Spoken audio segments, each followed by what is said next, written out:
to bring it to our non-Muslims, Hindu brothers and sisters, the real picture of Islam. And in this context, I will not go much into the history because the authority and the history will be there. I'll be speaking about only the post-independent period. And in this context, ideas are dynamic. If ideas stagnates, the progress of the country comes to a grinding halt. I have chosen the latter part of the independence for a simple reason. I am a scientist. I look forward. When I look forward, only my job is to evaluate the past, assess the present, and set a trend for the future so that our country can become a superpower and the citizens of the country can live with the peace and harmony. And how this could be done, I would like to evaluate. And in this context, if I want to make you understand the problems which are being faced with India in the post-independent era, and up till now, and what problems which are going to be posed to this country and to the citizens of this country in the future, and plausible solutions and suggestions I will be extending to you in this context. I'll be speaking about the three scenarios, three challenges, and try to just wind up my work or my lecture in a way to just carry forward a home message, and that home message should be strong enough so that it should have a lot of turbulence among the Muslims community and the mind so that they can look forward to see the very optimistic and very proactive participant in the development of this country. When we are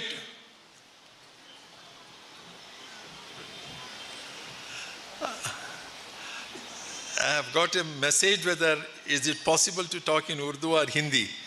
Well, Urdu or Hindi is almost the same. Complete Urdu is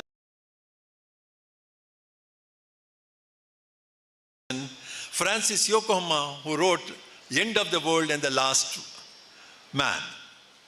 In this context, you will see that 1993, what he have presented the paper, there were many school of thought which developed in the different parts of the world.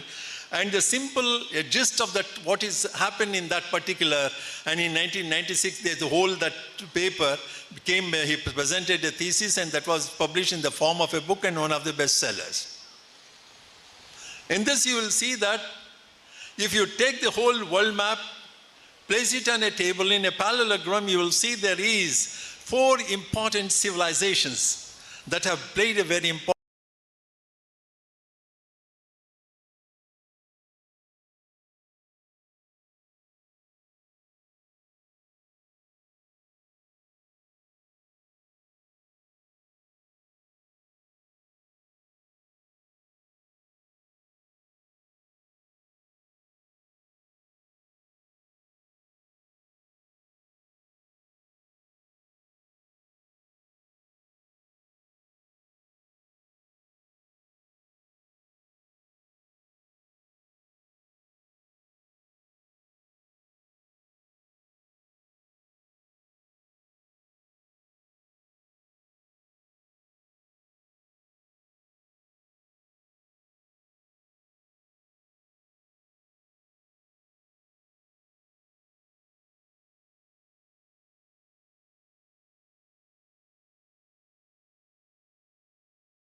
important role, and they are going to play a very important role in the future.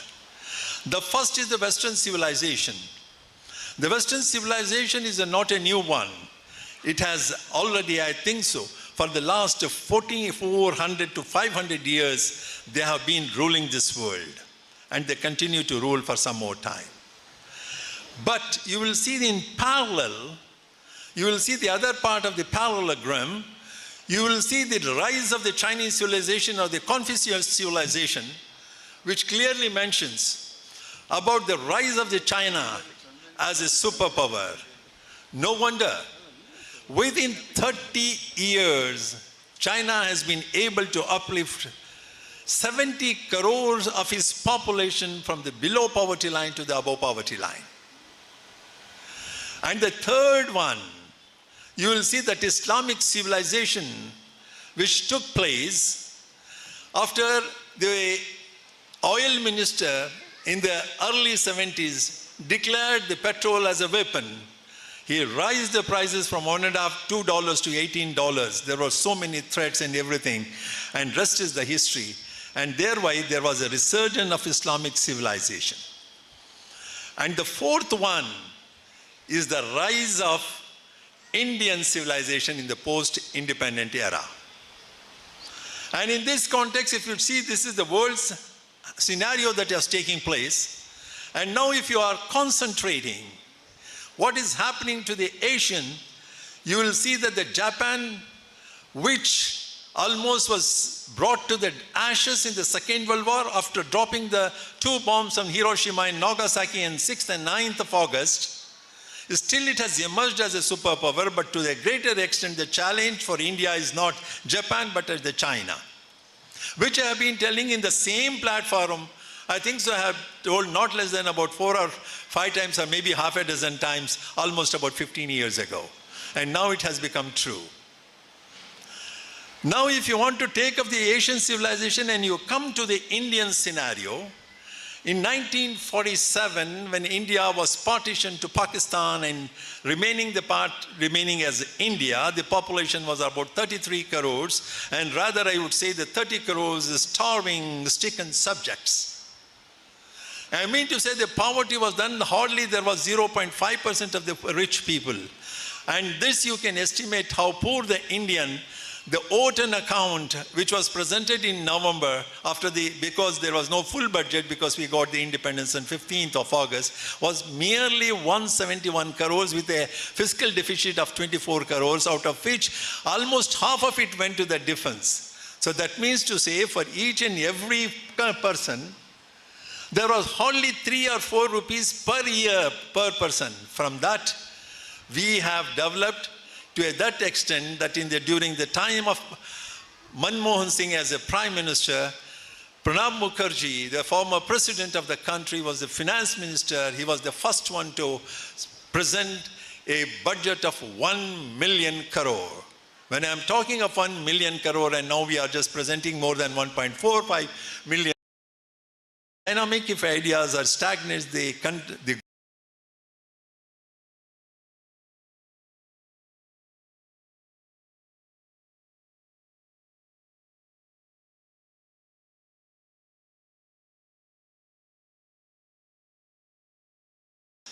we have a shift in the paradigm from the agriculture-driven economy to the industrial-driven economy.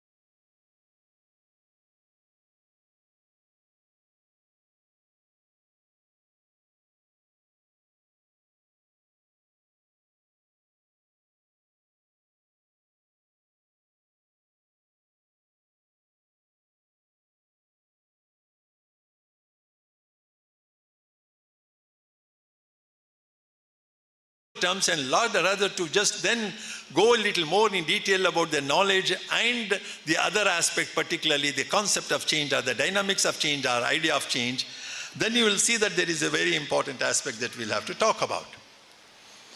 Globalization is nothing but the melting of the borders. When you are talking of the melting of the borders, you will see the competition will be very high.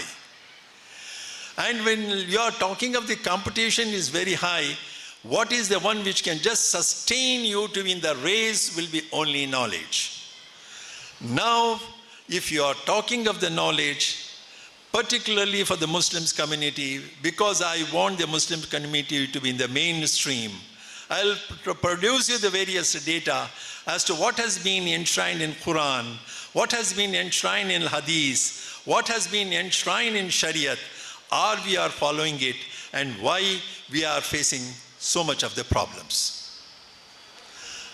If you are taking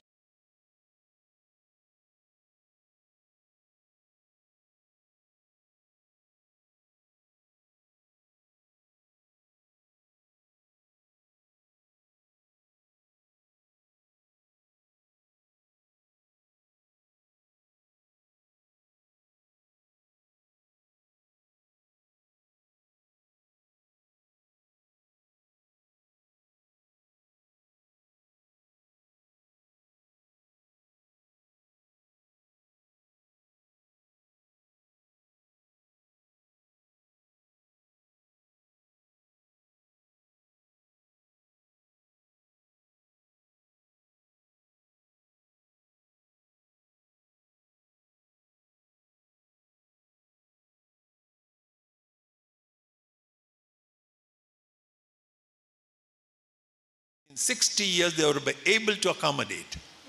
It is for a simple reason. You will come back to the basics. Islam was introduced the concept of what you call it as an equality. एक ही सफ में खड़े हो गए महमूद और अयाज ना कोई बंदा रहा ना कोई बंदे Nawaz.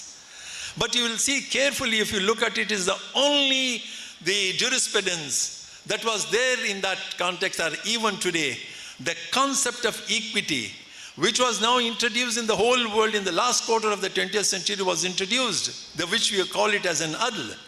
Adl is nothing but an equity. The people who must be knowing what's the concept of equality and what is the concept of the equity. Equity was also introduced during that time. And in this, if I talk of the Quran as a book of guidance, that's why I said, nothing greater has been achieved in the history of mankind without wisdom, without enthusiasm. But this enthusiasm should be backed up with wisdom and amalgamated with love, harmony, peace. That means to say the women, the concept of the Muslims' empowerment came in. The concept of the economic stability to both the gender, and more all, the concept of the knowledge which was introduced then was a spike for the scientist and the common man also to rise above and see that they master the science and technology. If you want to capture the world, you need to master science and technology. Unless you do not do it, you will not have anything. I am now still in the past, as I told Mr. Kuni the last day, when he just casually discusses what should I speak, I said I will evaluate the past, assess the present, and I have come here to see that set a trend for the future. So if you are talking of knowledge, which we call it as an ilm, everyone knows that we have our Quran, which consists of the 114 chapters, 6,666 verses, and you will see, other than the word Allah and His Asma' Husna, which repeats more than 2,800 times, the second largest word of ilm, or the knowledge and its derivatives, is more than 800 times. Unfortunately, we have forgotten this. And furthermore, when we are talking of it, the new concept, the conspiracies which went on for the centuries, to see that Muslims should remain illiterate, it's only because they introduced the concept of what you call is as a dunyai ulum and dini ulum. This is absolutely nonsense. This is not there in Islamic doctrine. This is not there in Quran. This is not there even in Sharia or in Ahadith. Quran speaks about ilm, and the plural of this is ulum, and there is a classification of only two. Then how is it that the word asri ulum and dini ulum or dunyai ulum came in? It was a conspiracy by the Jews, which about 400 to 500 years ago they introduced it, or the concept of dunyai ulum, dini ulum was not there. If you want, you can turn the pages of the history. So that means to say al-ulum al-aqliya, al-ulum al-naqliya are the only two things. When you are talking of al-ulum al-aqliya, Al-Ulum al-Naqliya, when you are talking of Al-Ulum al-Naqliya, it is the one which you will have to imitate. There is no so much of a scope to think or to do research on this, which we call it as a legislative verses. For example, you are forbidden to marry your sister and daughter or mother. You cannot do any more research on that. So when you are talking of the jurisprudence, you are talking of the fiqh, you are talking of the various aspects in the form of legislative verses. Let me tell you, out of 6,666 verses, only 250 legislative verses are there.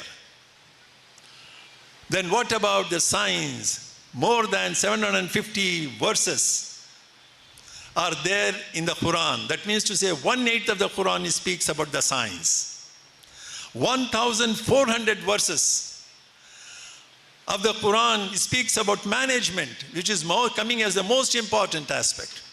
Not to go into much detail, the concept of the innovation and entrepreneurship and the concept of the inventorpreneurship as defined by the very great management company 3M Group, which has done it, clearly mentions about it.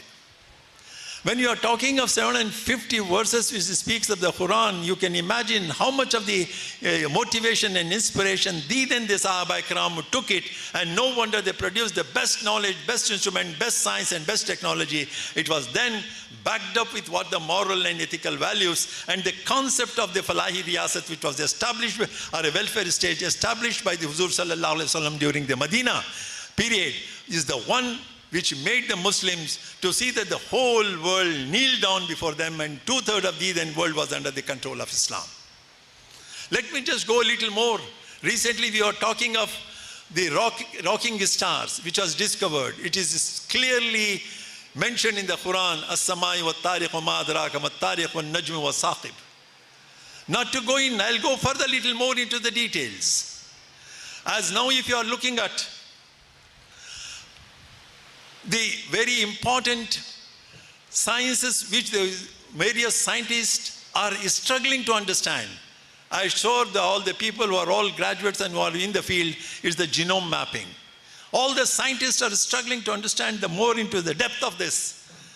And the same challenge that is there in today, at the time when the Quran was to be revealed, the contemporary science, the greatest challenge was embryology, how an embryo is formed. Please remember, about 450 years ago, there were no good analytical instruments or the techniques that were developed to understand at the micro or ultra micro level. Now let's see what was the Hellenistic sciences spoke about it. Everyone knows that the Greek philosophers and their theories were considered to be the best, and their word was the law to the whole world. The Greek philosophy spoke that the embryo is formed by the menstrual blood and the semen acts as only as a catalyst. Now turn to the pages of the Quran. Turn to the pages of the Quran and you will see that first 5 verses which was revealed to Prophet Muhammad sallallahu alaihi wasallam in Ghar-e Hira. It speaks about Iqra bi ismi rabbikal ladzi khalaq, khalaqal insana min alaq. The last word of the second verse, alaq, that you have been created like a leech-like clot. And if you just look into the afterwards, Le Communique has to wait till the 18th, 17th century when the microscope was discovered, when they see the structure of the leech and the configuration of the sperm is the same. And afterwards, you know, in the Surah Yasin and various, the development of embryo is clearly written. No one was seeing that because there was no microscope, no analytical techniques to go. Quran specifies this point. In this context, I have only limited time of another 7 to 8 minutes. And in this context, I will try to just make you to carry on the messages. What is that we'll have to do it? So the whole of the Quran which I talks about it speaks about the science, means to say that you will have to concentrate on the Ulum al-Aqliya. Ulum al-Aqliya, according to that our own heritage and science and technology history of Islamic sciences, you will see that it will be broadly classified into mathematical and natural sciences. When you are talking of the mathematical sciences, you have astronomy, you have mechanics, you have mathematics, whereas in Other natural sciences, you have botany, zoology, chemistry and all. This is a part of Islamic doctrine. We have to consider why all the people in the past, as listed by the comparer who talked about the book that was released, the various, everyone were aware of it. That Quran is a book of guidance till Qiyamah. So naturally you will see the science and technology plays an important role, and the Muslims, the concept is very, very dim. Now I will come back to the last take-home message. For you people, we'll just talk about it. We are just ahead of this. For example, as I told you, if you carefully look at, in the first budget, 85% of the GDP was contributed by the agriculture sector. Now it is reversed. 85% of this is conducted by the science and technology. We have got 20 crore population. And what is the contribution of science and technology by the Muslims in the post-independent era? You will see that if you carefully look at 20 crores population, which amounts to almost about 14 to 15% of the population, our contribution to the GDP is, in case of the formal sector, I'm not talking of an informal sector, is not even 0.5%. And this is a dismal. I was a secretary for All India Muslim Association for Advancement of Science when I established a Karnataka chapter way back in 1990s, and afterwards I became the president of All India Muslim Association for Advancement of Science headquarters in Aligarh. I conducted a survey. And you'll see a dismal performance by the Muslims. Then you are talking about Muslims is only hardly there are less than, even the recent data confirms that we have not crossed the 1,000 scientists who are carrying out impact research. This is the example that you will have to take into consideration. Impact research refers to that you are carrying out the knowledge asset, you are just building up the knowledge asset and transforming the knowledge asset to the economic asset via technology. That's what you call it as a need-based science or the research. We are very poor in this. When we are talking about the ilm which has been repeated more than 800 times in the Quran, and we have got a poor reflection and poor presentation to the world, particularly the Muslim India, that we are educationally, socially, economically very backward. Ay Tahir Lahuti, us rizq se maut achi, jis rizq se aati hai parwaz mein kotai. We, the 14% of the population, the 20 crore of the population, should rub the shoulders with this. You must get inspired with. I am sure the historian who is going to speak in the second session is a very remarkable historian who will just try to give and hopefully to inspire you the contribution of the Muslims then. Now we should do it, because I am a scientist. I am a contemporary scientist. I want today and tomorrow more important than yesterday. Yesterday is only to take a clue, to get inspiration, to get motivation, and only to assess in the present that you will prepare yourself, and in the future you will take a long jump. And you have to take the leaps. And once if you take the leaps, we are talking of the harmony, peace, and please take it from me. If you are technologically, scientifically, educationally advanced, if you are contributing to the formal sector of our economic for the GDP growth, I am sure that 99% of these type of the communal clashes and everything will fade away.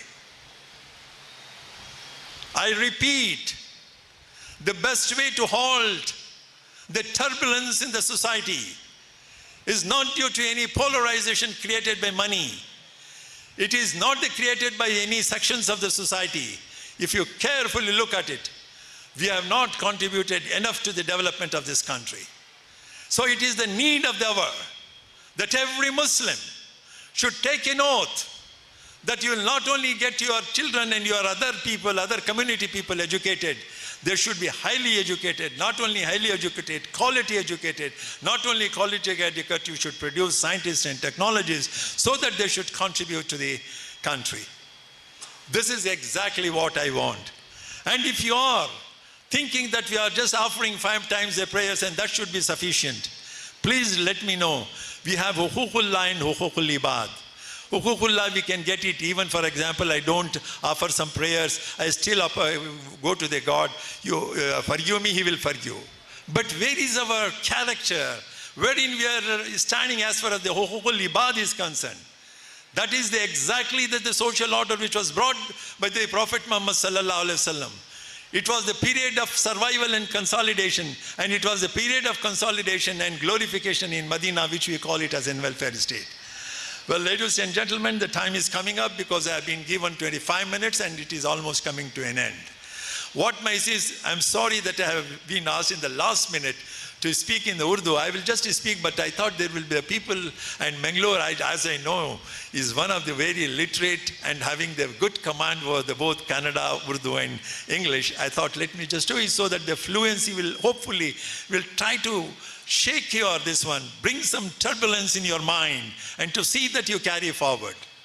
सितारों से आगे जहां और भी हैं, इश्क के इम्तिहान और भी हैं, तो शाहीन परवाज़ काम तेरा, तेरे सामने आसमां और भी हैं. Well, ladies and gentlemen, before I conclude, and let me just also just recite one or two couplets of Allama Iqbal.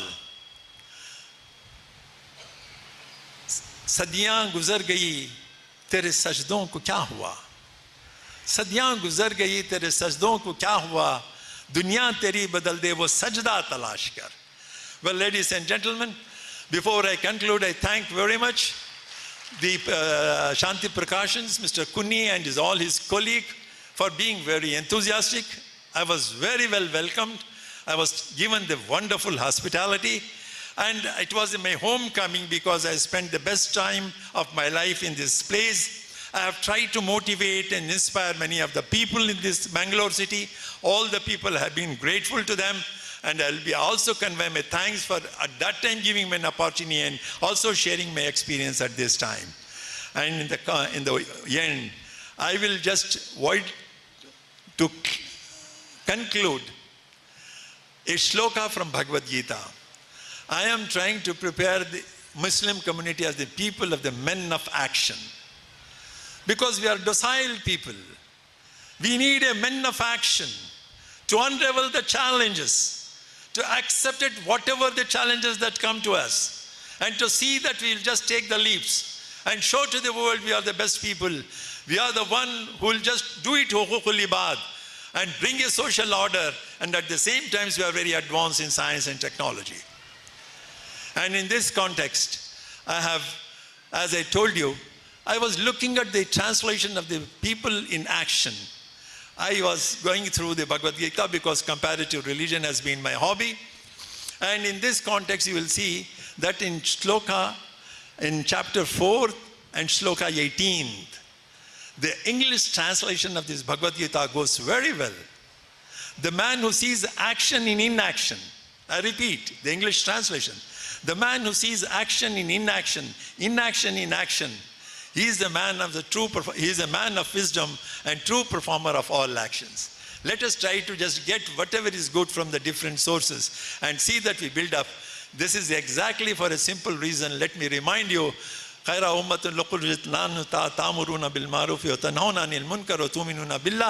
is the one which you will have to take the responsibility for all of this one. Thank you once again, my dear audience, for giving me a drop silence to the whole 25 to 30 minutes. I'm highly grateful to this, and only I'll conclude. Woods are lovely, dark and deep, but I have promised to keep miles to go before I sleep, miles to go before I sleep. Thank you very much.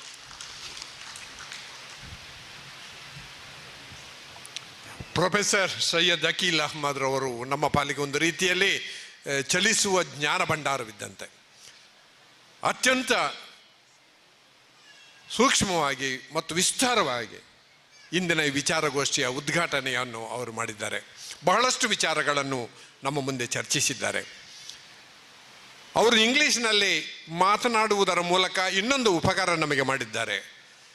ಈ ಸಭಾಂಗಣದಲ್ಲಿ ಕುಳಿತಿರುವ ಸಾವಿರಾರು ಜನ ನಮಗಿಂತ ಹೆಚ್ಚಾಗಿ ಸಾಮಾಜಿಕ ಜಾಲತಾಣದಲ್ಲಿ ದೇಶ ವಿದೇಶಗಳಲ್ಲಿ ಸಹಸ್ರಾರು ಜನರು ನಮ್ಮ ಈ ಕಾರ್ಯಕ್ರಮವನ್ನು ನೇರವಾಗಿ ವೀಕ್ಷಿಸುತ್ತಿದ್ದಾರೆ.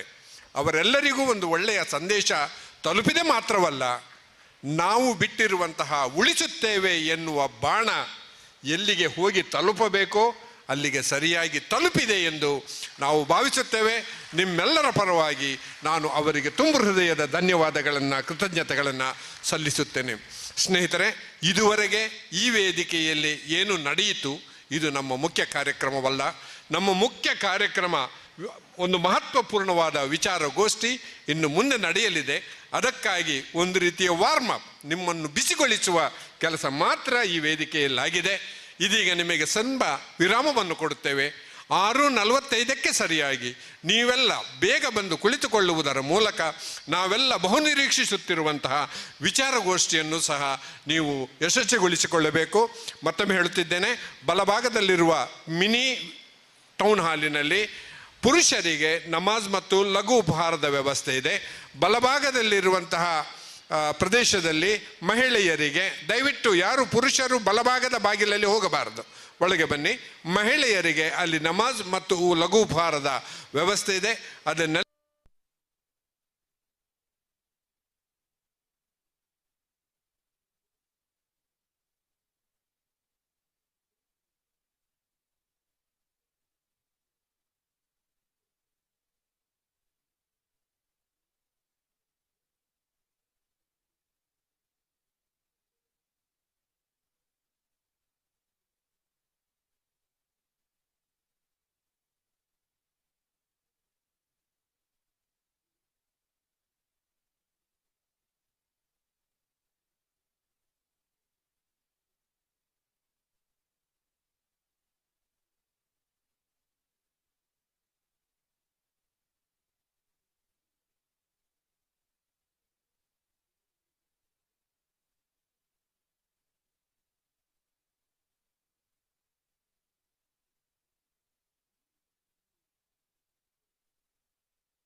ಹಲ್ ಹಲ್ ಹಲ್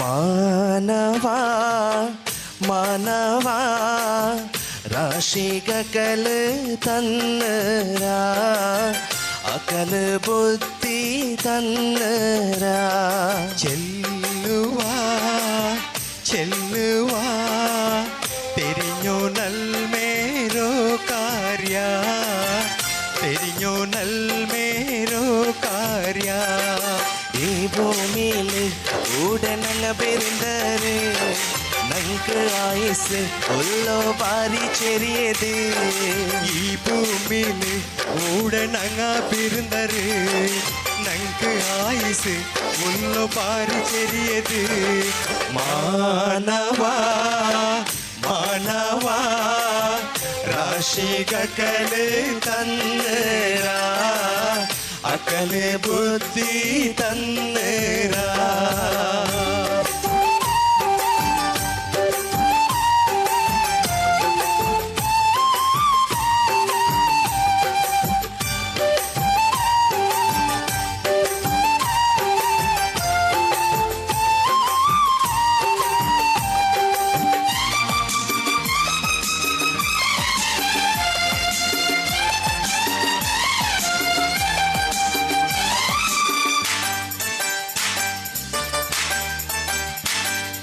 ಬಾಯಿಲ್ ಬಂಡೋ ಪಲಕಾಯೆಲ್ಲ ಮುತ್ತಾಯಿ ಪೋ ಎಂಗ್ ಘರ್ಷಣೆ ದೂರ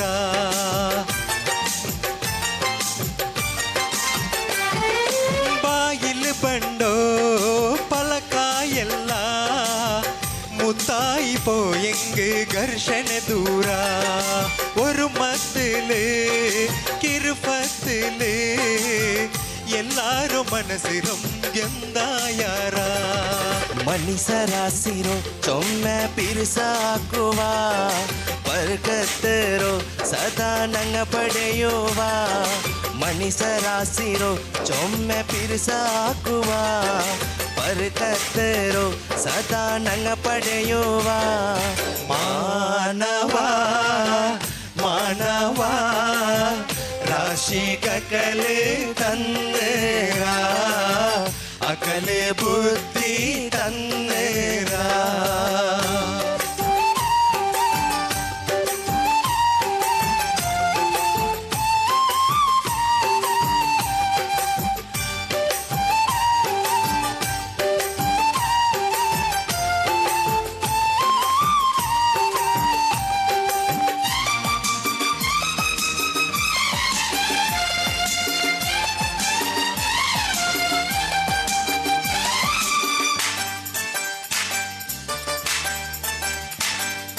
ഈ മണ്ണില് ഞങ്ങ നടക്കുമ്പോ ഭൂമി കുന്തിങ്ങമേ ആവോ തീരാ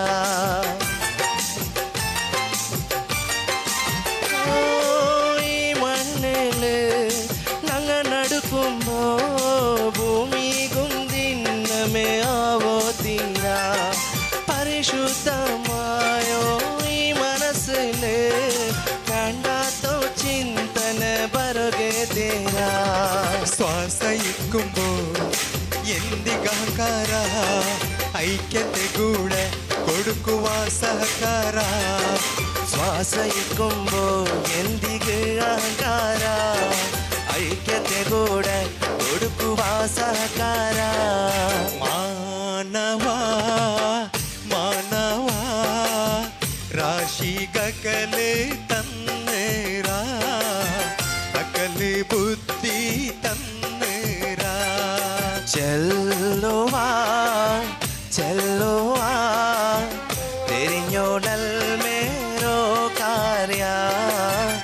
എരിഞ്ഞോണൽ മേരോ കാര്യ ഈ ഭൂമിയില് ഊഴനങ്ങ വിരുന്നര് ഞങ്ങൾക്ക് ആയുസ് ഉള്ളു പാരി ചെറിയത് ഈ ഭൂമിയില് ഊടനങ്ങ വിരുന്നര് ഞങ്ങൾക്ക് ആയുസ് ഉള്ളു പാരി ചെറിയത് മാനവ മാനവ ರಾಶಿಗಕಲೆ ತನ್ನರ ಅಕಲೆ ಬುದ್ಧಿ ತನ್ನರ. ಜಜಾಕಲ್ಲಾ. ಧನ್ಯವಾದಗಳು ಶರೀಫ್ ಪರ್ಲಿಯ ಮತ್ತು ಅಶ್ರಫ್ ಅಪೋಲರವರಿಗೆ. ಇನ್ಶಾಲ್ಲ ನಾವು ಘೋಷಿಸಿದಂತೆ 6:45 ಸರಿಯಾಗಿ 2ನೇ ಭಾಗದ ಕಾರ್ಯಕ್ರಮ ಪ್ರಾರಂಭಿಸುತ್ತಿದ್ದೇವೆ. ಮತ್ತೊಮ್ಮೆ ಹೊರಗಡೆ ಇರುವಂತಹ ಎಲ್ಲ ನಮ್ಮ ಗೆಳೆಯರು, ಒಳಗಡೆ ಆಸನದ ವ್ಯವಸ್ಥೆ ಇರಿದೆ, ಮತ್ತೊಮ್ಮೆ ಎಲ್ಲರನ್ನು ಒಳಗೆ ಕರೆಯುತ್ತಿದ್ದೇವೆ.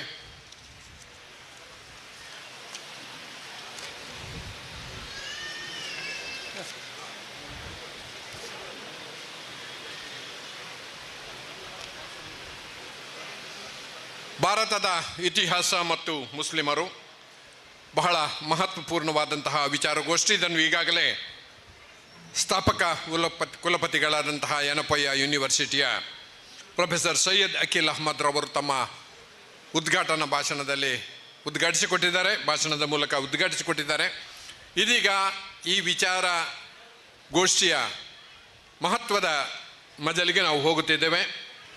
ಇಂದು ನಮ್ಮ ಜೊತೆಗೆ ಈ ವಿಚಾರಗೋಷ್ಠಿಯಲ್ಲಿ ಭಾಗವಹಿಸುತ್ತಿರುವವರು ಮುಂಬಯಿಯ ಖ್ಯಾತ ಇತಿಹಾಸ ತಜ್ಞರಾದಂತಹ ಡಾಕ್ಟರ್ ರಾಮ್ ಪುನಿಯಾನಿಯವರು, ಅವರ ಜೊತೆಗೆ ಕನ್ನಡ ಅಭಿವೃದ್ಧಿ ಪ್ರಾಧಿಕಾರದ ಅಧ್ಯಕ್ಷರಾದಂತಹ ಡಾಕ್ಟರ್ ಪುರುಷೋತ್ತಮ ಬಿಳಿಮಲೆಯವರು ಸಹ ಇದ್ದಾರೆ. ಈ ವಿಚಾರಗೋಷ್ಠಿಯ ಅಧ್ಯಕ್ಷತೆಯನ್ನು ವಹಿಸಲಿರುವ ವಾರ್ತಾಭಾರತಿಯ ಪ್ರಧಾನ ಸಂಪಾದಕರಾದಂತಹ ಜನಾಬ್ ಅಬ್ದುಲ್ ಸಲಾಂ ಪುತ್ತಿಗೆ ಅವರಿದ್ದಾರೆ. ಅವರನ್ನೆಲ್ಲ ನಾನು ಅತ್ಯಂತ ಪ್ರೀತಿಪೂರ್ವಕವಾಗಿ ಗೌರವಪೂರ್ಣವಾಗಿ ವೇದಿಕೆಗೆ ಆಹ್ವಾನಿಸುತ್ತಿದ್ದೇವೆ. ಸಂಘಟಕರು ಅವರನ್ನು ವೇದಿಕೆಗೆ ಕರೆದುಕೊಂಡು ಬರಬೇಕಾಗಿ ನಾನು ವಿನಂತಿಸಿಕೊಳ್ಳುತ್ತಿದ್ದೇನೆ. ಹಾಗೆಯೇ ನಮ್ಮ ಜೊತೆಗೆ ಉಪಸ್ಥಿತರಿದ್ದಂತಹ 1ನೇ ಭಾಗದಲ್ಲಿ ಉಪಸ್ಥಿತರಿದ್ದಂತಹ ರಾಮ್ ಪುನಿಯಾನಿ ಅವರು ವೇದಿಕೆಗೆ ಬಂದಿದ್ದಾರೆ. ನಿಮ್ಮೆಲ್ಲರ ಪ್ರೀತಿಯ ಚಪ್ಪಾಳಿಯೊಂದಿಗೆ ಅವರನ್ನು ಸ್ವಾಗತಿಸಬೇಕಾಗಿ ಕೇಳಿಕೊಳ್ತಿದ್ದೇನೆ. ಹಾಗೆ ನಮ್ಮ ಮಾಜಿ ಸಚಿವರು, ಜಿಲ್ಲಾ ಉಸ್ತುವಾರಿ ಸಚಿವರಾಗಿದ್ದಂತಹ ನಮ್ಮೆಲ್ಲರ ಪ್ರೀತಿಯ ಶ್ರೀ ಬಿ ರಮನಾಥ್ ರೈ ಅವರು ಸಹ ನಮ್ಮನ್ನು ಸೇರಿಕೊಂಡಿದ್ದಾರೆ. ಒಂದಷ್ಟು ಹೊತ್ತು ನಮ್ಮ ವೇದಿಕೆಯಲ್ಲಿ ಅವರು ಸಹ ಇರಬೇಕಾಗಿ ನಾವು ಅಪೇಕ್ಷಿಸುತ್ತಿದ್ದೇವೆ. ಶ್ರೀ ರಮನಾಥ್ ರೈ ಅವರು ಸಹ ಬರಬೇಕು. ಹಾಗೆ ನಮ್ಮ ಎಲ್ಲ ಅತಿಥಿಗಳು, ರಾಮ್ ಪುನಿಯಾನಿ ಅವರು ಬಂದಿದ್ದಾರೆ, ಡಾಕ್ಟರ್ ಪುರುಷೋತ್ತಮ ಬಿಳಿಮಲೆ, ಪ್ರೊಫೆಸರ್ ಸೈಯದ್ ಅಖಿಲ್ ಅಹ್ಮದ್, ಅಬ್ದುಲ್ ಸಲಾಂ ಪುತ್ತಿಗೆ ಮತ್ತು ಅಬ್ದುಲ್ ಸಲಾಂ ಯು ಕಾರ್ಯದರ್ಶಿಗಳು, ಶಾಂತಿ ಪ್ರಕಾಶನ ಟ್ರಸ್ಟ್, ಮೌಲಾನಾ ಮುಫ್ತಿ ಶೇಖ್ ಮಹತ್ತರ್ ಹುಸೇನ್ ಖಾಸಿಮಿ ಖಾಜಿ ಶರಿಯತ್, ಮೌಲಾನಾ ಯಾಹ್ಯಾ ತಂಗಲ್ ಮದನಿ, ಖತೀಬರು ಹವ್ವಾ ಜುಮ್ಮಾ ಮಸೀದಿ ಬೋಳಂಗಡಿ, ಕೆ ಎಂ ಅಶ್ರಫ್ ಮಂಗಳೂರು ನಗರಾಧ್ಯಕ್ಷರು ಜಮಾಅತ್ ಇಸ್ಲಾಮಿ ಹಿಂದ್, ಸಯೀದ್ ಇಸ್ಮಾಯಿಲ್ ವಲಯ ಸಂಚಾಲಕರು ಜಮಾಅತ್ ಇಸ್ಲಾಮಿ ಹಿಂದ್, ಅರಫಾ ಮಂಚಿ ಉಪ ಸಂಪಾದಕರು, ಸನ್ಮಾರ್ಗ ವಾರಪತ್ರಿಕೆ ಪುಸ್ತಕದ ಅನುವಾದಕರು, ಅವರನ್ನೆಲ್ಲ ವೇದಿಕೆಗೆ ಆಹ್ವಾನಿಸುತ್ತಾ ನಾವು ಒಂದು ಸೌಹಾರ್ದ ಗೀತೆಯೊಂದಿಗೆ ಈ ಕಾರ್ಯಕ್ರಮವನ್ನು ಪ್ರಾರಂಭಿಸುತ್ತಿದ್ದೇವೆ. ಆ ಸೌಹಾರ್ದ ಗೀತೆಗಾಗಿ ನಾನು ಅಶ್ರಫ್ ಅಪೋಲೋರವರನ್ನು ಪೋಡಿಯಂಗೆ ಆಹ್ವಾನಿಸುತ್ತಿದ್ದೇನೆ. ಅಶ್ರಫ್ ಅಪೋಲೋ ಸೌಹಾರ್ದ ಗೀತೆಗಾಗಿ.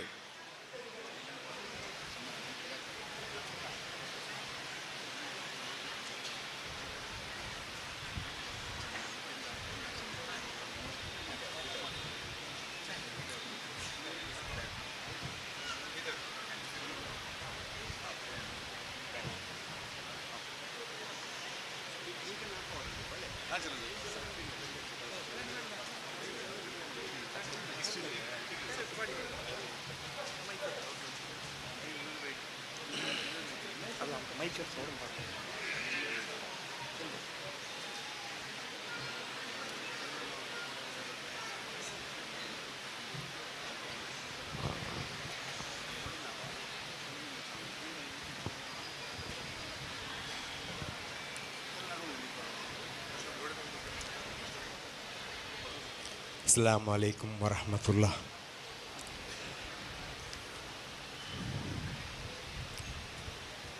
ಪ್ರೀತಿಯ ಕಡಲಲ್ಲಿ ನಮ್ಮೆಲ್ಲರ ಪಯಣ ಕಣ್ತುಂಬಿ ಕಾಣುವ ಸಂತೋಷದ ಸುದಿನ. ಈ ಸ್ನೇಹ ಬಾಂಧವ್ಯ ಪ್ರೀತಿಯ ಸಂಕೇತ, ಎಂದಿಗೂ ಹೀಗೆಯೇ ಒಂದಾಗಿ ಬಾಳೋಣ. ಪ್ರೀತಿಯ ಕಡಲಲ್ಲಿ ನಮ್ಮೆಲ್ಲರ ಪಯಣ ಕಣ್ತುಂಬಿ ಕಾಣುವ ಸಂತೋಷದ ಸುದಿನ. ಈ ಸ್ನೇಹ ಬಾಂಧವ್ಯ ಪ್ರೀತಿಯ ಸಂಕೇತ, ಎಂದಿಗೂ ಹೀಗೆಯೇ ಒಂದಾಗಿ ಬಾಳೋಣ. ಐಕ್ಯತೆಯಿಂದ ಕೈ ಕೈಯನ್ನು ಹಿಡಿದು ಜಾತಿ ಎಂಬ ಅಡ್ಡ ಗೋಡೆ ನಮಗೇಕೆ ಬೇಕು. ಐಕ್ಯತೆಯಿಂದ ಕೈ ಕೈಯನ್ನು ಹಿಡಿದು ಜಾತಿ ಎಂಬ ಅಡ್ಡಗೋಡೆ ಏಕೆ ಬೇಕು. ನಾವೆಲ್ಲ ಒಂದೇ, ಆ ದೇವನ ಸೃಷ್ಟಿ, ಮಾನವ ಅತ್ಯಂತ ಉತ್ಕೃಷ್ಟ ಜೀವಿ. ಶಾಂತಿ ಪ್ರೀತಿ ಸಾರಿದೆ ಪ್ರತಿಯೊಂದು ಧರ್ಮ, ತಿಳಿದು ಬದುಕುವ ನಾವೆಲ್ಲ ಧರ್ಮಗಳ ಮರ್ಮ. ಶಾಂತಿ ಪ್ರೀತಿ ಸಾರಿದೆ ಪ್ರತಿಯೊಂದು ಧರ್ಮ, ತಿಳಿದು ಬದುಕುವ ನಾವೆಲ್ಲ ಧರ್ಮಗಳ ಮರ್ಮ. ಪ್ರೀತಿಯ ಕಡಲಲ್ಲಿ ನಮ್ಮೆಲ್ಲರ ಪಯಣ ಕಣ್ತುಂಬಿ ಕಾಣುವ ಸಂತೋಷದ ಸುದಿನ. ಈ ಸ್ನೇಹ ಬಾಂಧವ್ಯ ಪ್ರೀತಿಯ ಸಂಕೇತ, ಎಂದಿಗೂ ಹೀಗೆಯೇ ಒಂದಾಗಿ ಬಾಳೋಣ. ಉಸಿರಾಡುವ ಗಾಳಿಯು ತಾರತಮ್ಯ ತೋರಿಲ್ಲ, ಸೂರ್ಯ ಚಂದ್ರವು ಕೂಡ ಮೋಸ ಮಾಡಲೇ ಇಲ್ಲ. ಉಸಿರಾಡುವ ಗಾಳಿಯು ತಾರತಮ್ಯ ತೋರಿಲ್ಲ, ಸೂರ್ಯ ಚಂದ್ರರು ಕೂಡ ಮೋಸ ಮಾಡಲೇ ಇಲ್ಲ. ಪ್ರತಿಯೊಬ್ಬ ಮನುಷ್ಯನ ದೇಹದಲ್ಲಿ ಹರಿಯುವ ನೆತ್ತರ ಬಣ್ಣವು ಕೆಂಪಲ್ಲದೆ ಬೇರಿಲ್ಲ. ಸೌಹಾರ್ದತೆಯ ಸಾಮ್ರಾಜ್ಯ ಕಟ್ಟುವ ನಾವೆಲ್ಲ, ಒಂದೇ ಬಳ್ಳಿಯ ಹೂವಿನಂತೆ ಬಾಳುವ ನಾವೆಲ್ಲ. ಸೌಹಾರ್ದತೆಯ ಸಾಮ್ರಾಜ್ಯ ಕಟ್ಟುವ ನಾವೆಲ್ಲ, ಒಂದೇ ಬಳ್ಳಿಯ ಹೂವಿನಂತೆ ಬಾಳುವ ನಾವೆಲ್ಲ. ಪ್ರೀತಿಯ ಕಡಲಲ್ಲಿ ನಮ್ಮೆಲ್ಲರ ಪಯಣ ಕಣ್ತುಂಬಿ ಕಾಣುವ ಸಂತೋಷದ ಸುದಿನ. ಈ ಸ್ನೇಹ ಬಾಂಧವ್ಯ ಪ್ರೀತಿಯ ಸಂಕೇತ, ಎಂದಿಗೂ ಹೀಗೆಯೇ ಒಂದಾಗಿ ಬಾಳೋಣ. ಪ್ರೀತಿಯ ಕಡಲಲ್ಲಿ ನಮ್ಮೆಲ್ಲರ ಪಯಣ ಕಣ್ತುಂಬಿ ಕಾಣುವ ಸಂತೋಷದ ಸುದಿನ. ಈ ಸ್ನೇಹ ಬಾಂಧವ್ಯ ಪ್ರೀತಿಯ ಸಂಕೇತ, ಎಂದಿಗೂ ಹೀಗೆಯೇ ಒಂದಾಗಿ ಬಾಳೋಣ.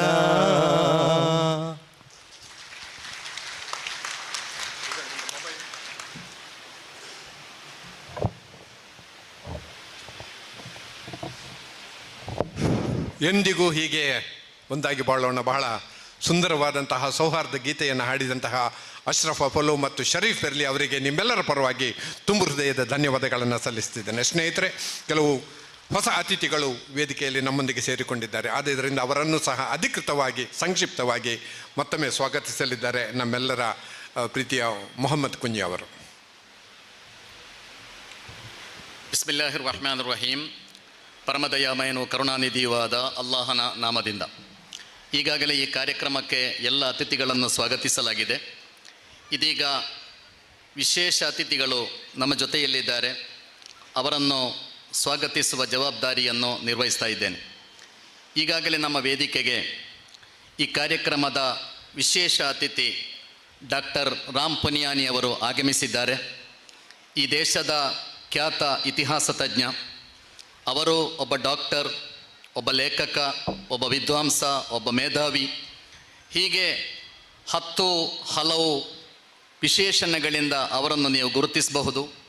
ನಮ್ಮಲ್ಲಿ ಹೆಚ್ಚಿನವರಿಗೆ ಅವರು ಚಿರಪರಿಚಿತರು. ಯಾಕೆಂದರೆ ಧಾರಾಳವಾಗಿ ಅವರ ಭಾಷಣಗಳನ್ನು ನಾವು ಯೂಟ್ಯೂಬ್ಗಳಲ್ಲಿ ಆಲಿಸ್ತಲೇ ಇರುತ್ತೇವೆ ಮತ್ತು ಆ ಭಾಷಣಗಳಿಂದ ನಿರಂತರವಾಗಿ ನಾವು ಪಾಠಗಳನ್ನು ಕೂಡ ಕಲಿತಾ ಇರ್ತೇವೆ.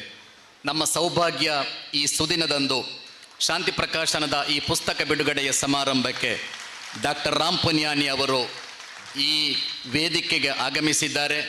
ಅವರನ್ನು ಅತ್ಯಂತ ಗೌರವಪೂರ್ವಕವಾಗಿ ಬಹಳ ಪ್ರೀತಿಯಿಂದ ತಮ್ಮೆಲ್ಲರ ಪರವಾಗಿ ನಾನು ಹೃತ್ಪೂರ್ವಕವಾಗಿ ಸ್ವಾಗತಿಸ್ತಾ ಇದ್ದೆ.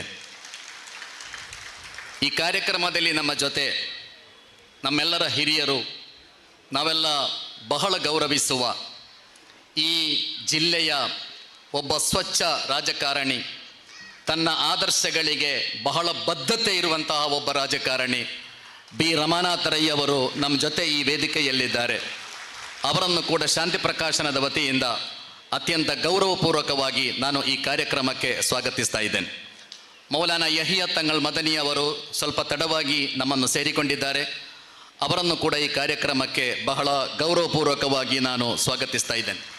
ವೇದಿಕೆಯಲ್ಲಿರುವ ಎಲ್ಲ ಗಣ್ಯರನ್ನು ಮತ್ತು ಈ ಕಾರ್ಯಕ್ರಮದಲ್ಲಿ ಭಾಗವಹಿಸುತ್ತಿರುವ ಎಲ್ಲ ಸಹೋದರ ಸಹೋದರಿಯರನ್ನು ಅತ್ಯಂತ ಪ್ರೀತಿಯಿಂದ ಸ್ವಾಗತಿಸ್ತಾ, ಈ ಕಾರ್ಯಕ್ರಮ ಮುಗಿಯುವ ತನಕ ತಾವು ಇದೇ ಶಿಸ್ತಿನೊಂದಿಗೆ ಈ ಕಾರ್ಯಕ್ರಮದಲ್ಲಿ ಭಾಗವಹಿಸಬೇಕು ಎಂಬ ಕಳಕಳಿಯ ವಿನಂತಿಯೊಂದಿಗೆ ಮುಗಿಸ್ತಾ ಇದ್ದೇನೆ.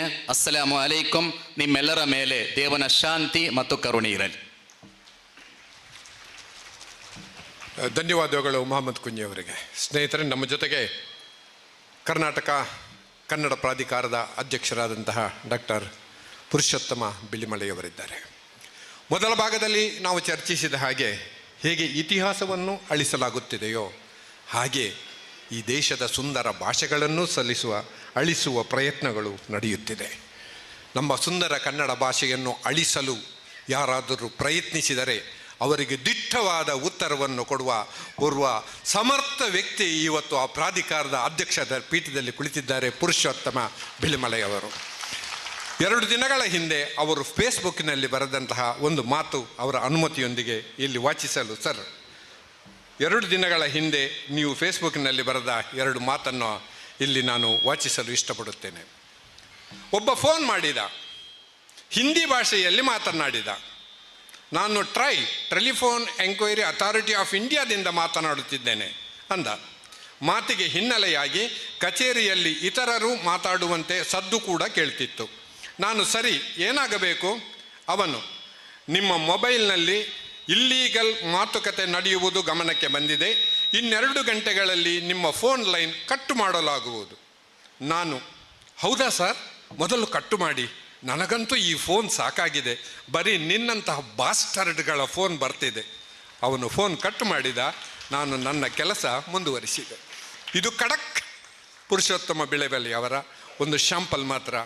ಇಂದಿನ ಈ ಮಹತ್ವಪೂರ್ಣವಾದ ವಿಚಾರಗೋಷ್ಠಿಗೆ ಭಾರತದ ಇತಿಹಾಸ ಮತ್ತು ಮುಸ್ಲಿಮರು ಎಂಬ ವಿಷಯದಲ್ಲಿ ಮಾತನಾಡಲು ಅವರನ್ನು ಗೌರವಪೂರ್ಣವಾಗಿ ನಾನು ಪೋಡಿಯಂಗೆ ಆಹ್ವಾನಿಸುತ್ತಿದ್ದೇನೆ.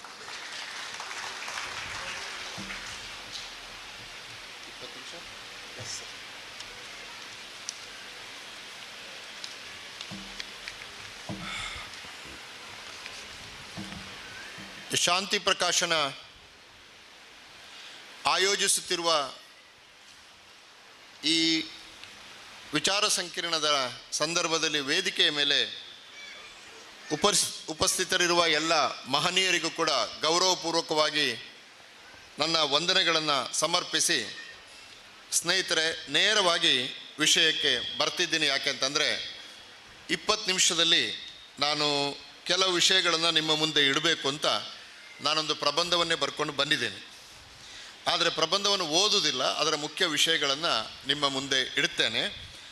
ಮತ್ತು ಈಗ ನಾನು ಹೇಳುವ ವಿಷಯಗಳು ನಾವು ಈ ಸೆಮಿನಾರ್ ಮುಗಿಸಿ ಹೊರಗೆ ಹೋದಾಗ ಅದು ಮುಗಿದು ಹೋಗಬಾರ್ದು. ಅದಕ್ಕೆ ನಾನು ಈ ವಿಷಯಗಳನ್ನು ಹೇಳುವುದರ ಜೊತೆಗೆ 1-2 ಕಾರ್ಯಸೂಚಿಗಳನ್ನು ಕೂಡ ನಿಮ್ಮ ಮುಂದೆ ಇಡ್ತಾ ಇದ್ದೇನೆ.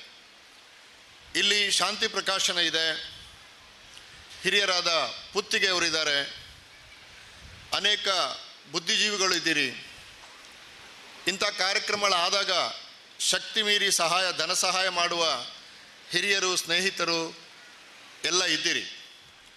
ನಾವು ಎಲ್ಲರೂ ಸೇರಿ ಮಾಡಬೇಕಾದಂಥ ಒಂದು ಕೆಲಸ ಬಹಳ ಮುಖ್ಯವಾದ್ದು. ಅದಕ್ಕೆ ಒಂದು ಕಾರ್ಯಸೂಚಿಯನ್ನು ಇಟ್ಟುಕೊಂಡು ನಾವು ಒಂದು ವರ್ಷದ ಒಳಗಡೆ ಮಾಡಲಿಕ್ಕೆ ಸಾಧ್ಯ ಆಗುವ ಹಾಗೆ ಕೆಲವು ವಿಷಯಗಳನ್ನು ಈ ಸಂದರ್ಭದಲ್ಲಿ ಮುಂದೆ ಇಡುತ್ತಿದ್ದೇನೆ.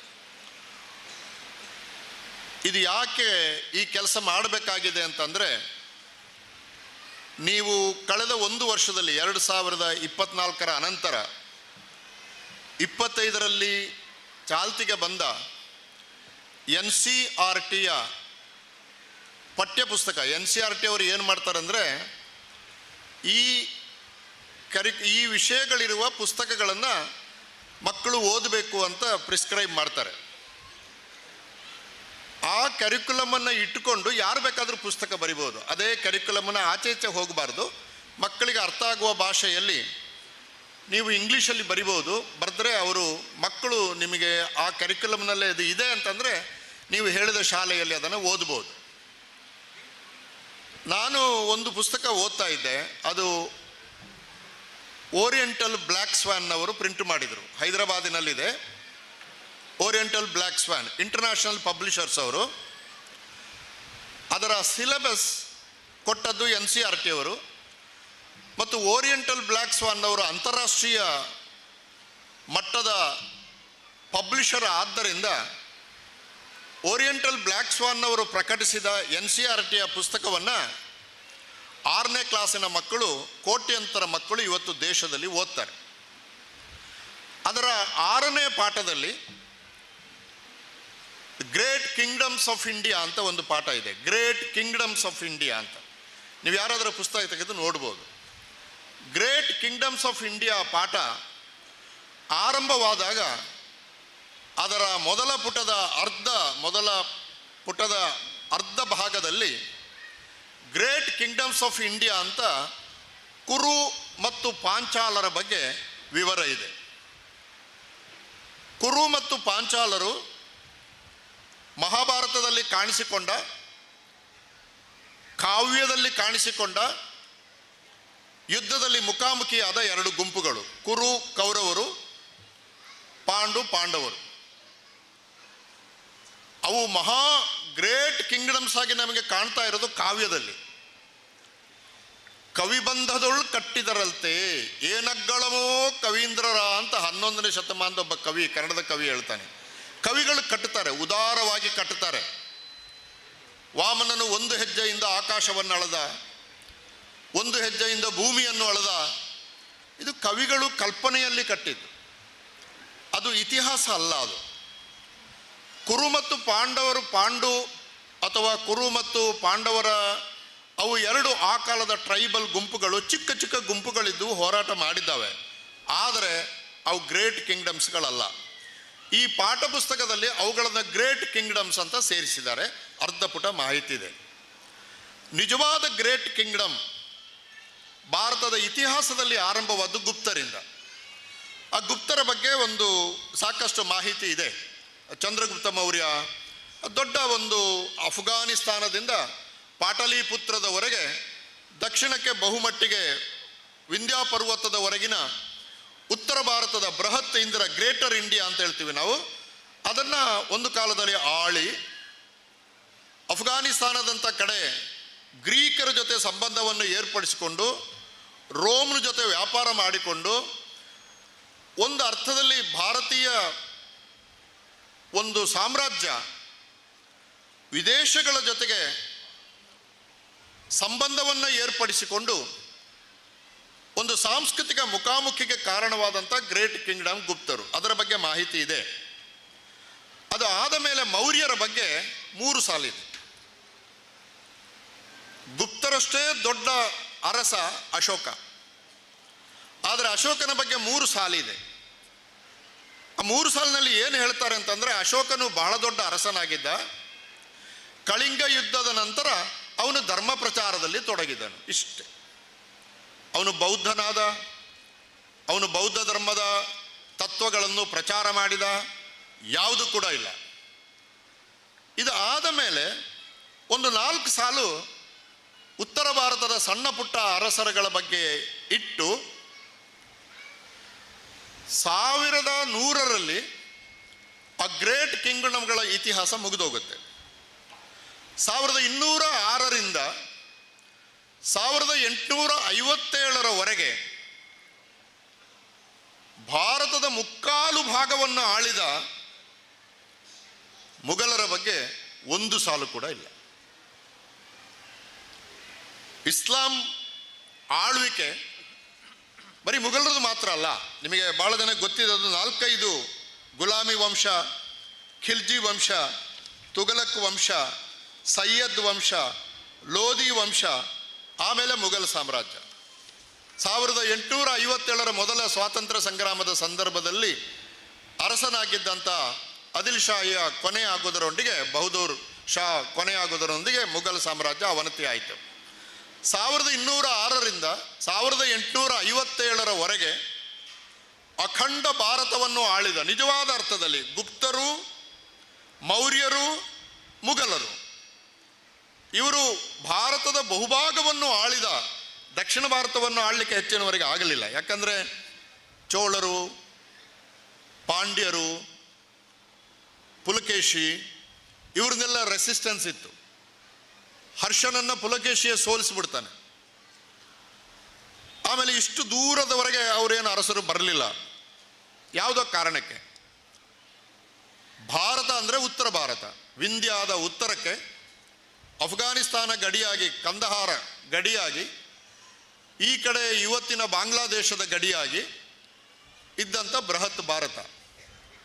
ಈ ಬೃಹತ್ ಭಾರತವನ್ನು ಸುಮಾರು 600 ವರ್ಷಗಳವರೆಗೆ ಆಳಿದ ಮುಸಲ್ಮಾನ ಅರಸರ ಪಾಠವನ್ನು ಸಂಪೂರ್ಣವಾಗಿ 6ನೇ ಕ್ಲಾಸಿನ NCERT ಕರಿಕ್ಯುಲಮ್ ಇರುವ ಓರಿಯೆಂಟಲ್ ಬ್ಲ್ಯಾಕ್ ಸ್ವಾನ್ ಅವರು ಪ್ರಕಟಪಡಿಸಿದ ಪುಸ್ತಕದಿಂದ ತೆಗೆದು ಹಾಕಿದ್ದಾರೆ.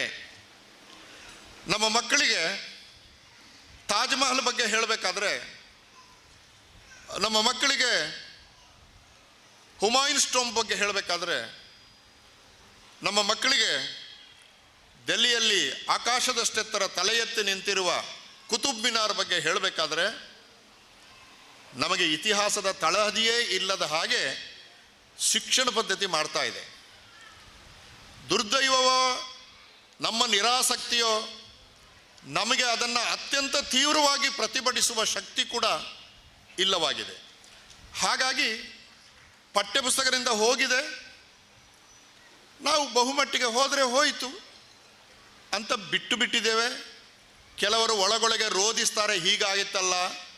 ನಾನು ಓರಿಯೆಂಟಲ್ ಬ್ಲ್ಯಾಕ್ ಸ್ವಾನ್ ಅವರಿಗೆ ಬರೆದೆ, shame on your part. How can you delete the history of 800 years of India which produced great wealth to India. ಎಷ್ಟೋ ಸಮಯ ಆದ ಮೇಲೆ ಭಾರತವನ್ನು ಒಗ್ಗೂಡಿಸಿದ ಒಂದು ಸಾಮ್ರಾಜ್ಯ. ತಾಜ್ ಮಹಲನ್ನು ಕೊಟ್ಟ, ರಾಮಾಯಣವನ್ನು ಪರ್ಷಿಯಕ್ಕೆ ಅನುವಾದ ಮಾಡಿದ, 51 ಉಪನಿಷತ್ತುಗಳನ್ನು ದಾರಾಶಿಕೋ ಪರ್ಷಿಯನ್ ಭಾಷೆಗೆ ಅನುವಾದ ಮಾಡಿ ಅಲ್ಲಿಂದ ವಿಶ್ವವಿಖ್ಯಾತವಾಗಿ ಹೊರಟು ಹೋಯಿತು. ಅಂಥ ಸಂಸ್ಕೃತಿಯನ್ನು ನಿರ್ಮಾಣ ಮಾಡಿದ್ದನ್ನು ಹೇಗೆ ಬಿಡ್ತೀರಿ? Shame on you, please apologise Indian ಅಂತ ಬರೆದೆ ನಾನು. ಒಂದು ಅಕ್ಷರದ ಉತ್ತರ ಕೂಡ ಬರಲಿಲ್ಲ, ಬರುವುದಿಲ್ಲ ಅಂತ ಗೊತ್ತಿತ್ತು ನನಗೆ. ಇದು ನಮ್ಮ ಪರಿಸ್ಥಿತಿ. ಇಂಥ ಪರಿಸ್ಥಿತಿಯಲ್ಲಿ ನಾವು ಮಾಡಬೇಕಾದ ಕೆಲಸಗಳ ಒಂದು ಕಾರ್ಯಸೂಚಿ 2-3 ಕೊಡ್ತೇನೆ. ನಮಗೆಲ್ಲ ಏಜ್ ಆಗ್ತಾ ಇದೆ. ರಮನಾಥ್ ರೈ ಅವರು ನಾವೆಲ್ಲ ಒಟ್ಟಿಗೆ ಒಂದು ಕಾಲೇಜಲ್ಲಿ ಓದಿದ್ದವರು, ರಾಮ್ ಪುನ್ಯಾನವರು ನಮ್ಮ ಗುರುಗಳು, ಪುತ್ತಿಗೆಯವರು ದಿನ ಅವರ ಪತ್ರಿಕೆಯಿಂದ ಓದಿ ಬೆಳೀತಿರೋ, ಇದೆಲ್ಲ ನಮ್ಮ ತಲೆಮಾರು ಏನೋ ಕೆಲಸ ಮಾಡಲಿಲ್ಲ ಅಂತ ಹೇಳ್ತಾ ಇಲ್ಲ. ಪ್ರಯೋಜನ ಎಷ್ಟಾಯಿತು ಅಂತ ದಯವಿಟ್ಟು ಕೇಳಬೇಡಿ. ಆದರೆ ಮಾಡಬೇಕಾದ ಕೆಲಸ ಇನ್ನೂ ಇದೆ. ಆದ್ದರಿಂದ ಚರಿತ್ರೆಯನ್ನು ಅಳಿಸಿ ಹಾಕುತ್ತಿರುವ, ನಿರ್ದಯವಾಗಿ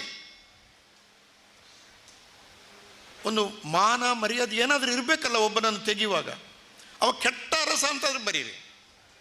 ಬಾಬರ್ ದುಷ್ಟ, ಅಕ್ಬರ್ ದುಷ್ಟ, ಶಾಜಹಾನ್ ದುಷ್ಟ, ಅವ ತಾಜ್ ಮಹಲ್ ಕಟ್ಟಬಾರದಿತ್ತು ಅಂತ ಆದರೂ ಬರೀರಿ. ಆದರೆ ಬರೆಯದೇ ಇರಬೇಡಿ. ಇದು ಆಗ್ತಾ ಇರೋದು. ಇಂಥ ಸಂದರ್ಭದಲ್ಲಿ ನಾವು ಭಾರತದ ಇತಿಹಾಸ ಕುರಿತ ಒಂದು ಪುಸ್ತಕವನ್ನು ಬಿಡುಗಡೆ ಮಾಡಿದ್ದೇವೆ ಇವತ್ತು. ನೋಡಿ, ಇದಕ್ಕೆ ಎಂಥ ಚಾರಿತ್ರಿಕ ಮಹತ್ವ ಇದೆ ನೋಡಿ ಈ ಥರದ ಪುಸ್ತಕ ಬರುವಾಗ. ಆದರೆ ಅಷ್ಟು ಸಾಕಾಗಲ್ಲ. ನಾವಿವತ್ತು ಏನು ಮಾಡಬೇಕು ಅಂತಂದರೆ, ನಾವೆಲ್ಲರೂ ಸೇರಿ ಸರಿ ಒಂದು ಕಾರ್ಯಸೂಚಿ ಏನು ಮಾಡಬೇಕು ಅಂತಂದರೆ, ಸುಮಾರು ಕ್ರಿಸ್ತಶಕದ ಆರಂಭದಲ್ಲಿನೇ ಅರಬರು ಈ ಭಾಗಕ್ಕೆ ಬಂದಿದ್ದಾರೆ. ಕ್ರಿಸ್ತಶಕದ ಆರಂಭದಲ್ಲಿಯೇ 1ನೇ ಶತಮಾನದಷ್ಟೊತ್ತಿಗೆ ಅರಬರು ಗುಜರಾತಿನ ಕಾತಿಯಾವಾಡ, ನಮ್ಮ ಭಟ್ಕಳ, ಮಂಗಳೂರು, ಕೊಚ್ಚಿ, ಆಮೇಲೆ ಈ ಕಡೆ ಈ ಕಡಲ ಭಾಗದಲ್ಲಿ ಅರಬರು ವ್ಯಾಪಾರಕ್ಕಾಗಿ ಬಂದಿದ್ದರು. ನಾನು ಹಿಂದೆ ಒಂದು ಭಾಷಣದಲ್ಲಿ ಇಲ್ಲಿಯೇ ಹೇಳಿದೆ, ಅವರು ಬಂದಾಗ 3 ವಸ್ತುಗಳನ್ನು ಇಲ್ಲಿಂದ ತಗೊಂಡು ಹೋದರು. ಒಂದು ಕಾಳುಮೆಣಸು, ಇನ್ನೊಂದು ಜೇಡಿ ಮಣ್ಣು ಮತ್ತು ತೆಂಗಿನ ನಾರು. ಈ ಕಾಸರಗೋಡಿಂದ ಸ್ವಲ್ಪ ದಕ್ಷಿಣಕ್ಕೆ ಹೋದರೆ ಅಲ್ಲಿ ಜೇಡಿ ಮಣ್ಣು ಸಿಗ್ತದೆ, ಕ್ಲೇ, ವೈಟ್ ಕ್ಲೇ, ಜೇಡಿ ಅಂತ ಹೇಳ್ತೀವಿ ನಾವು. ಈ ಜೇಡಿ ಮಣ್ಣು ಎಲ್ಲ ಕಡೆ ಸಿಗ್ತದೆ, ಅದು ಬಿಳಿ ಬಣ್ಣ ಇರ್ತದೆ. ಆದರೆ ಭಾರತದ ಪುಣ್ಯವೋ, ಕೇರಳದ ಪುಣ್ಯವೋ, ಕರಾವಳಿಯ ಪುಣ್ಯವೋ, ಅರಬ್ಬಿ ಸಮುದ್ರದ ಪುಣ್ಯವೋ, ಈ ಮಲಬಾರು ಪ್ರಾಂತದಲ್ಲಿ ಸಿಗುವ ಜೇಡಿ ಮಣ್ಣು ಸ್ವಲ್ಪ ಕೆಂಪು ಮಿಶ್ರಿತ, ಅದು ಕೆಂಪು ಮಿಶ್ರಿತ, ಚೂರು ಕೆಂಪು ಮಿಶ್ರಿತ. ಬರೀ ಬಿಳಿ ಸ್ವಲ್ಪ ಡಲ್ಲಾಗಿ ಕಾಣ್ತದೆ, ಆದರೆ ಕೆಂಪು ಮಿಶ್ರಿತ ಆದಾಗ ಅದು ಅದ್ಭುತವಾಗಿ ಕಾಣ್ತದೆ. ಅದನ್ನು ತೆಗೆದುಕೊಂಡು ಹೋಗೋದಕ್ಕೆ ಅರಬ್ ವ್ಯಾಪಾರಿಗಳು ಇಲ್ಲಿಗೆ ಬಂದು ಈ ಮಣ್ಣನ್ನು ತೆಗೆದುಕೊಂಡು ಹೋಗಿ ಬೇಯಿಸಿ ಅದನ್ನು ಅತ್ಯದ್ಭುತವಾದ ಹೂದಾನಿಗಳನ್ನು ಮಾಡಿ ಅರಬ್ಸ್ಥಾನದಲ್ಲಿ ಅಲ್ಲಿಯ ಮಹಾರಾಜರ ಮೇಜಿನ ಮೇಲೆ ಇರಿಸಲ್ಪಟ್ಟ ಹೂದಾನಿಯ ಮಣ್ಣು ಭಾರತದ ಕರಾವಳಿಯಿಂದ ಹೋಯಿತು. ಈಗ ಹಾಗೆ ಬಂದಾಗ ಅವರು ಬಂದು ಮಣ್ಣು ತಗೊಂಡೋದ್ರು ಅಂತ ಮಾತ್ರ ಅಲ್ಲ, ಅವರು ಇಲ್ಲಿಗೆ ಬರುವಾಗ ಇಲ್ಲಿಯ ಸಂಸ್ಕೃತಿಯನ್ನೂ ತಗೊಂಡು ಹೋಗ್ತಾರೆ, ಅಲ್ಲಿಯ ಸಂಸ್ಕೃತಿಯನ್ನೂ ನಮಗೆ ಕೊಡ್ತಾರೆ. ಎಷ್ಟೋ ವಿಷಯ, ಈಗ ಗುಲಾಬಿ ಹೂವು ನಮಗೆ ಅರಬ್ ಸ್ಥಾನದಿಂದ ಬಂತು.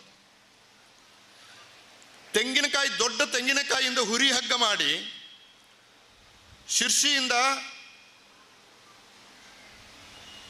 ಕೊಚ್ಚಿವರೆಗೆ ಈ ಕರಾವಳಿಯಲ್ಲಿ ಬೆಳೀತಿದ್ದಂಥ ತೆಂಗಿನಕಾಯಿ, ತೀರಾ ಕೇರಳದ ದಕ್ಷಿಣಕ್ಕೆ ಹೋದರೆ ತೆಂಗಿನಕಾಯಿ ಸಣ್ಣದು. ಈ ಚಂದ್ರಗಿರಿ ನದಿ ದಾಟಿ ಈ ಕಡೆ ಬಂದ ಹಾಗೆ ತೆಂಗಿನಕಾಯಿ ದೊಡ್ಡದಾಗ್ತದೆ. ಪಿಲಿಮಂಡೆ ಅಂತ ಬಂದು ಪುಣ್ಯಕ್ಕೆ, ಪಿಲಿಮಂಡೆ ದೊಡ್ಡ ದೊಡ್ಡ ತೆಂಗಿನಕಾಯಿ. ಈ ದೊಡ್ಡ ತೆಂಗಿನಕಾಯಿಯಿಂದ ಅದನ್ನು ತೆಗೆದ್ರೆ ಆ ತೆಂಗಿನಕಾಯಿ ಹಾಳಾಗೋಗಲಿ, ಆ ತೆಂಗಿನಕಾಯಿಯಿಂದ ಸಿಗುವ ಕಾಯರ್ ಇದೆಯಲ್ಲ, ಕಾಯರ್, ತೆಂಗಿನಕಾಯಿ ಏನು ಹೇಳೋದು ಅದಕ್ಕೆ, ಆ ಕಾಯರ್, ಅದು ದೊಡ್ಡ ತೆಂಗಿನಕಾಯಿಯಿಂದ ತೆಗೆದು ಸುಲಭ. ಅದನ್ನು ಹಗ್ಗ ಮಾಡಿ, ಆ ಹಗ್ಗ ಎಷ್ಟು ಅದ್ಭುತವಾದ ಹಗ್ಗ ಅಂದರೆ, ಅದು ನೇತ್ರಾವತಿ ನದಿ ಒಳಗೆ ಹೋಗುವ ದೋಣಿ ಕಟ್ಟುವ, ಸಿಹಿ ನೀರಿನಲ್ಲಿ ದೋಣಿ ಕಟ್ಟುವುದಕ್ಕೂ ಆಗ್ತಿತ್ತು, ಕಡಲಿನಲ್ಲಿ ಹೋಗುವ ಹಾಯಿ ಹಡಗು ಕಟ್ಟಲಿಕ್ಕೂ ಆಗ್ತಾಯಿತ್ತು. ಸಿಹಿ ನೀರು ಮತ್ತು ಉಪ್ಪು ನೀರಿಗೆ ಸಮಾನವಾಗಿ ಒದಗುವ ತೆಂಗಿನಕಾಯಿಯ ನಾರು ಇದೆಯಲ್ಲ, ಅದರಿಂದ ಮಾಡಿದ ಹಗ್ಗ ಇದೆಯಲ್ಲ, ಅದನ್ನು ಈ ಕರಾವಳಿ ತಯಾರು ಮಾಡಿದ್ದರಿಂದ ಅದನ್ನು ತೆಗೆದುಕೊಂಡು ಹೋಗೋದಕ್ಕೆ ನೂರಾರು ಸಂಖ್ಯೆಯ ಅರಬರು ಈ ಭಾಗಕ್ಕೆ ಬಂದಿದ್ದರು. ನಮ್ಮ ಕಾಯರನ್ನು ತಕ್ಕೊಂಡು ಹೋದರು. ಅದನ್ನು ಏನು ಮಾಡಿದರೂ ಅಲ್ಲಿ ಅದು ಬೇರೆ. ಅದು ಆದರೆ ಸಣ್ಣ ಸಣ್ಣ ವಿಷಯಗಳು ನಮ್ಮ ಕರಾವಳಿಯನ್ನು ವಿದೇಶಗಳಿಗೆ ಮುಟ್ಟಿಸಿದವರು ಬಹಳ ದೊಡ್ಡ ಸಂಖ್ಯೆಯಲ್ಲಿ ಅರಬರು, ಇಸ್ಲಾಮಲ್ಲದು ಅರಬರು.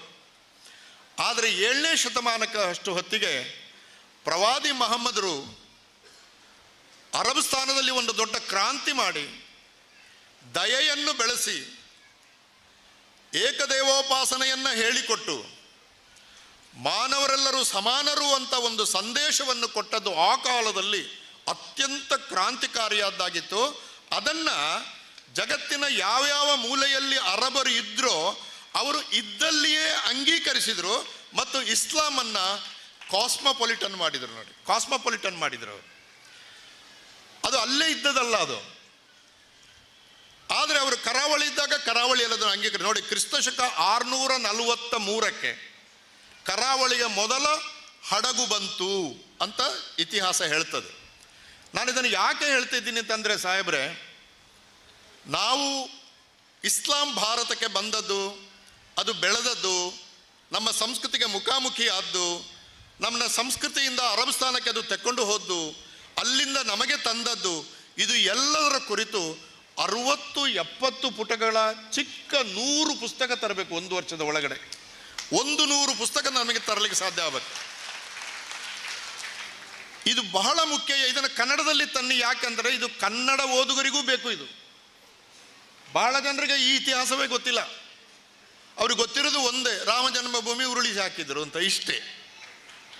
ಆದರೆ ಅದರ ಹಿಂದೆ 2000 ವರ್ಷಗಳಿಂದ ಚರಿತ್ರೆಯನ್ನು ಕಟ್ಟಿದ ಬಗೆ ಇದೆಯಲ್ಲ, ಅದರ ಸೂಕ್ಷ್ಮಗಳಿದೆಯಲ್ಲ, ಇದನ್ನು ನಾವು ಸಣ್ಣ ಸಣ್ಣ ಪುಸ್ತಕಗಳಲ್ಲಿ 14 ಪಾಯಿಂಟ್ ಅಂತ ಹೇಳ್ತೀವಿ, ದೊಡ್ಡ ಅಕ್ಷರಗಳಲ್ಲಿ ಪ್ರಿಂಟ್ ಮಾಡಿ ನಮ್ಮ ಹೈಸ್ಕೂಲಿನ ಕಾಲೇಜಿನ ಮಕ್ಕಳು ಓದುವ ಹಾಗೆ ಆದರೆ NCT ಅವರು NRCT ಅವರು ಅಥವಾ ಯಾರವರು ನಮ್ಮ ಓರಿಯೆಂಟಲ್ ಬ್ಲ್ಯಾಕ್ ಸೋನ್ ಅವರು ಹಾಳಾಗಿ ಹೋಗಲಿ, ಆದರೆ ನಮ್ಮ ಮಕ್ಕಳು ಹಾಳಾಗಿ ಹೋಗಲಿಕ್ಕೆ ನಾವು ಬಿಡೋಲ್ಲ. ಅದನ್ನೇ ಮೊಹಮ್ಮದ್ ಅಲಿ ಅವರು ಹೇಳಿದ್ದು, ಅವರು ಬಿಡಲಿ, ನಾವು ಕಟ್ಟುತ್ತೇವೆ ಅಂತ. ಕಟ್ಟುವುದಕ್ಕೆ ಒಂದು ಕಾರ್ಯಸೂಚಿ ಬೇಕು. ಆದ್ದರಿಂದ ಇಸ್ಲಾಂ ಇದನ್ನು ನೋಡ್ತಾ ಇದ್ದೆ, ಈ ಪುಸ್ತಕವನ್ನು ಭಾಳ ಚೆನ್ನಾಗಿದೆ. ಅದು ನಾನು ಈಗ ಹೇಳಿದ ಅರಬರು ಇಲ್ಲಿಗೆ ಬಂದಿದ್ದು, ಆಮೇಲೆ ಇಸ್ಲಾಂ ಇಲ್ಲಿಗೆ ಪ್ರವೇಶ ಆದ್ದು ನೋಡಿ. ಇಸ್ಲಾಂ ಇಲ್ಲಿಗೆ ಒಂದು ಸಾರಿ ಪ್ರವೇಶ ಆದ ಮೇಲೆ ಇಲ್ಲಿಯ ಜನಗಳ ಜೊತೆಗೆ ಮಾತಾಡಿದ ಮಾಪಿಳ್ಳಗಳು ಆ ಚರಿತ್ರೆಗಳಿಗೆಲ್ಲ ಹೋಗುವುದಿಲ್ಲ ನಾನು. ಆದರೆ ಈ ಸಮನ್ವಯದಿಂದ ನೋಡಿ, ಅವನು ಇಬ್ರಾಹಿಂ ಕಾಸಿಮನ ಬಗ್ಗೆ ಅದರಲ್ಲಿದೆ, ಈ ಪುಸ್ತಕದಲ್ಲಿದೆ. ನಾನೀಗ ನೋಡಿದೆ ಕಾಸಿಂ ಮೊಹಮ್ಮದ್ ಬಿನ್ ಕಾಸಿಂ. ನೋಡಿ, ಮೊಹಮ್ಮದ್ ಬಿನ್ ಕಾಸಿಂ 7ನೇ ಶತಮಾನದಲ್ಲಿ, ಅಂದರೆ ಅಷ್ಟೊತ್ತಿಗೆ ಇಸ್ಲಾಂಗೆ ಕನ್ವರ್ಟ್ ಆಗಿತ್ತು. ಅರಬರ ಕತೆ ಮುಗಿಯಿತು.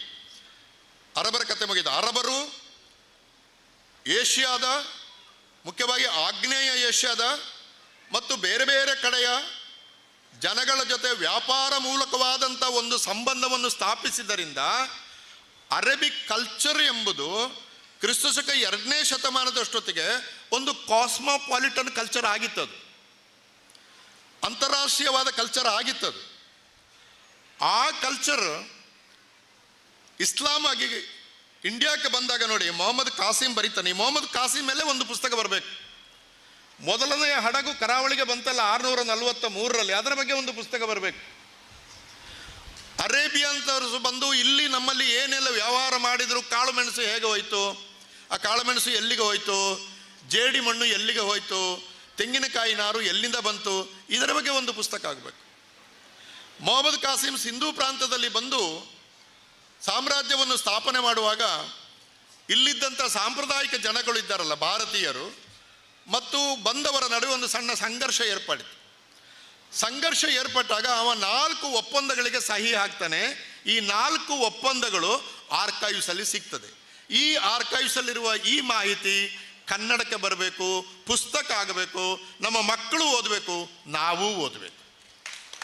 ಅದು ಯಾವುದು 4 ಪಾಯಿಂಟ್ ಅಂದರೆ, ಒಂದು ನೋಡಿ, ಸಹಿ ಹಾಕಿದ್ದು ಮತ್ತು ಖಲೀಫನಿಂದ ಒಪ್ಪಿಗೆ ತಗೋತಾನೆ ಅವನು, ಸುಮ್ಮನೆ ಅವನೇ ಮಾಡಿದಲ್ಲ. ಮೊಹಮ್ಮದ್ ಬಿನ್ ಕಾಸಿಂ ಸಿಂಧಿನಲ್ಲಿ ಬಂದಾಗ ಜನರೊಡನೆ ಮಾಡಿಕೊಂಡ 4 ಒಪ್ಪಂದಗಳು ಆರ್ಕೈವ್ಸಲ್ಲಿ ಸಿಕ್ಕುವ ಮೆಟೀರಿಯಲ್. ಒಂದು, ಸ್ಥಳೀಯರನ್ನು ನಾನು ಕೊಲ್ಲುವುದಿಲ್ಲ. But beautiful, I will not kill the local people ಅಂತ. ಎಷ್ಟು ಚೆನ್ನಾಗಿದೆ ನೋಡಿ. ಇವ್ರು ಏನು ಕತೆ ಕಟ್ಟುದು, ಅವರು ಲಕ್ಷಾಂತರ ಜನರನ್ನು ಕೊಂದರು. ಲಕ್ಷಾಂತರ ಜನರೇ ಇರಲಿಲ್ಲ ಆ ಕಾಲದಲ್ಲಿ, ಎಲ್ಲಿಂದ ಕೊಂದು ಹಾಕೋದು? ಇದೆಲ್ಲ ಅಂದರೆ ಸುಳ್ಳು. ಅವ 1 ಲಕ್ಷ ಅಂತ ಹೇಳಿದರೆ ವಾಟ್ಸಪ್ನ 3ನೇ ಮೆಸೇಜಿನಲ್ಲಿ 15 ಲಕ್ಷ ಜನಗಳನ್ನು ಕೊಂದನು, 6ನೇ ಮೆಸೇಜಿನಲ್ಲಿ 1,50,00,000 ಜನಗಳನ್ನು ಕೊಂದನು.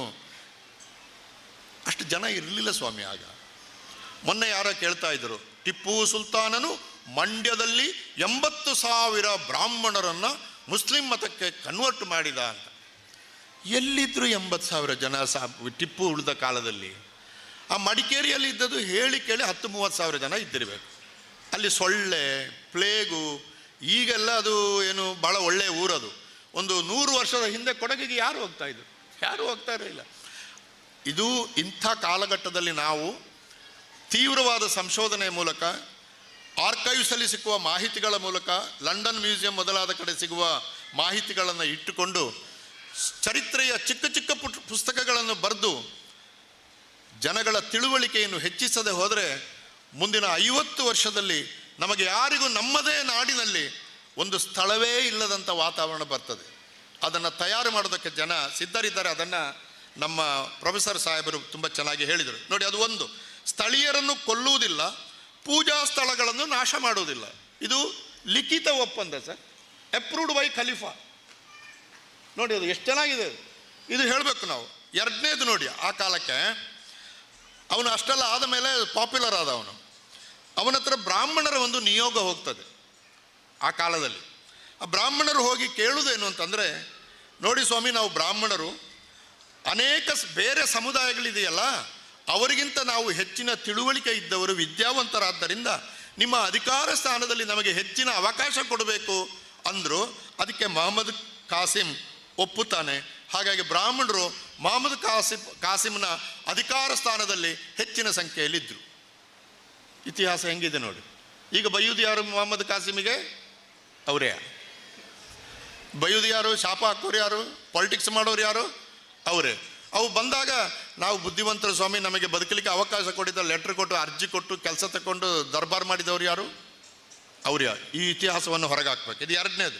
ಮೂರನೇದು ಮತಾಂತರದ ಪ್ರಶ್ನೆ. Delicate, it's very delicate. ಅಲ್ಲಿ ಇರುವುದು ಏನು ಅಂತಂದರೆ, ಮತಾಂತರ ಪ್ರಜೆಗಳ ಆಯ್ಕೆ. ಇದು ಸಿಟಿಸನ್ಸ್, ಅವರು ಬೇಕಾದರೆ ಮತಾಂತರ ಆಗ್ಬೋದು, ಬಲಾತ್ಕಾರದ ಮತಾಂತರ ಇಲ್ಲ ಎಂಬುದು ಮೊಹಮ್ಮದ್ ಕಾಸಿಮನ 4 ತೀರ್ಮಾನಗಳಲ್ಲಿ ಒಂದು. ಮತಾಂತರ ಪ್ರಜೆಗಳ ಆಯ್ಕೆ ಕಡ್ಡಾಯವಲ್ಲ. ಆದರೆ ಒಂದುಂಟಲ್ಲಿ, ಮೂಲ ಧರ್ಮದಲ್ಲಿ ಮತಾಂತರ ಆಗದೆ ಉಳಿದವರಿಗೆ ಒಂದು ತಲೆಗದ್ದಾಯ ಇತ್ತು. ಇದನ್ನು ಹೇಳೋಣ. ಯಾಕಂದರೆ ಅಧಿಕಾರ ಸ್ಥಾನದಲ್ಲಿರುವವರು ಎಲ್ಲರೂ ಉದಾರಿಗಳಲ್ಲ, ಎಲ್ಲರೂ ಕ್ರೂರಿಗಳೂ ಅಲ್ಲ. ಅದು ಅವರವರ ಆಡಳಿತಕ್ಕೆ ಸಂಬಂಧಪಟ್ಟದ್ದು. ಅರಸರು ಬಹುಮಟ್ಟಿಗೆ ಹಿಂದೂ ಆಗಲಿ, ಮುಸ್ಲಿಂ ಆಗಲಿ, ಕ್ರಿಶ್ಚಿಯನ್ ಆಗಲಿ, ಅರಬ್ ಆಗಲಿ, ಯಾರೇ ಆಗಲಿ, ಅವರ ಗುಣಧರ್ಮ ಒಂದೇ ಇರ್ತದೆ: ಸಂಪತ್ತಿನ ರಕ್ಷಣೆ, ಸಂಪತ್ತಿನ ಹೆಚ್ಚುವರಿ, ಸಂಪತ್ತಿನ ರಕ್ಷಣೆ. ಇದಕ್ಕೆ ಏನೇನು ಬೇಕೋ ಅದನ್ನೆಲ್ಲ ಅವರು ಮಾಡ್ತಾರೆ. ಹಾಗಾಗಿ ಅದು ಇದೆ. ಮೂಲ ಧರ್ಮದಲ್ಲಿ ಉಳಿದವರಿಗೆ ತಲೆಗಂದಾಯ, ಆದರೆ ತೆರಿಗೆ ಎಲ್ಲರಿಗೂ ಸಮಾನ. 4ನೇದು ಬ್ರಹ್ಮನಾಬಾದ್ ಅಂತ ಅಲ್ಲೇ ಇದೆ, ಸಿಂಧಿನ ಹತ್ರ. ಅವರ ಜನರ ಕೋರಿಕೆ, ಅವ್ರು ಏನು ಹೇಳ್ತಾರೆ ಅಂದರೆ, ನಮಗೆ ಬೇರೆ ಬೇರೆ ದೇವರುಗಳಿದ್ದಾರೆ, ಆ ದೇವರುಗಳ ಅವನು, ಯಾಕಂದರೆ ಇಸ್ಲಾಂ ಏನು ಹೇಳಿತು? ಒಂದೇ ದೇವರು, ದೇವನೊಬ್ಬ ನಾಮಾಲವು, ಒಂದೇ ದೇವರು ಅಂತ ಹೇಳಿದರು. ಆದರೆ ಇಲ್ಲಿಗೆ ಬಂದಾಗ ಇಲ್ಲಿ ದೇವರು 106 ಇದೆಯಲ್ಲ, ಲೆಕ್ಕವೇ ಸಿಗ್ತಾ ಇಲ್ಲ ನಮಗೆ. ಇಷ್ಟೊಳಗೆ ಎಲ್ಲ ಸೆನ್ಸಸ್ ಆಗಿದೆ, ದೇವರುಗಳ ಸೆನ್ಸಸ್ ಆಗಿಲ್ಲ ಭಾರತದಲ್ಲಿ. ಅದು ಮಾಡಲಿಕ್ಕೂ ಸಾಧ್ಯ ಇಲ್ಲ. ಯಾಕಂದರೆ ನೀವು ಇವತ್ತೊಂದು 50 ಕೋಟಿ ಅಂದರೆ ನಾಳೆ ಅವು 150 ಕೋಟಿ ಆಗಿರ್ತವೆ. ಅವು ಬೇತೆ, ಒಂದು ಬೇತೆ ಅಂತ ಹೇಳ್ತಾರೆ ಹೀಗೆ. ಆದರೆ ಏನೇ ಇರಲಿ, ಅದು ಬೇರೆ ವಿಷಯ. ಆರಾಧನೆ ಸ್ವಾತಂತ್ರ್ಯ ನೀಡಬೇಕು ಅಂತ ಹೇಳ್ತಾರೆ. ನಮಗೆ ಬೇರೆ ಬೇರೆ ದೇವರುಗಳಿದ್ದಾರೆ, ಯಾಕಂದರೆ ಇದು ಬೇರೆ ಬೇರೆ ದೇವರುಗಳ ಆರಾಧನಾ, ಮಲ್ಟಿಪಲ್ ಆರಾಧನಾ ಪರಂಪರೆಯ ನಾಡು ಮತ್ತು ಏಕದೇವೋಪಾಸನೆ, ಅಲ್ಲಾನೇ ಅಂತಿಮ ಅಂತ ಹೇಳುವಂಥ ಒಂದು ಆರಾಧನಾ ಕ್ರಮದ ನಡುವೆ ಬಿಕ್ಕಟ್ಟು ಬಂದಾಗ ಮೊಹಮ್ಮದ್ ಕಾಸಿಂ, ಆಯಿತು ನಿಮ್ಮ ದೇವರ ಆರಾಧನೆ ನೀವು ಮಾಡಿಕೊಳ್ಳಿ ಅಂತ ಎಗ್ರಿಮೆಂಟ್ ಮಾಡಿ ಸಹಿ ಮಾಡಿದ್ದಾನೆ.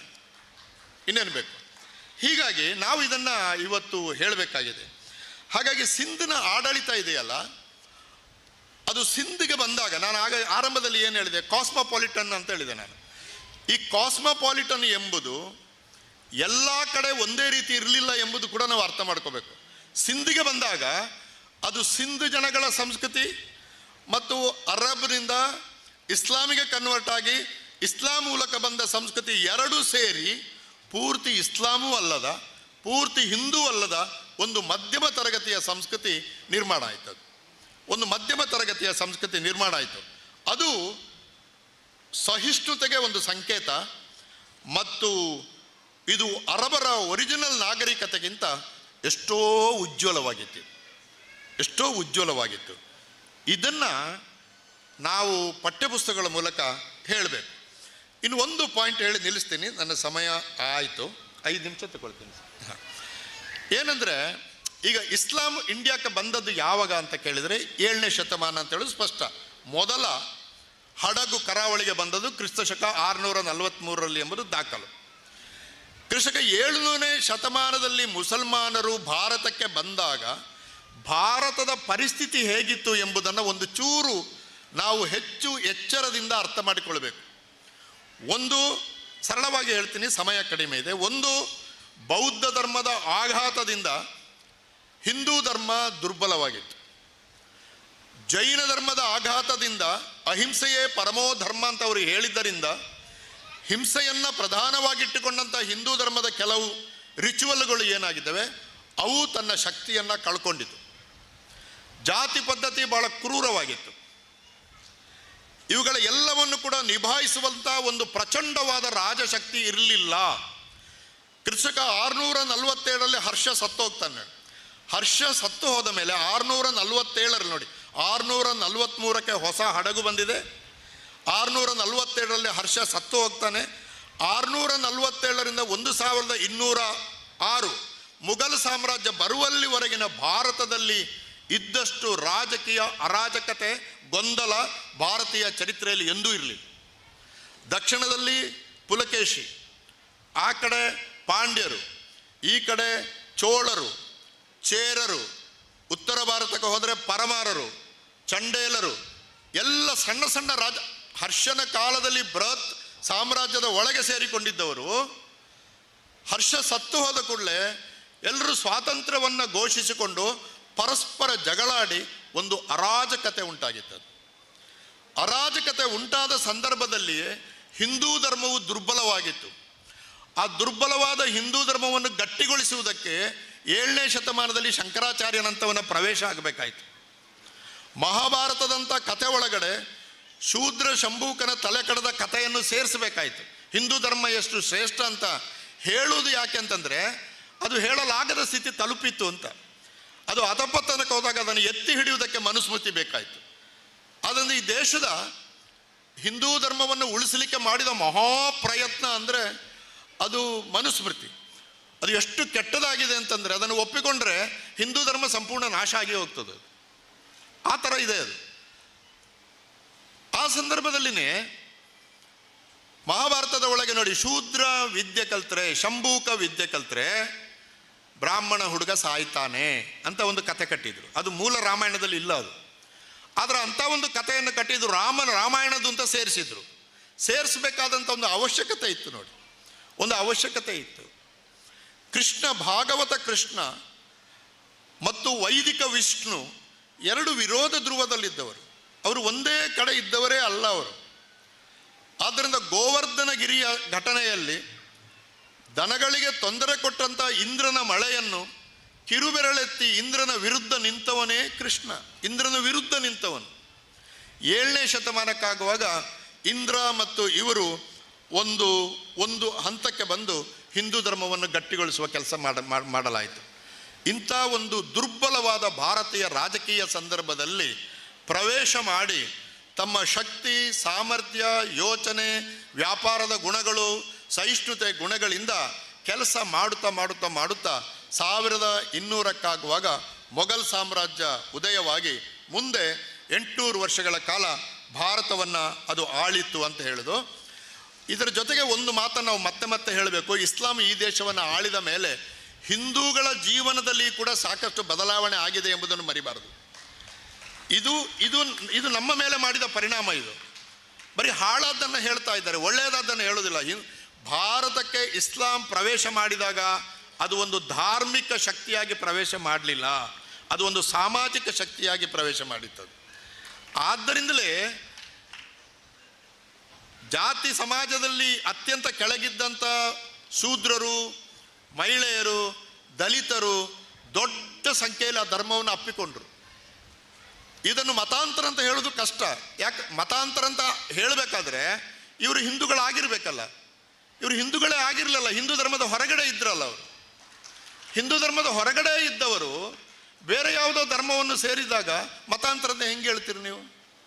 ಅದು ಮತಾಂತರವೇ ಅಲ್ಲ, ಅದವರ ಆಯ್ಕೆ ಆಗಿತ್ತು, ಹೋದರು. ಹಾಗೆ ಹೋದಾಗ ಅದು ಸಾಮಾಜಿಕತೆ, ನಮ್ಮ ಸಂಖ್ಯಾ ವ್ಯವಸ್ಥೆಯನ್ನು ಅರೇಬಿಗೆ ಮುಸಲ್ಮಾನರು ತೆಕ್ಕೊಂಡು ಹೋಗಿ ಅದನ್ನು ಪಾಶ್ಚಾತ್ಯರಿಗೆ ಪರಿಚಯಿಸಿದರು.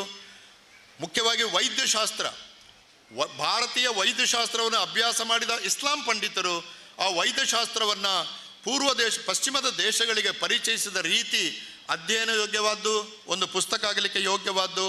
ಅಲ್ಲಿಯ ವಾಸ್ತುಶಿಲ್ಪ ಶೈಲಿಯನ್ನು ಭಾರತಕ್ಕೆ ತಂದು ಇಂಡೋ ಸಾರ್ಸನಿಕ್ ಸ್ಟೈಲ್ ಅಂತ ಒಂದು ನಿರ್ಮಾಣ ಆಗಿ, ಕಮಾನುಗಳ ಕಲ್ಪನೆ ಭಾರತದಲ್ಲಿ ಇರಲಿಲ್ಲ, ಅದನ್ನು ಕೊಟ್ಟರು.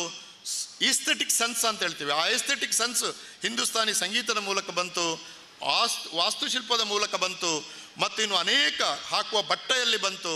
ಅನೇಕ ನೇಕಾರರು ಮುಸ್ಲಿಮರಾಗಿ ಕನ್ವರ್ಟ್ ಆದರು. ಯಾಕಂದರೆ ಬಟ್ಟೆಗೆ ಮುಸಲ್ಮಾನರು ಕೊಟ್ಟ ಬೆಲೆ ಮತ್ತು ಅದನ್ನು ಭಾರತದಿಂದ ತೆಗೆದುಕೊಂಡು ಹೋಗಿ ವಿದೇಶದಲ್ಲಿ ಅವರು ಮಾರುಕಟ್ಟೆಯನ್ನು ಬೆಳೆಸಿದ ರೀತಿಯಲ್ಲಿ ನೇಕಾರರ ಬದುಕು ಉಜ್ವಲವಾಗಿದ್ದು ಮುಸಲ್ಮಾನರ ಕಾಲದ ಆಡಳಿತದಲ್ಲಿ ಎಂಬುದನ್ನು ನಾವು ಯಾವಾಗಲೂ ಮರಿಬಾರದು. ಹೀಗೆ ಲೋಹಶಾಸ್ತ್ರ ಇತ್ಯಾದಿಗಳಲ್ಲಿ ಮುಸಲ್ಮಾನರ ಕೊಡುಗೆ ಬಹಳ ಇದೆ. ಅಕ್ಬರ್ನ ಕಾಲದಲ್ಲಿ ಒಂದು ಟ್ರಾನ್ಸ್ಲೇಷನ್ ಬ್ಯೂರೋವೇ ಇತ್ತು, ಅನುವಾದ ಬ್ಯೂರೋವೇ ಇತ್ತು. ಅಕ್ಬರ್ನ ಅಮ್ಮ ಅದನ್ನು ನಡೆಸ್ತಾ ಇದ್ದರು. ರಾಮಾಯಣ ಅನುವಾದ ಆಯಿತು, ಮಹಾಭಾರತ ಅನುವಾದ ಆಯಿತು, ಉಪನಿಷತ್ತುಗಳು ಅನುವಾದ ಆಯಿತು. ಇವೆಲ್ಲ ವಿದೇಶಕ್ಕೆ ಹೋಗಿದ್ದರ ಬಗ್ಗೆ ನಾವು ಬೇರೆ ಬೇರೆ ಪುಸ್ತಕಗಳನ್ನು ಮಾಡಬೇಕು. ತಂತ್ರಜ್ಞಾನವನ್ನು ಕೂಡ ಭಾರತಕ್ಕೆ ದೊಡ್ಡ, ಅದನ್ನು ಸಾಹೇಬರು ಭಾಳ ಚೆನ್ನಾಗಿ ಹೇಳಿದರು, ವೈಸ್ ಚಾನ್ಸಲರ್. ತಂತ್ರಜ್ಞಾನದಲ್ಲಿ ಈಗ ಮುಸಲ್ಮಾನ ಕಮ್ಯುನಿಟಿ ಹಿಂದೆ ಇದೆ, but Islam culture has introduced technology to Indian culture. Actually they introduced. ಆ ಚಕ್ರ ಇದೆಯಲ್ಲ, ಚಕ್ರ ಕೈಯಲ್ಲಿ ಹೀಗೆ ಮಾಡೋದು, ಗಾಲಿ, ಅನೇಕ ನಾನು ಪ್ರಬಂಧದಲ್ಲಿ ಪಟ್ಟಿ ಮಾಡಿದ್ದೇನೆ. ಅವುಗಳನ್ನೆಲ್ಲ ನಮಗೆ ತಂದದ್ದು ಅವರೇ. ಅಂದರೆ ಇಲ್ಲಿ ಇರಲಿಲ್ಲ ಅಂತ ನಾನು ಹೇಳಲಾರೆ, ಇಲ್ಲಿ ಇದ್ದದನ್ನು ಇನ್ನೂ ಅದ್ಭುತವಾಗಿ ಹೆಚ್ಚು ಕೆಲಸ ಮಾಡುವ ಹಾಗೆ ಮಾಡಿದ್ದು ಮುಸಲ್ಮಾನರು. ಹಾಗಾಗಿ ನೋಡಿ, 1200ರಿಂದ 1800 600 ವರ್ಷಗಳ ಭಾರತ ಮೊಘಲ್ ಸಾಮ್ರಾಜ್ಯ ಜಗತ್ತಿನ 4 ಅತ್ಯಂತ ಪ್ರಖ್ಯಾತವಾದ ಸಾಮ್ರಾಜ್ಯಗಳಲ್ಲಿ ಒಂದಾಗಿತ್ತು. ಭಾರತದ ಆರ್ಥಿಕತೆ ದೊಡ್ಡದಾಗಿ ಬೆಳೆಯಿತು. ಭಾರತದ ಸಾಮಾಜಿಕ ವ್ಯವಸ್ಥೆಯಲ್ಲಿದ್ದಂಥ ಜಾತಿ ವ್ಯವಸ್ಥೆ ಸ್ವಲ್ಪ ಸಡಿಲ ಆಯಿತು. ಅನೇಕರಿಗೆ ಬಿಡುಗಡೆ ದೊರಕಿತು. ಇದೆಲ್ಲ ಪಾಸಿಟಿವ್ ಆದದ್ದು. ನಾವು ನಮ್ಮ ಮಕ್ಕಳಿಗೆ ಇತಿಹಾಸದ ಒಳ್ಳೆಯ ಗುಣಗಳನ್ನು ಹೇಳೋಣ. ತೆಗೆಯುವವರು ತೆಗಿಲಿ, ಆದರೂ ನಾವು ಇಂಥವುಗಳನ್ನೆಲ್ಲ ಇಟ್ಟುಕೊಂಡು ನಾನು ಕನ್ನಡ ಅಭಿವೃದ್ಧಿ ಪ್ರಾಧಿಕಾರದಿಂದ 100 ಪುಸ್ತಕ ತರ್ತಾ ಇದ್ದೀನಿ. ಕರ್ನಾಟಕದ ಸಮನ್ವಯ ಸಂಸ್ಕೃತಿ ಅಂತ. ಕರ್ನಾಟಕದ ಜನ ಒಟ್ಟಿಗೆ ಹೇಗೆ ಬದುಕಿದ್ರು, 41 ಪುಸ್ತಕ ತಯಾರಾಗಿದೆ. ನಂಗೆ ಗೊತ್ತೇ ಇರಲಿಲ್ಲ. ಜಟ್ಪಟ್ ಬೀಬಿ ಅಂತ ಇದ್ದಾರೆ. ಜಟ್ಪಟ್ ಬೀಬಿ ಬಗ್ಗೆ ಒಂದು ಪುಸ್ತಕ ಬರ್ತಾ ಇದೆ. ಸೂಫಿ ಸೈಂಟ್ ಅವಳು. ಎಷ್ಟು ಕೆಲಸ ಮಾಡಿದ್ದಾಳೆ ಅವಳು, ಎಷ್ಟು ಜನಕ್ಕೆ ಅನ್ನ ಹಾಕಿದ್ದಾಳೆ ಗೊತ್ತೇ ಇಲ್ಲ. ಸೊ ಒಂದು 41 ಪುಸ್ತಕ ನಮ್ಮ ಜಾತ್ರೆಗಳ ಬಗ್ಗೆ. ನಮ್ಮ ಮೌನುದ್ದೀನ್ ತಿಂತಿಣಿ ಮೌನಪಯ್ಯ, ಹಿಂದೂಗಳು ಮೌನಪಯ್ಯ ಅಂತಾರೆ, ಮುಸ್ಲಿಮರು ಮೌನುದ್ದೀನ್ ಅಂತಾರೆ. ಏನು ಸಮಸ್ಯೆ ಇಲ್ಲ. ಸಮಸ್ಯೆ ಇರೋದು ರಾಜಕಾರಣಿಗಳಿಗೆ, ಜನಗಳಿಗಲ್ಲ. ಆದ್ದರಿಂದ ಗೆಳೆಯರೇ, ಇತಿಹಾಸ ನಮಗೆ ಭಾರ ಆಗೋದು ಬೇಡ. ಇತಿಹಾಸ ನಮ್ಮ ಕಣ್ಣಿನ ಧೂಳಾಗೋದು ಬೇಡ. ಇತಿಹಾಸ ಬೆಳಕಾಗಲಿ. ಬೆಳಕಾಗುವಂಥ ಪುಸ್ತಕಗಳನ್ನು ಬರೆದು ನಾವು ಜನಗಳಿಗೆ ತಿಳಿ ಹೇಳೋಣ ಅಂತ ಹೇಳಿ ನನ್ನ ಮಾತನ್ನು ಮುಗಿಸ್ತೇನೆ. ನಮಸ್ಕಾರ.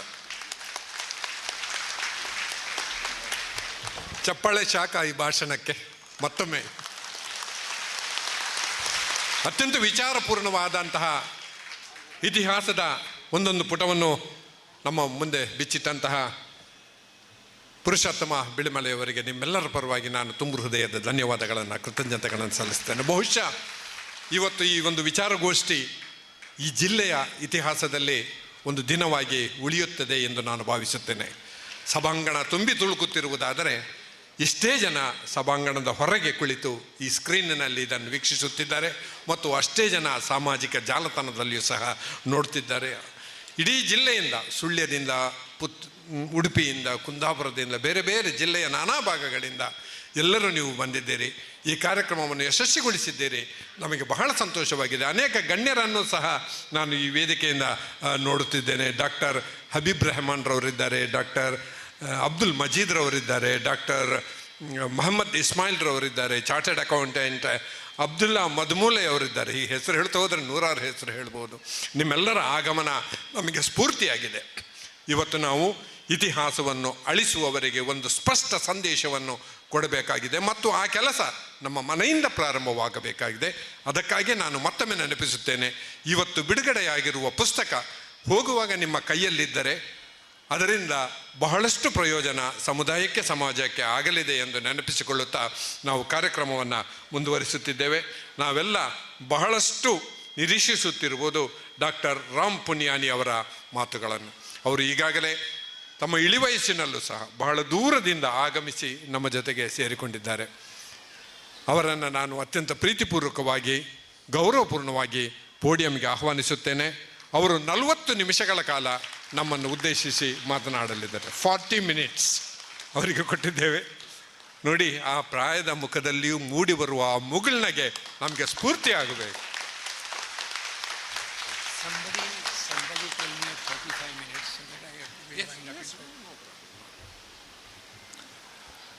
प्रिय दोस्तों, आदाब, नमस्ते। अरे आप तो जवाब ही नहीं दे रहे। पहले तो मैं शांति प्रकाशन का बहुत आभारी हूँ कि उन्होंने मुझे इस मौके पे बुलाया है, और उनको बहुत बहुत बधाई देता हूँ। जो किताब का आज रिलीज़ किया गया है, जिस पे मैं नहीं आ सका क्योंकि कन्नड़ा में फंक्शन था, पर आज़ादी के आंदोलन में मुसलमानों ने पार्टीशन का विरोध कैसे किया, मुसलमानों ने आज़ादी के आंदोलन में भाग कैसे लिया, इस पर जो महत्वपूर्ण किताब आई है उसके लिए मैं इनको बधाई देता हूँ और उम्मीद करता हूँ कि उनका संदेश जगह जगह पहुँचे। अब सवाल उठ रहा है इतिहास का। अब भाई इतिहास में जो हुआ उसका बदला तो आज ले नहीं सकते, राइट रॉन्ग। अब आप लोग तो बोल रहे इतिहास का बदला नहीं ले सकते। एक बार मैं गया एक मीटिंग में, मैंने बोला इतिहास का बदला ले सकते हैं क्या, तो एक दोस्त खड़े हो गए, यहाँ तिलक लगा हुआ था, छाती बाहर फुलाई, बोले ले सकते क्या, हम तो लेंगे। मैं डर गया, मैंने कहा ये क्या बोल रहे भैया, तो मेरा दिमाग थोड़ा ठीक ठीक चला। मैंने कहा यार ऐसा है, इतिहास का बदला लेने की बात कर रहे हो, तो मेरी कुछ जो महिला प्रगतिशील आंदोलन में जुड़ी हुई दोस्त हैं महिलाएं, वो मुझे कह रही हैं कि हम भी इतिहास का बदला लेंगे। मैंने कहा कैसे, बोले पहले वो सती प्रथा होती थी ना, अब हम उसके बदले में सता प्रथा शुरू करेंगे। तो मैंने कहा बाबा ये तो बड़ी मुश्किल हो जाएगी। तो जैसे ही मैंने उनको ये बोला, उनकी छाती नीचे बैठ गई, वो हाथ जोड़ के नीचे बैठ गया, थैंक यू वेरी मच मैंने कह दिया। इतिहास इतिहास है, क्यों, हमको उससे सीखना है कि क्या गलतियां हुई हैं जो हमको दोहराना नहीं है। ये इतिहास का मतलब होता है, क्योंकि हमको एक अच्छा भविष्य, अच्छा फ्यूचर बनाना है, उसके लिए हमको इतिहास की उतनी बातें सीखनी पड़ेंगी। थोड़ा सा मैं परिचय मेरा दे देता हूँ। मेरा परिचय तो बहुत प्रेम से, उदारता से दिया गया, फिर भी आपको बता देता हूँ। मेरे जैसा डॉक्टर MD मेडिसिन इतिहास में क्यों पढ़ गया। अब मैं IIT में चैन से रह रहा था, चैन से तो नहीं रह सकते इस समाज में, क्योंकि समाज में बहुत असमानता है, गरीबी है, भूखमरी है, बेकारी है, तो बेचैनी तो पहले भी थी। पर 6 दिसंबर 1992 को जब बाबरी मस्जिद को शहीद किया गया, मेरे अंदर कुछ खटका। मैंने कहा ये क्या हो रहा है, बाबर की औलाद के नाम पे गालियां बना रहे हैं और दावे कर रहे हैं कि पहले तो यहाँ मंदिर था, मंदिर को तोड़ा गया, मस्जिद बनवाई गई, हम अब मस्जिद को तोड़ेंगे, तोड़ दिया। वहाँ से मुझे लगा ये जो मामला है इतिहास का नहीं, इतिहास के दुरुपयोग का, मिसयूज ऑफ हिस्ट्री जो है, इसका मुकाबला करना ज़रूरी है, क्योंकि इसी इतिहास के दुरुपयोग से लोगों में नफ़रत पैदा की जा रही है। और मेरा विश्वास कीजिए, अगर नफ़रत नहीं हो तो दंगे नहीं करवाए जा सकते। एक सवाल तो मैं पूछना भूल गया, दंगे होते हैं या करवाए जाते हैं? करवाए जाते हैं। और दंगे तभी करवा सकते हैं जब समाज में पहले नफ़रत फैलाई जाए। करीब 100 साल से, 125 साल से मुसलमानों के खिलाफ नफ़रत फैलाई जा रही है। पहले ये काम डबल साइड था, आज़ादी के आंदोलन के पहले ये साइड दोनों तरफ से था। मुसलमान सांप्रदायिक लोग, कम्युनल मुस्लिम्स, वो हिंदुओं के खिलाफ नफ़रत फैलाते थे, और कम्युनल हिंदू संगठन वो मुसलमानों के खिलाफ नफ़रत फैलाते थे। अब आज़ादी के बाद जो हिंदुओं के खिलाफ नफ़रत फैलाने वाली ताकत थी वो तो पाकिस्तान चली गई, और उसने पाकिस्तान को बर्बाद कर दिया। मेरा विश्वास कीजिए, किसी एक धर्म की बात मैं नहीं कह रहा, मैं ये बात कह रहा हूँ, जब भी इतिहास का दुरुपयोग करके भविष्य को बनाने की कोशिश की जाती है, उस देश में प्रगति नहीं हो सकती, और यही बात पाकिस्तान में हुई। अब भारत में फिर 1992 पे आ जाता हूँ। उसके पहले एक और मज़ेदार सवाल आपको पूछ लेता हूँ, जवाब दीजिएगा। मेरे को दोस्त मानिएगा, ऐसा मत मानिएगा ये क्या प्रोफेसर आ गया सवाल पूछ रहा है। सरल सवाल है, बताइए भारत को आज़ादी कब मिली? 1947। आपका बहुत धन्यवाद, मेरा कन्फ्यूजन दूर कर दिया, क्योंकि एक बहुत बड़ी एक्टर है, वो झांसी की रानी की एक्टिंग करती है, वो बोलती हमको आज़ादी 2014 में मिली। तब से मैं बड़ा परेशान, भाई आज़ादी कब मिली, इसलिए सबसे मैं चेक करता हूँ आज़ादी कब मिली। आज़ादी किसको कहते हैं? आज़ादी उसको कहते हैं जब हम अपने राज्य को खुद अपनी मर्जी से चलाएं। अब ये लोग ऐसा मानते हैं कि जो मुस्लिम पीरियड था वो हमारी गुलामी का पीरियड था। मुस्लिम पीरियड हमारी गुलामी का पीरियड था, ऐसा वो कहते हैं। अब गुलामी किसको कहते हैं? दो बातें याद रखिएगा। एक, जब हमारा एडमिनिस्ट्रेशन, प्रशासन, उसका कंट्रोल बाहर से हो। क्लियर? अब बताइए, बाबर से लेके, अकबर से लेके औरंगज़ेब तक ये बाहर से ऑर्डर लेते थे कि यहीं अपने सलाहकारों से बात पूछते थे? नंबर 1 या नंबर 2? नंबर 2, यानी बाहर से कोई इंस्ट्रक्शन नहीं आता था। इंग्लैंड से कोई वॉइसरॉय नहीं बना के भेजते थे, इंग्लैंड में पॉलिसी तय नहीं करते थे। नंबर 2, ये बाबर से लेके औरंगज़ेब तक जिनके बारे में ख़ास तौर से नफ़रत फैलाई जाती है, वो यहाँ की संपत्ति लूट कर कहाँ ले गए? काबुल, कांधार, मक्का, मदीना या कहीं नहीं? कहाँ ले गए? कहीं नहीं ले गए। यहीं शासन किया, यहीं जिए, यहीं मरे, यहीं उनकी जो लग्जरिया, जो भी उन्होंने लाइफ भी किया, तो यहीं किया। तो यहाँ की संपत्ति वो बाहर लूट कर नहीं ले गए। हमारी संपत्ति बाहर लूट कर कौन ले गए? ब्रिटिश हुए।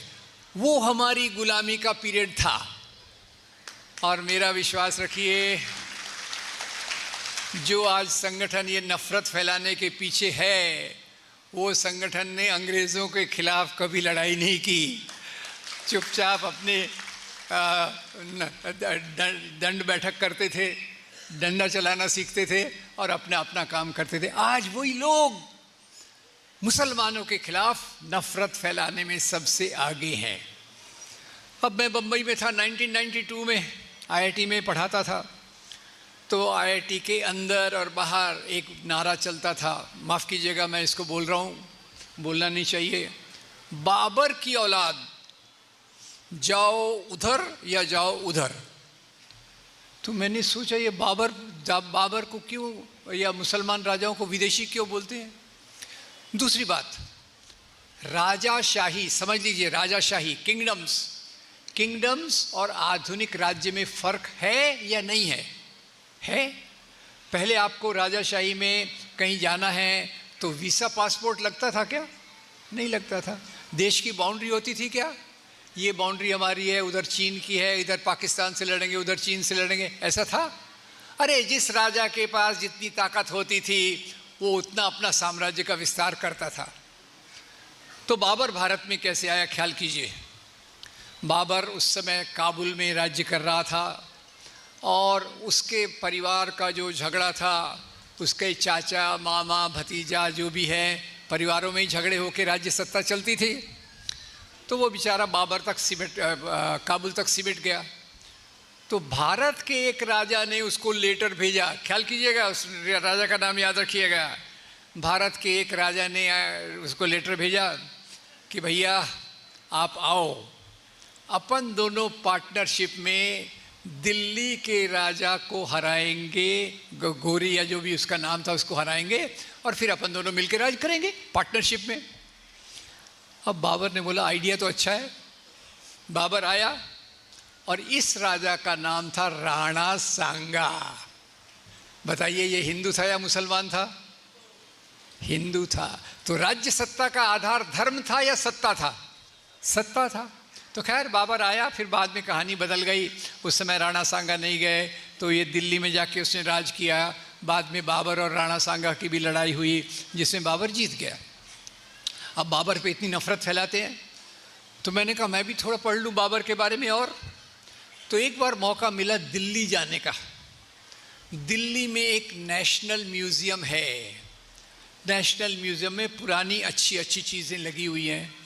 उसमें एक जो चीज़ लगी हुई थी वो थी बाबर की वसीयत, will of Babar.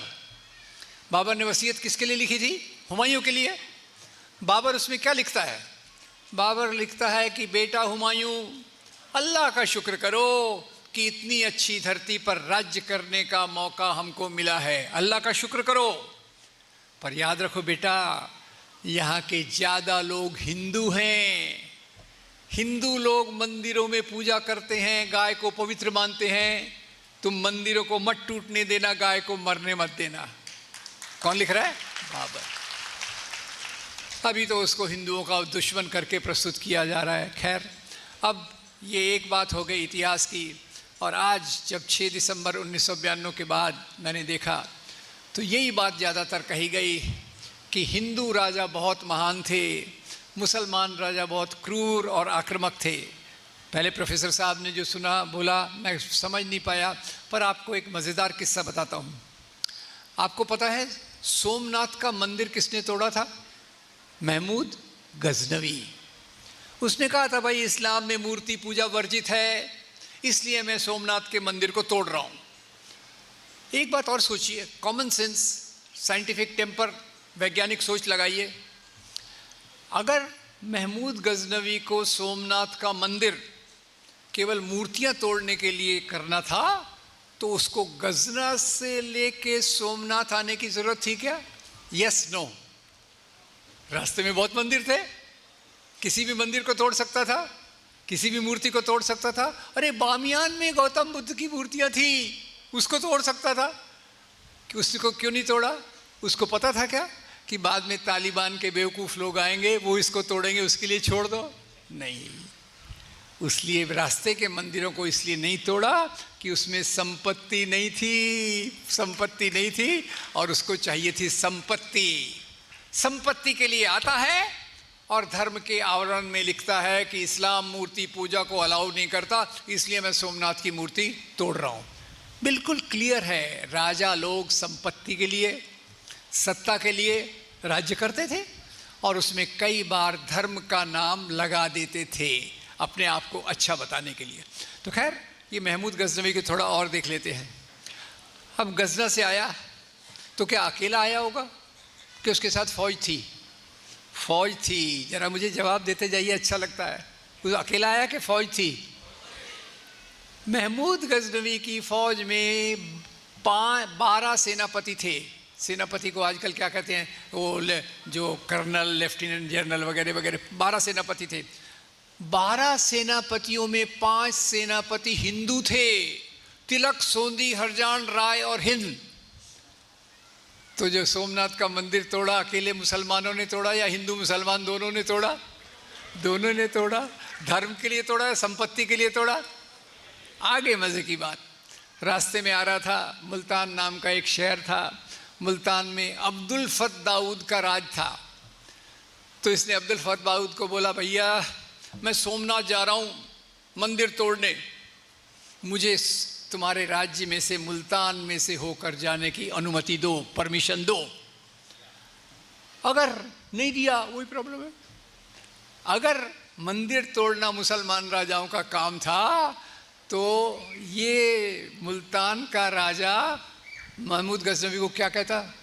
Very good यार, तू मंदिर तोड़ने जा रहा है, चल मैं भी तेरे साथ चलता हूँ। ऐसा कहना चाहिए था, पर उसका उल्टा, उसने कहा खबरदार, जो तू मेरे राज्य में आया मेरे राज्य में नहीं आ सकता। वो शॉर्टकट था। महमूद गजनवी आया और इन 2 मुसलमान राजाओं की लड़ाई में मुल्तान की जामा मस्जिद टूट गई। जवाब दीजिए, महमूद गजनवी ने मंदिर तोड़ने के पहले क्या तोड़ा? मस्जिद तोड़ा। ठीक है। अब महमूद गजनवी के बाद उसका बेटा मसूद गजना का राजा बना। मसूद ने अपनी सेना को तिलक का नाम याद रखिए, अभी मैंने बोला था, तिलक के नेतृत्व में उसने भेजा सेंट्रल एशिया में। एक मस्जिद में किसी ने संपत्ति छुपा के रखी थी, तो मसूद ने सेना भेजकर उस मस्जिद को तुड़वाकर संपत्ति वहाँ से लाई। जवाब देना पड़ेगा, बाप ने संपत्ति के लिए क्या तोड़ा? मंदिर। बेटे ने संपत्ति के लिए क्या तोड़ा? मस्जिद। बड़े मियाँ तो बड़े मियाँ। Very good. इसमें मज़हब का मामला तो मुझे कहीं दिख ही नहीं रहा। खैर, अब ये एक बात हो गई। और उसमें कहा गया कि राजा जैसे बताते हैं कि धर्म के लिए एक दूसरे से लड़ते थे। गलत है, इसका कोई इसका ये नहीं कहूँगा। अभी हमारे महाराष्ट्र में एक फिल्म आई थी, पता नहीं आपने देखी कि नहीं, छावा। छावा में औरंगज़ेब को बताया गया बहुत क्रूर। औरंगज़ेब को क्रूर बताया गया कि भाई औरंगज़ेब ने संभाजी महाराज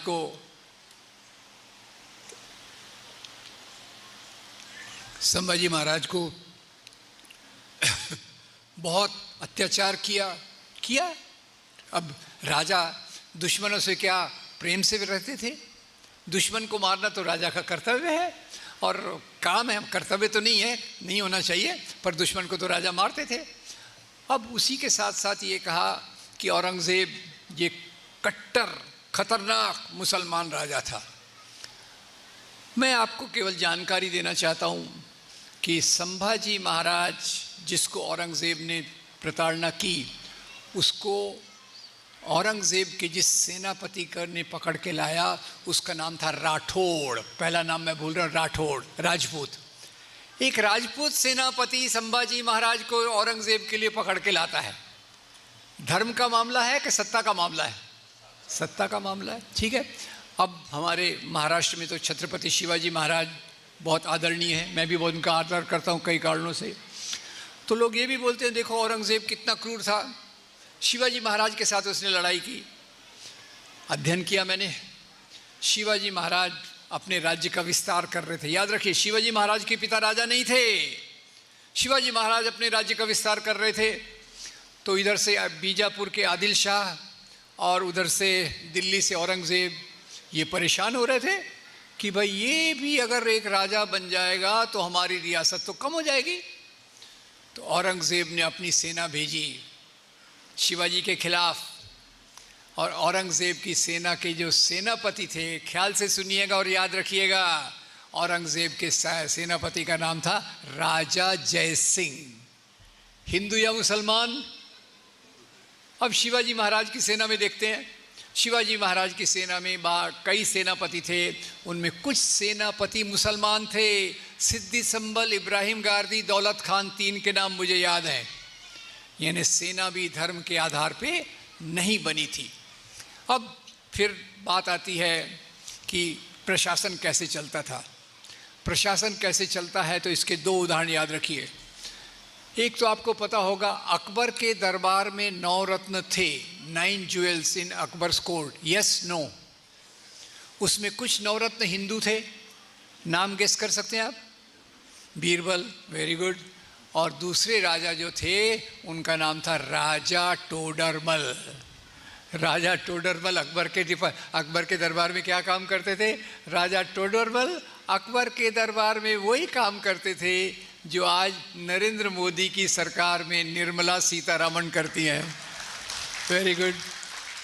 अब ये परंपरा चलती रही और औरंगज़ेब जिसको इतना खतरनाक मुसलमान माना जाता है, उसके दरबार में प्रोफेसर अत्तर अली की किताब है the administration of Mughal Kings, वो लिखते हैं कि औरंगज़ेब के दरबार में हिंदू ऑफिसर्स की संख्या बढ़कर 33% हो गई।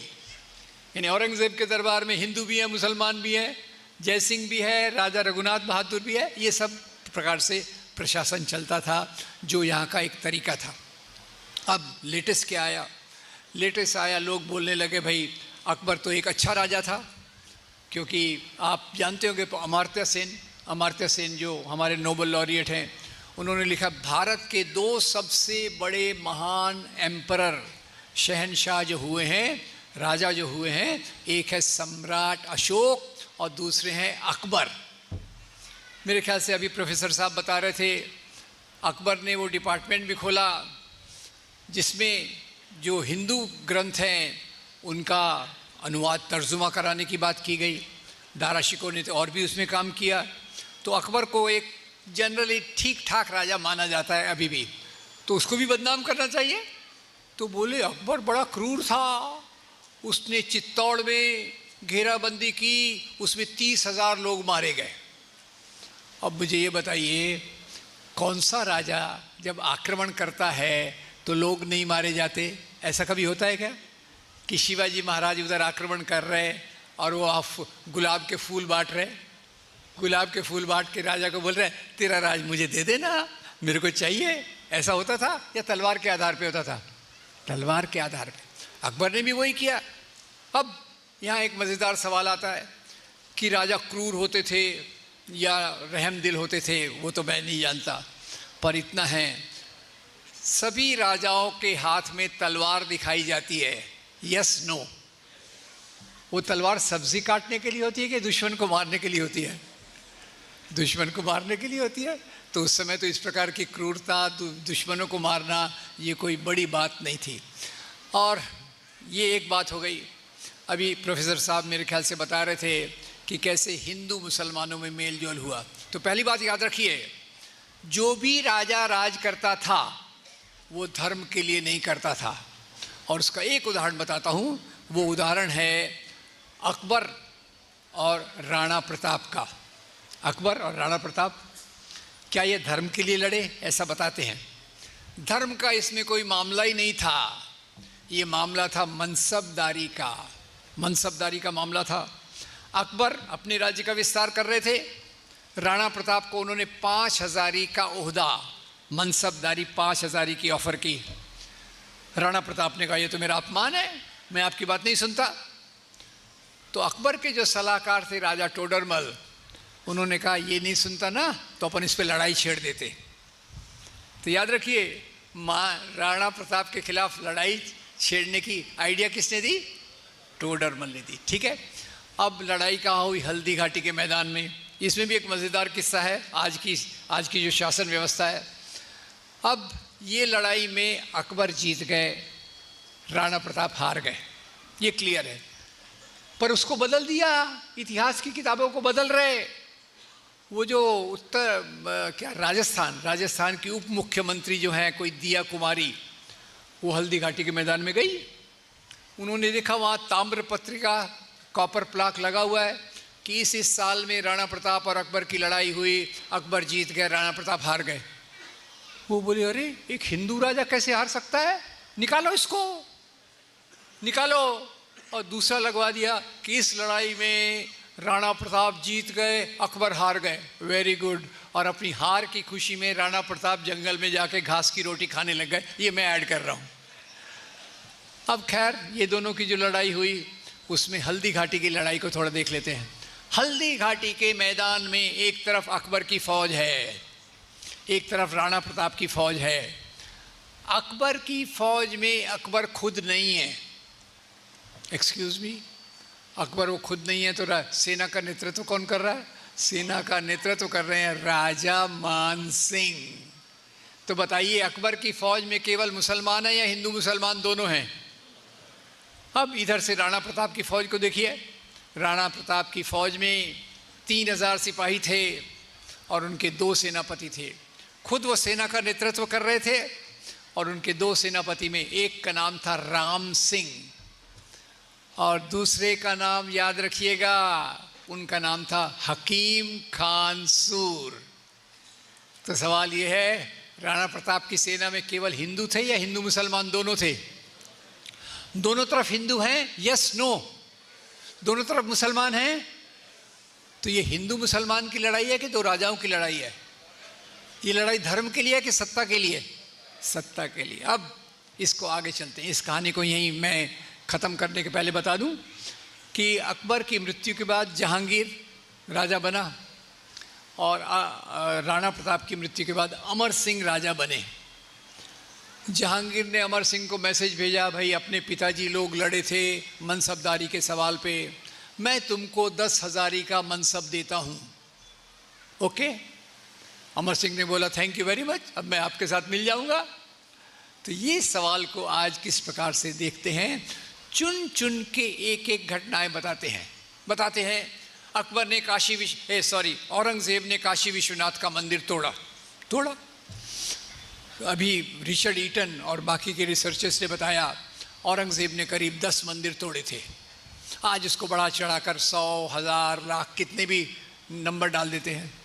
अब अकबर ने, औरंगज़ेब ने मंदिर क्यों तोड़ा, उसकी दो थियरीज हैं। एक तो उसके जो बागी लोग थे, बागी यानी विद्रोही, अपोनेंट्स, वो मंदिर में छुपे हुए थे।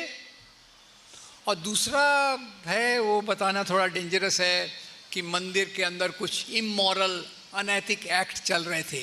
वो आपको पता होगा ना, आसाराम बापू, हाँ वैसा कुछ चल रहा था। तो इसमें से एक कोई तो भी कारण होगा। तो औरंगज़ेब ने मंदिर तोड़ा, 10 मंदिर तोड़े। पर इसी औरंगज़ेब ने 50 मंदिरों को दान दिया। वो कितनों को पता है? अब आसाम का कामाख्या देवी का मंदिर, उज्जैन का महाकाल का मंदिर, वृंदावन का भगवान श्री कृष्ण का मंदिर, चित्रकूट का बालाजी मंदिर, 100 ऐसे करीब मंदिर के। ये कहाँ से बता रहा हूँ मैं? डॉक्टर विशंबर नाथ पांडे की किताब farmans of king Aurangzeb. Doctor Vishambhar Nath Pandey ने क्या किया, अपने रिसर्चर्स को भेजा उत्तर भारत के और दूसरी जगहों के पुजारियों के पास, जो राजा के द्वारा दिए गए फरमान यानी कोर्ट ऑर्डर वो थे, जमा कराया। और वो खुद हैरान हो गए कि औरंगज़ेब ने इस मंदिर को दान दिया, औरंगज़ेब उस मंदिर को दान दिया। तो हम जब सच्चाई का एक भाग देखते हैं तो वो सच्चाई नहीं होती। दोनों चीज़ों को देख के आप निष्कर्ष निकाल सकते हैं कि मंदिर जो तोड़े गए वो धर्म के लिए तोड़े गए या कुछ और कारण थे। और सबसे बड़ा कारण जो है, एक क्विज आपका ले लेता हूँ, जो आपको पता ही नहीं होगा। बताइए, भारत में सबसे ज़्यादा मंदिर तोड़ने वाला कौन था? तो जवाब मैं ही दे देता हूँ। सबसे ज़्यादा मंदिर तोड़ने वाला एक राजा था कश्मीर का, उसका नाम था राजा हर्षदेव। ये मैं आपको कहाँ से बता रहा हूँ? ये बता रहा हूँ कवि कल्लण की किताब राज तरंगिणी से। और वो मंदिरों को क्यों तोड़ता था?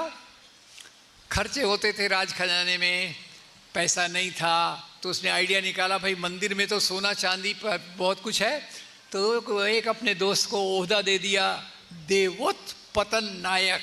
देवोत्पतन नायक, देव उत्पतन नायक, देवों की मूर्तियों को तोड़ने वाला अधिकारी। और आगे ये लिखा, भैया वही मूर्तियाँ तोड़ के लाना जो सोने चांदी की बनी हो, वही मूर्तियाँ तोड़ लाना जिसमें हीरे जवाहरात जड़े हों, पत्थर की मूर्तियाँ आम लोगों के लिए छोड़ देना। तो ये मंदिर पे भी बहुत बड़ा विवाद हुआ, आज भी चल रहा है। आज तो एक के बाद एक, हाँ ये मस्जिद, अभी एक का ये तो क्या बोला था अयोध्या में, क्या बोला था, ये तो केवल झांकी है, काशी मथुरा बाकी है। अब काशी मथुरा के साथ और भी 100 चीज़ों को जुड़ गए, जामा मस्जिद तक आ गए हैं। सावधान रहिएगा, इतिहास का इतना डेंजरस उपयोग कभी नहीं देखा। एक फिर कहा गया, भाई भारत में इस्लाम जो है वो मुसलमान राजाओं ने फैलाया। सोचिएगा, राजा लोग धर्म फैलाते कि सत्ता फैलाते, ये जरा अपने मन में सोचिएगा। पर मैं आपको बताना चाहूँगा कि भारत में जो धर्म फैला वो कैसे फैला। कोई मुझे बता सकता है कि भारत की पहली मस्जिद भारत के कौन से राज्य में बनी थी? Very good, thank you very much. अब केरल में तो मुसलमान राजा का राज्य नहीं था। 15वीं शताब्दी में पहली बार टीपू सुल्तान आया, फिर 7वीं 8वीं शताब्दी में यहाँ चेरामन जुमा मॉस्क कैसे बनी? तो हुआ ऐसा दोस्तों कि अरब देशों से व्यापारी आते थे, वहाँ का सामान यहाँ बेचते थे, और यहाँ से क्या लेकर जाते थे? आपके पास क्या क्या है? आम, केले और मसाले। भारतीय मसालों का दुनिया में कोई जवाब नहीं, लाजवाब मसाले यहाँ से लेके जाते थे, अरब देशों में बेचते थे, और वहीं से भारत के पहले इस्लाम की शुरुआत हुई। फिर दूसरा, अगर औरंगज़ेब किसी सिख गुरु का से बदला लेते हैं, या औरंगज़ेब संभाजी को कैसा है कि मुसलमान बन जाओ तो माफ़ कर दूंगा, ये हारे हुए राजा माफ़ी मांगने का तरीका था। इसमें धर्म का प्रसार आम जनता में इससे नहीं हुआ। आम जनता में धर्म का जो प्रसार हुआ वो हमको समझना पड़ेगा स्वामी विवेकानंद से।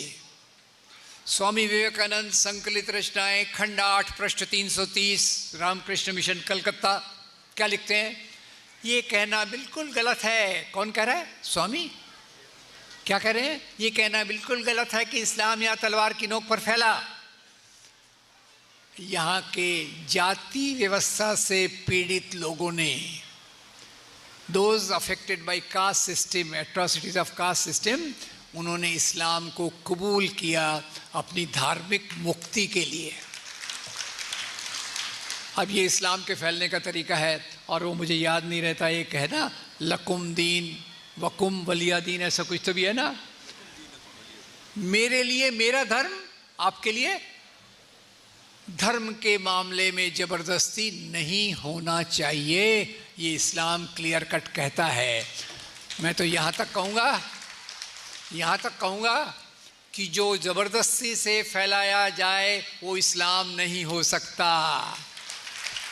अब पर लोगों में पॉपुलर है, अरे मुसलमान राजा, एक हाथ में तलवार एक हाथ में कुरान, घोड़े पर बैठ कर आए, लोगों को तलवार से डराया, कुरान पकड़ा दी। अब मैं हर जगह ये बोलता था। एक बार मैं एक कॉलेज में गया, वहाँ के लड़के लड़कियाँ शायद ज़्यादा इंटेलिजेंट थे। मैंने ऐसा बोला, मुसलमान राजा घोड़े पर बैठ कर आए, एक हाथ में तलवार एक हाथ में कुरान, इस्लाम फैलाया। तो 4-5 लड़के लड़कियाँ खड़े हो गए, बोले सर अगर राजा के एक हाथ में तलवार है एक हाथ में कुरान है तो घोड़े की लगाम कौन संभालेगा? मैंने कहा आई डोंट नो बाबा, ये बात तो मुझे समझ में कभी आती नहीं है कि ये ऐसा कैसे होगा। ठीक है, तो धर्म एक ऐसी चीज़ है जो यहाँ फैलती रही। अब ये जो तरीका है, जैसे मैं दोहराऊंगा नहीं, भारत की सभ्यता जो शायद इन्होंने बताई मेल जोल की सभ्यता है, और इसका सबसे बड़ा उदाहरण 2 बड़े राष्ट्रवादी लोगों का उदाहरण दूंगा। महात्मा गांधी, हिंद स्वराज, क्या लिखते हैं? हिंद स्वराज में महात्मा गांधी लिखते हैं, मुसलमान राजाओं के राज्य में हिंदू प्रजा चैन से रहती थी। हिंदू राजाओं के राज्य में मुसलमान प्रजा चैन से रहती थी, मेल मिलाप था। इसी से हमारी सभ्यता, साहित्य, कला, संगीत, कपड़े पहनने का तरीका, खाने पीने का तरीका सब विकसित हुआ। डिटेल में नहीं जाऊंगा, मैं अभी हैदराबाद से आ रहा हूँ। जब भी हैदराबाद आता हूँ 1-2 महीने रुकता हूँ, मेरा वज़न थोड़ा बढ़ जाता है। क्यों भाई? बिरयानी। खुश होता हूँ, अरे वज़न बढ़ गया। फिर पूछता हूँ बिरयानी तू आई कहाँ से?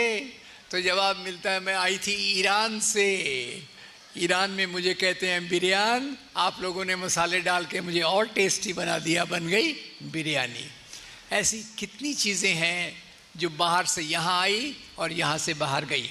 एक गहरी बात आपको बताता हूँ, अभी दुनिया में भी यही बात चल रही है, इस्लामोफोबिया।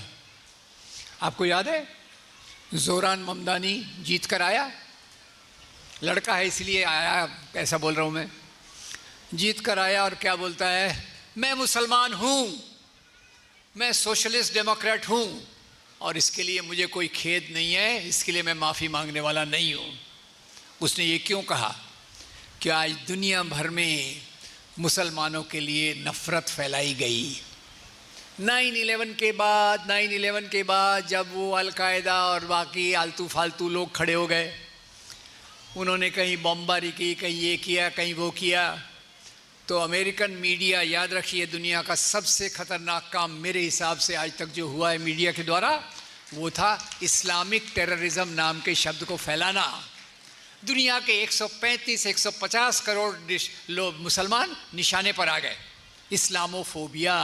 और भारत में तो पहले से ही था। एक संगठन है जो अपनी शाखाओं में यही पढ़ाता है, अरे हिंदू राजा वेरी ग्रेट, हिंदू राजा वेरी ग्रेट, मुसलमान राजा वेरी बैड। अरे भाई राजा राजा होता है, अपने हिसाब से काम करेगा। टीपू सुल्तान सरी का राजा होगा, टीपू सुल्तान के बारे में भी ऐसा बोलते हैं। पर आपको पता है अंग्रेज़ों के खिलाफ लड़ने वाले राजाओं में जो मारा गया, उसमें सबसे पहला और एकमात्र राजा कौन था? टीपू सुल्तान। अब ये टीपू सुल्तान, उस समय टीपू सुल्तान ने मराठों को भी कहा, निज़ाम को भी कहा कि ये अंग्रेज़ों को यहाँ मत आने दो, हम आपसी मामले आपस में सुलटा लेंगे, समझा लेंगे, पर ये अंग्रेज़ अगर आए तो ये हमारे सब के लिए एक ख़तरनाक बात होगी। ये टीपू सुल्तान ने उनको कहा था। तो खैर ये हमारे इतिहास की बातों को, जो मैं मेल जोल की बात बता रहा था, बिरयानी का मज़ा तो आ ही गया। एक बात और बता देता हूँ कि इसी बात को पंडित जवाहरलाल नेहरू ने अपनी किताब डिस्कवरी ऑफ इंडिया में लिखा। डिस्कवरी ऑफ इंडिया में पंडित जवाहरलाल नेहरू क्या लिखते हैं? भारत एक ऐसी स्लेट, पैलिम्पसेट स्लेट, बच्चों की जो स्लेट होती है, क ख ग घ लिखते हैं, ABCD लिखते हैं। भारत एक स्लेट की जगह है, एक तरह है, जिसमें अलग अलग लेयर्स आए। पर भारत की खासियत ये है कि नए लेयर ने पुराने लेयर को नहीं मिटाया, पुराने लेयर से सीखा और आगे चला, उसको बढ़ाकर। यही होती है मेल जोल की परंपरा, सिंक्रेटिक कल्चर और ये सब।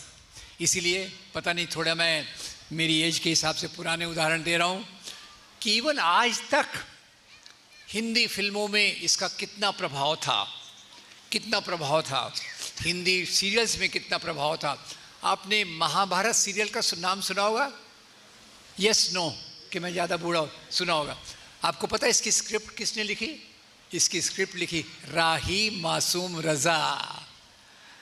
और लगान फिल्म में एक गीत है, ओ पालनहारे निर्गुण और न्यारे, लिखने वाले का नाम जावेद अख्तर, संगीत देने वाले का नाम AR रहमान। अभी वंदे मातरम पे कंट्रोवर्सी चल रही है, और वंदे मातरम पे जो बात कही थी, अभी खोटा झूठ बोलने वाले तो झूठ बोलते हैं, पर वंदे मातरम के केवल पहले 2 पैरा सॉन्ग समिति of constitution, constituent assembly, song समिति ऑफ कॉन्स्टिट्यूशन ने पहले 2 पैरा स्वीकार किए। क्यों?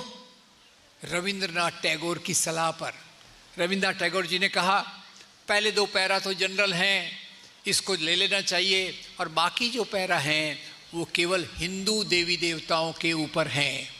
हम तो एक सेकुलर राष्ट्र बनाना चाहते हैं, अब तो सेकुलरिज्म एक गाली बनती जा रही है, पर मैं उसी के लिए खड़ा रहूँगा। सेकुलरिज्म होना चाहिए, सेकुलरिज्म के आधार पे ही हमारा देश चल सकता है।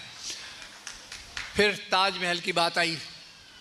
अब ताजमहल में बोलते वो देखो वो ऐसा है ना, वो हिंदुओं का प्रतीक है, ये ऐसा है, वो ये हिंदुओं के, ये पहले शिव मंदिर था, शाहजहां ने इसको बदल के ताजमहल बना दिया। मैं आपको एक कारण बताता हूँ जो विस्तार में मैंने अपने वीडियो में रखा है, वो ये है कि शाहजहां ने इसके लिए 2 बड़े आर्किटेक्ट नियुक्त किए थे शाहजहां बनाने के लिए, ये ताजमहल बनाने के लिए।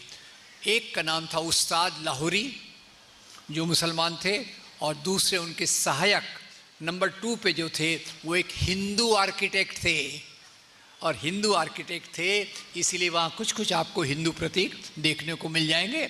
शाहजहां को उसको ऑब्जेक्शन नहीं था, हमको तो उसकी तारीफ करनी चाहिए कि एक मुसलमान होते हुए उसने हिंदू आर्किटेक्ट को एक मुख्य आर्किटेक्ट के रूप में रखा। अब अंत में टाइम है थोड़ा, चिट्ठी आ गई 5 आ गए, कोई बात नहीं। अब आखिरी में इतना बता दूं कि जंग आज़ादी में उतना भाग मुसलमानों ने लिया जितना कि हिंदुओं ने लिया, इसमें कोई फ़र्क नहीं है। इस किताब का मैं इसीलिए स्वागत करता हूं, और मैं एक रिकमेंडेशन देता हूं, इस किताब के ऊपर एक वीडियो सीरीज़ बनाइए, यूट्यूब चैनल पर उसको डालिए, कन्नड़ा में, इंग्लिश में डालिए, सब लोगों को पता हो। मेरे दोस्त शमसुल इस्लाम ने इसी प्रकार की एक किताब लिखा है, इंडियाज़ मुस्लिम्स अगेंस्ट पार्टीशन, और उसमें एक अल्लाह बख्श नाम के थे। अब ये इतना बताना चाहूँगा, पार्टीशन की मांग सभी मुसलमानों की मांग नहीं थी। जो मुस्लिम लोग लीग में थे वो यहाँ के नवाब, ज़मींदार, जागीरदार, बड़े लोग थे। आम लोग मुस्लिम लीग से दूर रहे, और इसलिए 1940 में जब मोहम्मद अली जिन्ना ने अलग पाकिस्तान की मांग रखी तो अल्लाह बख्श ने आज़ाद मुस्लिम कॉन्फ्रेंस दिल्ली में बुलाई। आज़ाद मुस्लिम कॉन्फ्रेंस में 50,000 लोग आए, और उसमें 5,000 महिलाएं भी आई, और उन्होंने प्रस्ताव क्या पास किया? उन्होंने प्रस्ताव ये पास किया कि हम मुसलमान, आम मुसलमान पाकिस्तान के मांग के विरोध में हैं। ये हमारे लिए एक बहुत दुख की बात होगी अगर इस्लाम के नाम पे पाकिस्तान बन गया तो ये हम सब गरीब मुसलमानों के लिए, आम मुसलमानों के लिए एक खतरे की घंटी होगी। और उसमें ऐसे कितने नाम गिना दूँ जो महात्मा गांधी के बायां हाथ दायां हाथ लाठियाँ बन के चले। मौलाना अबुल कलाम आज़ाद, पार्टीशन हुआ, यहाँ से मुसलमान पाकिस्तान जाने लग गए कि भाई अपना मुल्क बन गया, पर पाकिस्तान सभी मुसलमानों के लिए नहीं था। पाकिस्तान उन्हीं मुसलमान एरिया से उनके लिए था जो मुस्लिम मेजॉरिटी राज्यों में थे। बाकी मुसलमान जहाँ थे उनको वहीं रहने का अधिकार था और यहाँ एक्सचेंज ऑफ पॉपुलेशन की कोई बात नहीं हुई। तो आज भारत में जो मुसलमान रहता है वो किसी की मेहरबानी से नहीं रहता, वो यहाँ के संविधान के आधार पे रहता है। खैर, इसको मैं कट शॉर्ट कर रहा हूँ।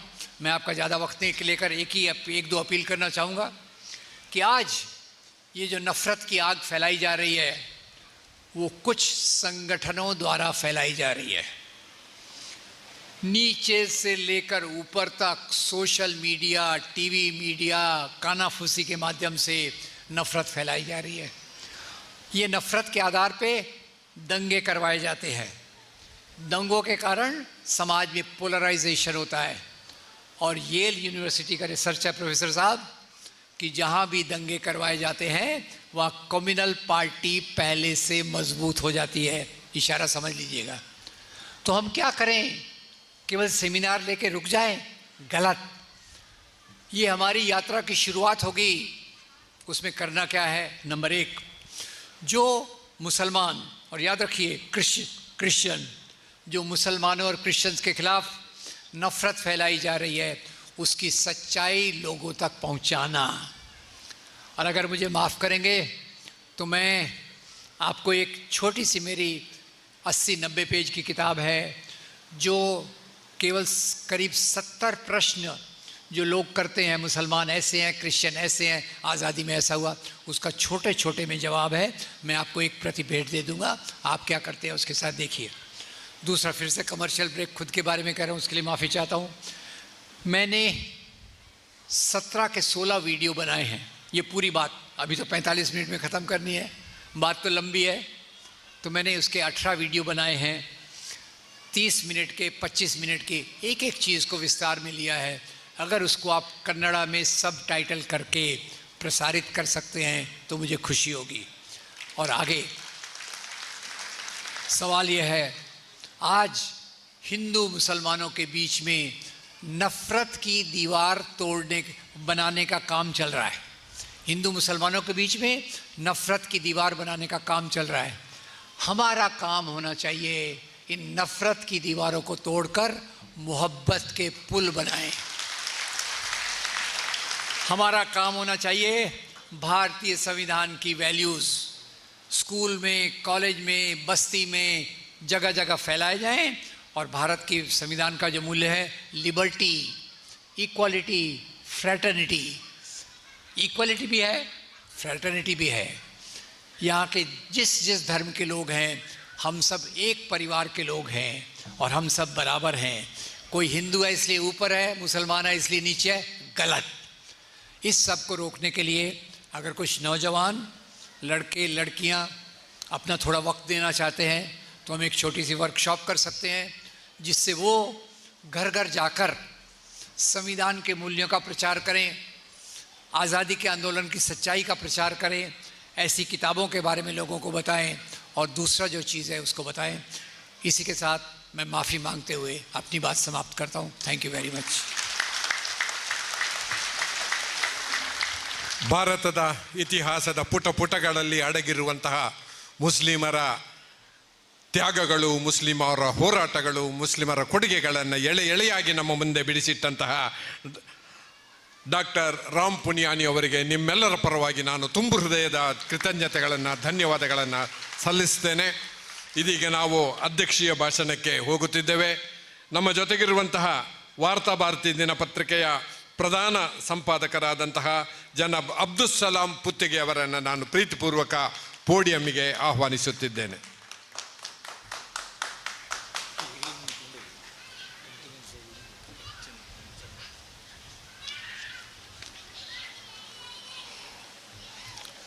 ಅಲ್ಹಮ್ದುಲಿಲ್ಲಾಹ್ ರಬ್ಬಿಲ್ ಆಲಮೀನ್. ಅಲ್ಲಾಹುಮ್ಮ ಸಲ್ಲಿ ಅಲಾ ಸಯ್ಯಿದಿನಾ ಮುಹಮ್ಮದ್ ವ ಅಲಾ ಆಲಿ ಸಯ್ಯಿದಿನಾ ಮುಹಮ್ಮದ್ ವ ಬಾರಿಕ್ ವಸಲ್ಲಂ. ನಮ್ಮ ಜ್ಞಾನವನ್ನು ವರ್ಧಿಸಿದ ಆದರಣೀಯ ವಿದ್ವಾಂಸರುಗಳೇ, ಸಭೆ ಮುಗಿಯುವುದಕ್ಕಾಗಿ ಕಾಯ್ತಾ ಇರುವಂತಹ ಆದರಣೀಯ ಶ್ರೋತೃಗಳೇ, ಬಹಳ ನಾಜೂಕಾದ ಒಂದು ವಿಷಯವನ್ನು ಇವತ್ತು ಚರ್ಚೆಗೆತ್ತಿಕೊಂಡಿದ್ದೇವೆ. ಇತಿಹಾಸ ಅಂದರೆ ಏನು ಅಂತ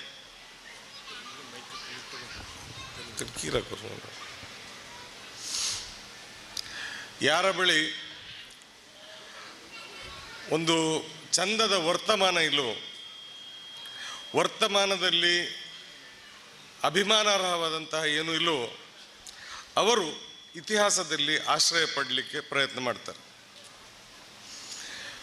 ಪರ್ಷಿಯನ್ ಭಾಷೆಯಲ್ಲಿ ಒಂದು ತಮಾಷೆಯ ಮಾತಿದೆ, ಪಿದ್ರಂ ಸುಲ್ತಾನ್ ಬೂದ್ ಅಂತ. ನನ್ನ ತಂದೆ ರಾಜನಾಗಿದ್ದ ಅಂತ. ನಾನು ಏನು ಅಲ್ಲದೇ ಇದ್ದಾಗ ಬರುವ ಮಾತು ಅದು. ನಾನು ಏನು ಅಂತ ಹೇಳಲಿಕ್ಕೆ ಏನು ಇಲ್ಲದಾಗ ಪಿದ್ರಂ ಸುಲ್ತಾನ್ ಬೂದ್ ಅಂತ, ನನ್ನ ತಂದೆ ರಾಜನಾಗಿದ್ದ ಅಂತ. ಇವತ್ತು ಅನೇಕರು ಇದೇ ಗುಂಗಿನಲ್ಲಿ ಬದುಕ್ತಾ ಇದ್ದಾರೆ. ಮತ್ತು ಯಾರ ಹತ್ರ ತಮ್ಮದಾದಂತಹ ನಿಜವಾದ ಅಭಿಮಾನಾರ್ಹವಾದಂತಹ ಇತಿಹಾಸ ಇಲ್ಲವೋ, ಅವರು ಇತಿಹಾಸವನ್ನು ಸ್ವತಃ ಬರೀಲಿಕ್ಕೆ ಆರಂಭಿಸ್ತಾರೆ. NCERTಯ ಪುಸ್ತಕ, ಇತಿಹಾಸ ಪುಸ್ತಕ ಬರೆದವರನ್ನು ನಾವು ಅಭಿನಂದಿಸಬೇಕು. ಅದು ಎಷ್ಟು ಸ್ಪಷ್ಟವಾಗಿ ಕಾದಂಬರಿಯಾಗಿದೆ ಅಂತ ಹೇಳಿದರೆ, ಯಾರಿಗೂ ಬುದ್ಧಿ ಹೇಳಬೇಕಾಗಿಲ್ಲ, ಯಾರಿಗೂ ಅವೇರ್ನೆಸ್ ಕ್ಯಾಂಪೇನ್ ಮಾಡಬೇಕಾಗಿಲ್ಲ, ಇದು ಇತಿಹಾಸ ಅಲ್ಲ ಅಂತ. ಅಷ್ಟು ಸ್ಪಷ್ಟವಾಗಿ, ಅದು ಅಷ್ಟು ಒರಟಾಗಿ ಕಾದಂಬರಿಯ ರೂಪದಲ್ಲಿದೆ. ಸೊ ಸ್ವತಃ ಇತಿಹಾಸ ಬರೆಯುವವರು ಅವ್ರು ಏನು ಮಾಡ್ತಾರೆ ಅಂತ ಹೇಳಿದರೆ, ಅವರು ತಮ್ಮದು ಅಂತ ಕೆಲವನ್ನು ಗುರುತಿಸ್ತಾರೆ ಮತ್ತು ಆ ಜಗತ್ತಿನ ಎಲ್ಲ ಒಳಿತನ್ನು ಆ ತಮ್ಮದು ಅನ್ನುವ ಕ್ಯಾಟಗರಿಗೆ ಸೇರಿಸ್ತಾರೆ. ಅದೇ ರೀತಿ ಕೆಲವರನ್ನು ಶತ್ರುಗಳು ಅಂತ ಗುರುತಿಸ್ತಾರೆ, ಜಗತ್ತಿನ ಎಲ್ಲ ಕರಾಳತೆಗಳನ್ನು ಆ ಶತ್ರುಗಳ ಮೇಲೆ ಹೇರಿಬಿಡ್ತಾರೆ. ಮತ್ತು ಸ್ವಲ್ಪ ಬುದ್ಧಿ ಇರುವವರಿಗೆ ಗೊತ್ತಾಗ್ತದೆ ಇತಿಹಾಸ ಅನ್ನೋದು ಈ ರೀತಿ ಬ್ಲ್ಯಾಕ್ ಆ್ಯಂಡ್ ವೈಟ್ ಆಗಿರುವುದಿಲ್ಲ ಅಂತ. ಇತಿಹಾಸಕ್ಕೆ ತನ್ನದೇ ಆದಂಥ ಇತಿಮಿತಿ ಇದೆ. ಇತಿಹಾಸವನ್ನು ಕಂಡವರು ಯಾರೂ ಇಲ್ಲ, ಮತ್ತು ಇತಿಹಾಸವನ್ನು ಕಂಡವರು ಕೂಡ ಕಂಡ ಹಾಗೆ ಬರೆದಿರುವುದಿಲ್ಲ. ಇತಿಹಾಸ ಬರೆಯುವವರಿಗೆ ವೇತನ ಕೊಡುವವರಿರ್ತಾರೆ, ಅವರಿಗೆ ಪೋಷಕರಿರ್ತಾರೆ, ಅವರು ಅನೇಕರನ್ನು ಸಂತೋಷಪಡಿಸಬೇಕಾಗ್ತದೆ. ಅಂತಹ ಪ್ರಭಾವಗಳೆಲ್ಲ ಇತಿಹಾಸದ ಮೇಲೆ ಇರ್ತದೆ. ಆದ್ದರಿಂದಲೇ ಇತಿಹಾಸ ಮತ್ತು ಕಾದಂಬರಿ ಇದರ ನಡುವೆ ಇರುವಂತಹ ತೆರೆ ಬಹಳ ತೆಳ್ಳಗಿನ ತೆರೆ. ಯಾವಾಗ ಅದು ಪರಸ್ಪರ ಮಿಕ್ಸ್ ಆಗ್ತದೆ ಅಂತ ಹೇಳಲಿಕ್ಕೆ ಸಾಧ್ಯ ಇಲ್ಲ. ನಮ್ಗೆ ಗೊತ್ತಿದೆ, ನಾವೆಲ್ಲ ಬಹಳ ಭಾವುಕತೆಯಿಂದ ಕೇಳುವ, ಓದುವ ರಾಮಾಯಣ. ಈ ರಾಮಾಯಣಕ್ಕೆ 300ಕ್ಕೂ ಹೆಚ್ಚು ಜನಪ್ರಿಯವಾದಂಥ ಆವೃತ್ತಿಗಳಿವೆ, ವರ್ಷನ್ಸ್ ಇವೆ. ರಾಮಾಯಣ ಒಂದು ರಾಮಾಯಣ ಇರೋದಲ್ಲ, 300ಕ್ಕಿಂತ ಹೆಚ್ಚು ವರ್ಷನ್ಸ್ ರಾಮಾಯಣಕ್ಕೆ ಇದೆ. ಅದೇ ರೀತಿ ಮಹಾಭಾರತಕ್ಕೆ 1000ಕ್ಕಿಂತ ಹೆಚ್ಚು ಜನಪ್ರಿಯ ಆವೃತ್ತಿಗಳಿವೆ. ಕೆಲವೊಮ್ಮೆ ದೊಡ್ಡ ವ್ಯತ್ಯಾಸಗಳೊಂದಿಗೆ, ಕೆಲವೊಮ್ಮೆ ಸಣ್ಣ ವ್ಯತ್ಯಾಸಗಳೊಂದಿಗೆ. ಸೊ ಅದೇ ರೀತಿ ಈ ಇತಿಹಾಸ ಮತ್ತು ಕಾದಂಬರಿಗಿರುವ ಸಂಬಂಧ ಅದು. ಇತಿಹಾಸಕ್ಕೂ ಆವೃತ್ತಿಗಳಿವೆ. ಇತಿಹಾಸ ಹೇಗಿರ್ತದೆ ಅನ್ನೋದು ಅದನ್ನು ಯಾರು ಬರೀತಾರೆ, ಬರೆಯುವವರು ಎಷ್ಟು ಪ್ರಾಮಾಣಿಕರಾಗಿರ್ತಾರೆ, ಎಷ್ಟು ವಸ್ತುನಿಷ್ಠರಾಗಿರ್ತಾರೆ ಅನ್ನೋದನ್ನು ಅವಲಂಬಿಸಿದೆ. ಈ ಭಾರತದ ಇತಿಹಾಸದಲ್ಲಿ ಮುಸ್ಲಿಮರ ಪಾತ್ರ, ಇಂತಹ ಸಬ್ಜೆಕ್ಟ್ಗಳನ್ನು ಡೀಲ್ ಮಾಡುವಾಗ ಬಹಳ ಎಚ್ಚರಿಕೆಯಿಂದ ಡೀಲ್ ಮಾಡಬೇಕಾಗ್ತದೆ. ಭಾವುಕತೆಯನ್ನು, ಇಮೋಷನ್ಸನ್ನು ಸೈಡಿಗೆ ಇಟ್ಟು ಬಹಳ ಗಟ್ಟಿ ಮನಸ್ಸಿನಿಂದ ನಾಜೂಕಾಗಿ ಎಚ್ಚರಿಕೆಯೊಂದಿಗೆ ಡೀಲ್ ಮಾಡಬೇಕಾಗ್ತದೆ. ಒಂದು ಜಾಯಿಂಟ್ ಫ್ಯಾಮಿಲಿಯ, ಒಂದು ಅವಿಭಕ್ತ ಕುಟುಂಬದ ಮನೆ ಏನಿದೆ, ಅದರಲ್ಲಿ ಆ ಕುಟುಂಬದ ಸದಸ್ಯರು ಒಬ್ಬೊಬ್ಬರು ನಿಂತು ಈ ಮನೆಯ ಈ ಇಟ್ಟಿಗೆ ಇದು ನನ್ನ ತಾತನದ್ದು, ಆ ಇಟ್ಟಿಗೆ ನಿನ್ನ ತಾತನದ್ದು ಅಂತ ಲೆಕ್ಕ ಮಾಡಲಿ, ಯಾರ ಕೊಡುಗೆ ಯಾರದ್ದು ಅಂತ ಗುರುತಿಸ್ಲಿಕ್ಕೆ ಆರಂಭಿಸಿದೆ, ಆ ಮನೆಯ ಕತೆ ಮುಗೀತು ಅಂತ ಅರ್ಥ.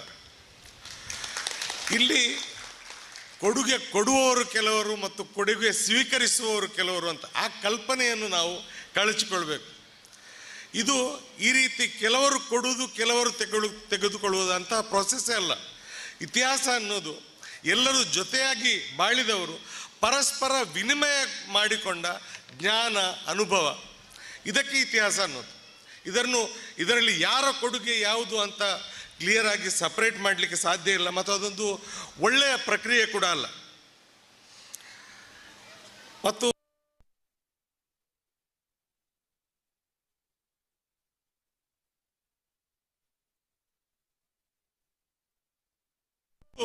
ಚಿಕಿತ್ಸೆ ಬಯಸುವಂಥ ಒಂದು ರೋಗ ಅದು. ಪೂರ್ವಜರ ಬಗ್ಗೆ ಅಂಧಾಭಿಮಾನ ಅನ್ನೋದು ಬಹಳ ದೊಡ್ಡ ದೌರ್ಬಲ್ಯ. ಪೂರ್ವಜರು, ಅದು ನಮ್ಮವರಿರಲಿ ಅಥವಾ ಬೇರೆಯವರ ಪೂರ್ವಜರಿರಲಿ, ಎಲ್ಲರಲ್ಲೂ ವಸ್ತುನಿಷ್ಠವಾಗಿ ಏನೆಲ್ಲ ಒಳಿತು ಕಾಣ್ತದೋ ಅದನ್ನು ನಮ್ಮದು ಅಂತ ಹೇಳಬೇಕು ನಾವು. ಮತ್ತು ಯಾರಲ್ಲೂ ಪೂರ್ವಜರಲ್ಲಿ ಏನೆಲ್ಲ ಕೆಡುಕು ಕಾಣ್ತದೋ ಅದು ನಮ್ಮ ಪೂರ್ವಜರಿರಲಿ ಇನ್ನೊಬ್ಬರ ಪೂರ್ವಜರಿರಲಿ ಅದನ್ನು ನಾವು ಮನಸಾರೆ ತಿರಸ್ಕರಿಸಬೇಕು. ಯಾರು ಒಳ್ಳೆಯವರು ಯಾರು ಕೆಟ್ಟವರು ಎಂಬುದನ್ನು ತೀರ್ಮಾನ ಮಾಡುವಾಗ ಯಾರು ನಮ್ಮವರು ಯಾರು ಅನ್ಯರು ಎನ್ನುವ ಆಧಾರದಲ್ಲಿ ಅಲ್ಲ, ಅವರವರ ಸಾಧನೆಗಳು ಅವರವರ ಕೊಡುಗೆಗಳು ಇದರ ಆಧಾರದಲ್ಲಿ ಅದರ ತೀರ್ಮಾನ ಆಗಬೇಕು. ಇನ್ನು ಕೆಲವೊಮ್ಮೆ ಈ ಒಂದು ಸಮುದಾಯದ ಕೊಡುಗೆಯ ಬಗ್ಗೆ ಚರ್ಚಿಸುವಾಗ ಜನರ ಭಾಷೆ ಬಹಳ ಎಪಾಲಜೆಟಿಕ್ ಆಗಿರ್ತದೆ. ನಾವು ಈ ಸಮಾಜಕ್ಕೆ ಕೊಡುಗೆ ನೀಡಿದ್ದೇವೆ ಅಂತ. ನಿಜವಾಗಿ ಯಾವುದೇ ಸಮುದಾಯಕ್ಕೆ ಈ ರೀತಿ ಎಪಾಲಜೆಟಿಕ್ ಆಗಿ ಕ್ಷಮಾಪಣೆಯ ದಾಟಿಯಲ್ಲಿ ನಮ್ಮ ಕೊಡುಗೆಯೂ ಇದೆ ಈ ಕಟ್ಟಡದಲ್ಲಿ ಅಂತ ಹೇಳುವ ಅಗತ್ಯವೇ ಇಲ್ಲ. ಕಟ್ಟಡ ಎಲ್ಲರಿಗೆ ಸೇರಿದ್ದು, ಎಲ್ಲರೂ ಸಮಾನ ಪಾಲುದಾರರು. ಮತ್ತು ಕೊಡುಗೆಗಳ ಬಗ್ಗೆ ಚರ್ಚಿಸುವಾಗ ಭಾಳ ಆರೋಗ್ಯವಂತ ವಾತಾವರಣದಲ್ಲಿ ಎಲ್ಲರ ಕೊಡುಗೆಗಳನ್ನು ಗೌರವದೊಂದಿಗೆ ಚರ್ಚಿಸಬೇಕು.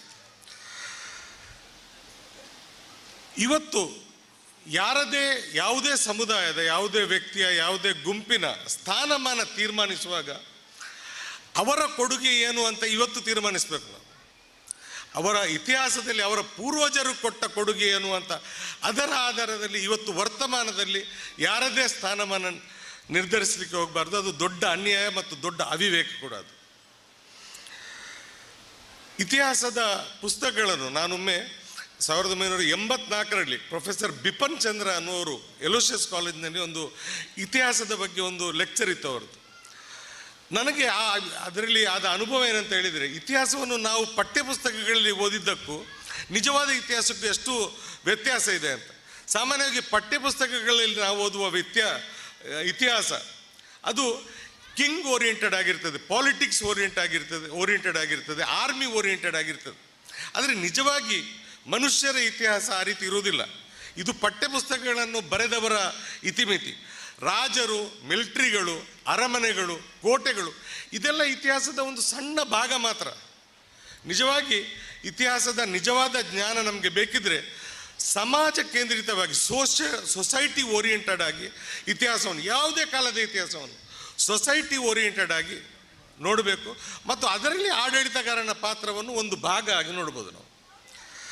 ಈ ರೀತಿ ಯಾವಾಗ ನಾವು ಕೇವಲ ಕಿಂಗ್ ಓರಿಯೆಂಟೆಡ್ ಆಗಿ ಅಥವಾ ಟೆಂಪಲ್ ಓರಿಯೆಂಟೆಡ್ ಆಗಿ ಮಿಲಿಟ್ರಿ ಓರಿಯೆಂಟೆಡ್ ಆಗಿ ಸೊಸೈಟಿಯನ್ನು ನೋಡ್ತೇವೆ, ಆಗ ನಮ್ಮ ವಿಷನ್ ತುಂಬ ಬ್ಲರ್ಡ್ ಆಗಿರ್ತದೆ, ತುಂಬ ಡಿಸ್ಟಾರ್ಟೆಡ್ ಆಗಿರ್ತದೆ. ನಿಜವಾದ ದೃಶ್ಯ ನಮ್ಮ ಮುಂದೆ ಇರುವುದಿಲ್ಲ. ಸಮಾಜದಲ್ಲಿ ಎಷ್ಟೆಲ್ಲ ಯೂನಿಟ್ಗಳಿವೆ, ಸಮಾಜದಲ್ಲಿ ಎಷ್ಟೆಲ್ಲ ಕಾಂಪೊನೆಂಟ್ಗಳಿವೆ, ಆ ಪ್ರತಿ ಯೂನಿಟ್ ಮತ್ತು ಪ್ರತಿ ಕಾಂಪೊನೆಂಟ್ ಅವರ ಕೊಡುಗೆ ಇದೆ ಇತಿಹಾಸದ ನಿರ್ಮಾಣದಲ್ಲಿ, ದೇಶದ ನಿರ್ಮಾಣದಲ್ಲಿ ಮತ್ತು ಸಮಾಜದ ನಿರ್ಮಾಣದಲ್ಲಿ. ನಾವು ಕುರುಡರು ಅಲ್ಲ ಅಂತ ಆದರೆ ಆ ಪ್ರತಿಯೊಂದು ಘಟಕದವರ ಕೊಡುಗೆಗಳನ್ನು, ಅವರ ಪಾತ್ರವನ್ನು ನಾವು ಗುರುತಿಸಬೇಕು, ಶ್ಲಾಘಿಸಬೇಕು. ಇನ್ನೊಂದು ಎಡವಟ್ಟು ಇತಿಹಾಸವನ್ನು ಬರೆಯುವವರು ಮಾಡುವಂಥದ್ದು, ಮತ್ತು ನಮ್ಮ ಭಾಷಣಗಳಲ್ಲೂ ಕೆಲವೊಮ್ಮೆ ಕೇಳ್ತದೆ, ಇತಿಹಾಸದ Muslim period, Sikh period, Hindu period ಅಂತ. ಇದು ಕೂಡ ಅಬ್ಸಲ್ಯೂಟ್ ನಾನ್ ಸೆನ್ಸ್. ಇತಿಹಾಸ ಅನ್ನೋದು ಆ ರೀತಿ ಹಿಂದೂ ಮುಸ್ಲಿಂ ಆಗಿ, ಇತಿಹಾಸ ಅನ್ನೋದು RSS ಅಲ್ಲ. ಇತಿಹಾಸ ಅನ್ನೋದು ಅದು ಜ್ಞಾನಕ್ಕೆ ಸಂಬಂಧಿಸಿದ ವಿಷಯ. ಅದನ್ನು ನಾವು ಈ ರೀತಿ ಹಿಂದೂ ಪೀರಿಯಡ್, ಮುಸ್ಲಿಂ ಪೀರಿಯಡ್ ಅಂತ ಅದನ್ನು ಡಿವೈಡ್ ಮಾಡಲಿಕ್ಕೆ ಸಾಧ್ಯ ಇಲ್ಲ. ಭಾರತದಲ್ಲಿ ಕೆಲವು ಮುಸ್ಲಿಂ ವ್ಯಕ್ತಿಗಳು ರಾಜರಾಗಿದ್ದರು, ಕೆಲವು ಮುಸ್ಲಿಂ ಕುಟುಂಬಗಳ ಜನರು ರಾಜರಾಗಿದ್ದರು. ಆದರೆ ಮುಸ್ಲಿಂ ಪೀರಿಯಡ್ ಅಂತ ಹೇಳುವಾಗ ಒಂದು ಮಿಸ್ಕಾನ್ಸೆಪ್ಷನ್. ಇಡೀ ಮುಸ್ಲಿಂ ಕಮ್ಯುನಿಟಿ ಇಲ್ಲಿ ಆಡಳಿತ ವರ್ಗ ಆಗಿತ್ತು ಅಂತ. ಭಾರತದಲ್ಲಿ 1947ರವರೆಗೆ ಮುಸ್ಲಿಂ ಸಮುದಾಯ ಆಡಳಿತಗಾರ ಸಮುದಾಯ ಆಗಿರಲಿಲ್ಲ. ಮುಸ್ಲಿಮರು ಅಂತ ಮಾತ್ರ ಅಲ್ಲ, ಭಾರತದ ಯಾವುದೇ ಸಮುದಾಯ ಅದು ಆಡಳಿತಗಾರ ಸಮುದಾಯ ಆಗಿರಲಿಲ್ಲ. ಆ ಸಮುದಾಯಕ್ಕೆ ಸೇರಿದ ಕೆಲವು ವ್ಯಕ್ತಿಗಳು ರಾಜರಾಗಿದ್ದರು, ಆಡಳಿತಗಾರರಾಗಿದ್ದರು. ಯಾವುದೇ ಸಮುದಾಯ ಇಲ್ಲಿ ಆಡಳಿತಗಾರರಾಗಲಿಲ್ಲ. ನಾವು ಆಡಳಿತಗಾರರಾದದ್ದು, ಹಿಂದೂಗಳು ಆಡಳಿತಗಾರರಾದದ್ದು, ಮುಸ್ಲಿಮರು ಆಡಳಿತಗಾರರಾದದ್ದು, ಎಲ್ಲ ಸಮುದಾಯಗಳು ಆಡಳಿತಗಾರರಾದದ್ದು 1947ರಲ್ಲಿ ನಾವು ಸ್ವತಂತ್ರರಾದ ನಂತರ. ಅದಕ್ಕಿಂತ ಮುಂಚಿನ ಪೀರಿಯಡ್ಗಳು ರಾಜ ಮಹಾರಾಜರುಗಳ ಅಥವಾ ಅವರ ಮಿಲಿಟರಿಗಳ ಪೀರಿಯಡ್ಗಳಿರ್ಬೋದು. ಆದರೆ ಅದು ಯಾವುದೇ ಸಮುದಾಯದ ಆಡಳಿತಗಾರರಾಗಿದ್ದ ಪೀರಿಯಡ್ ಅಲ್ಲ. ನೋಡಿ, ಅಕ್ಬರ್ನ ಕಾಲದಲ್ಲಾಗಲಿ ಔರಂಗಜೇಬನ ಕಾಲದಲ್ಲೇ ಆಗಲಿ ಒಬ್ಬ ಸಾಮಾನ್ಯ ಪ್ರಜೆಯ ಸ್ಥಿತಿ ಏನಂತ ಹೇಳಿದರೆ, ಅವನು ಒಂದು ವೇಳೆ ರಾಜನ ವಿರುದ್ಧ ಮಾತನಾಡಿದರೆ ಅವನ ರುಂಡ ಕಳೆದುಕೊಳ್ಬೇಕು. ಅವನು ಯಾವ ಜಾತಿಯವನಾದರೂ, ಅವನು ಮುಸಲ್ಮಾನ ಎಂಬ ಕಾರಣಕ್ಕಾಗಿ ಅವನ ಸರಕಾರ ಅಂತ ಅವನಿಗೆ ಮಾನ್ಯತೆ ಇಲ್ಲ. ರಾಜನ ವಿರುದ್ಧ ಮಾತಾಡಬಾರ್ದು. ರಾಜನ ವಿರುದ್ಧ ನೀವು ಆಲೋಚನೆ ಮಾಡಿದರೂ ಕೂಡ ಅದು ರಾಣಾ ಪ್ರತಾಪ್ ಇರ್ಬೋದು, ಅಥವಾ ಅಕ್ಬರ್ ಇರ್ಬೋದು, ಅಥವಾ ಇನ್ನೊಬ್ಬ ಇರ್ಬೋದು, ರಾಜನ ವಿರುದ್ಧ ಯಾವುದೇ ಸಮುದಾಯದ ಯಾವುದೇ ಜಾತಿಯ ಮನುಷ್ಯ ಮಾತಾಡಿದ್ದ ಅಂತಾದರೆ ಅವನು ತನ್ನ ಜೀವ ಕೊಳ್ಳಿಕ್ಕೆ ರೆಡಿ ಇರಬೇಕು. ಇದು ಇತಿಹಾಸದ ವಾಸ್ತವ. ಆದ್ದರಿಂದ ಯಾರು ಕೂಡ ನಾವು ಯಾವುದಾದ್ರೂ ಇತಿಹಾಸದ ಪರ್ವದಲ್ಲಿ ನಾವು ಆಡಳಿತಗಾರರಾಗಿದ್ದೆವು ಅಂತ ಭ್ರಮೆಯಲ್ಲಿದ್ದರೆ ದಯವಿಟ್ಟು ಆ ಭ್ರಮೆಯಿಂದ ಹೊರಗೆ ಬನ್ನಿ, ಆ ಭ್ರಮೆಯನ್ನು ಕಳಚಿಕೊಳ್ಳಿ. ಮುಸ್ಲಿಂ ರಾಜರನ್ನು, ಸ್ವಲ್ಪ ಬುದ್ಧಿ ಉಳ್ಳ ಯಾವುದೇ ಮುಸಲ್ಮಾನ ಮುಸ್ಲಿಂ ರಾಜ ಮಹಾರಾಜರುಗಳನ್ನು, ಮೊಘಲರನ್ನು, ಟಿಪ್ಪು ಸುಲ್ತಾನನನ್ನು ಅಥವಾ ಗೌರಿಯನ್ನು ಅಥವಾ ಖಿಲ್ಜಿಯನ್ನು ನಮ್ಮ ಪೂರ್ವಜರು ಅಂತ ಹೇಳುವುದಿಲ್ಲ.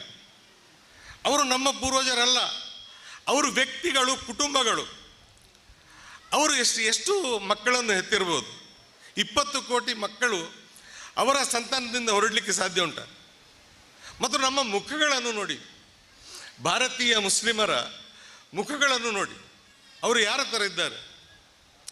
ನಿಜವಾಗಿ ನಮಗೆ ಪೂರ್ವಜರು ಇದ್ದಾರೆ ಅಂತಾದರೆ ಭಾರತದ ಮುಸ್ಲಿಮರ ಪೂರ್ವಜರು ಭಾರತದ ಶೂದ್ರರ ಪೂರ್ವಜರು, ಭಾರತದ ದಲಿತರ ಪೂರ್ವಜರು ಯಾರೋ ಅವರೇ ಭಾರತದ ಮುಸ್ಲಿಮರ ಪೂರ್ವಜರು. ಇದು ಕೇವಲ ಒಂದು ಪೊಲಿಟಿಕಲಿ ಕನ್ವೀನಿಯೆಂಟ್ ಆಗಿರುವಂಥ ಕ್ಲೇಮ್ ಅಲ್ಲ, ಒಂದು ಚಾಲೆಂಜ್ ಇದೆ. ಅನೇಕ ಬಾರಿ ಪ್ರಯೋಗ ಮಾಡಿರುವಂಥದ್ದು. DNA ಟೆಸ್ಟ್ ಮಾಡಿ ನೋಡುವ ಅಂತ, ಜೀನಿಯಾಲಜಿಯನ್ನು, ಜೆನೆಟಿಕ್ಸನ್ನು ಟೆಸ್ಟ್ ಮಾಡಿದಾಗ ಪದೇ ಪದೇ ಸಾಬೀತಾಗಿರುವಂಥದ್ದು.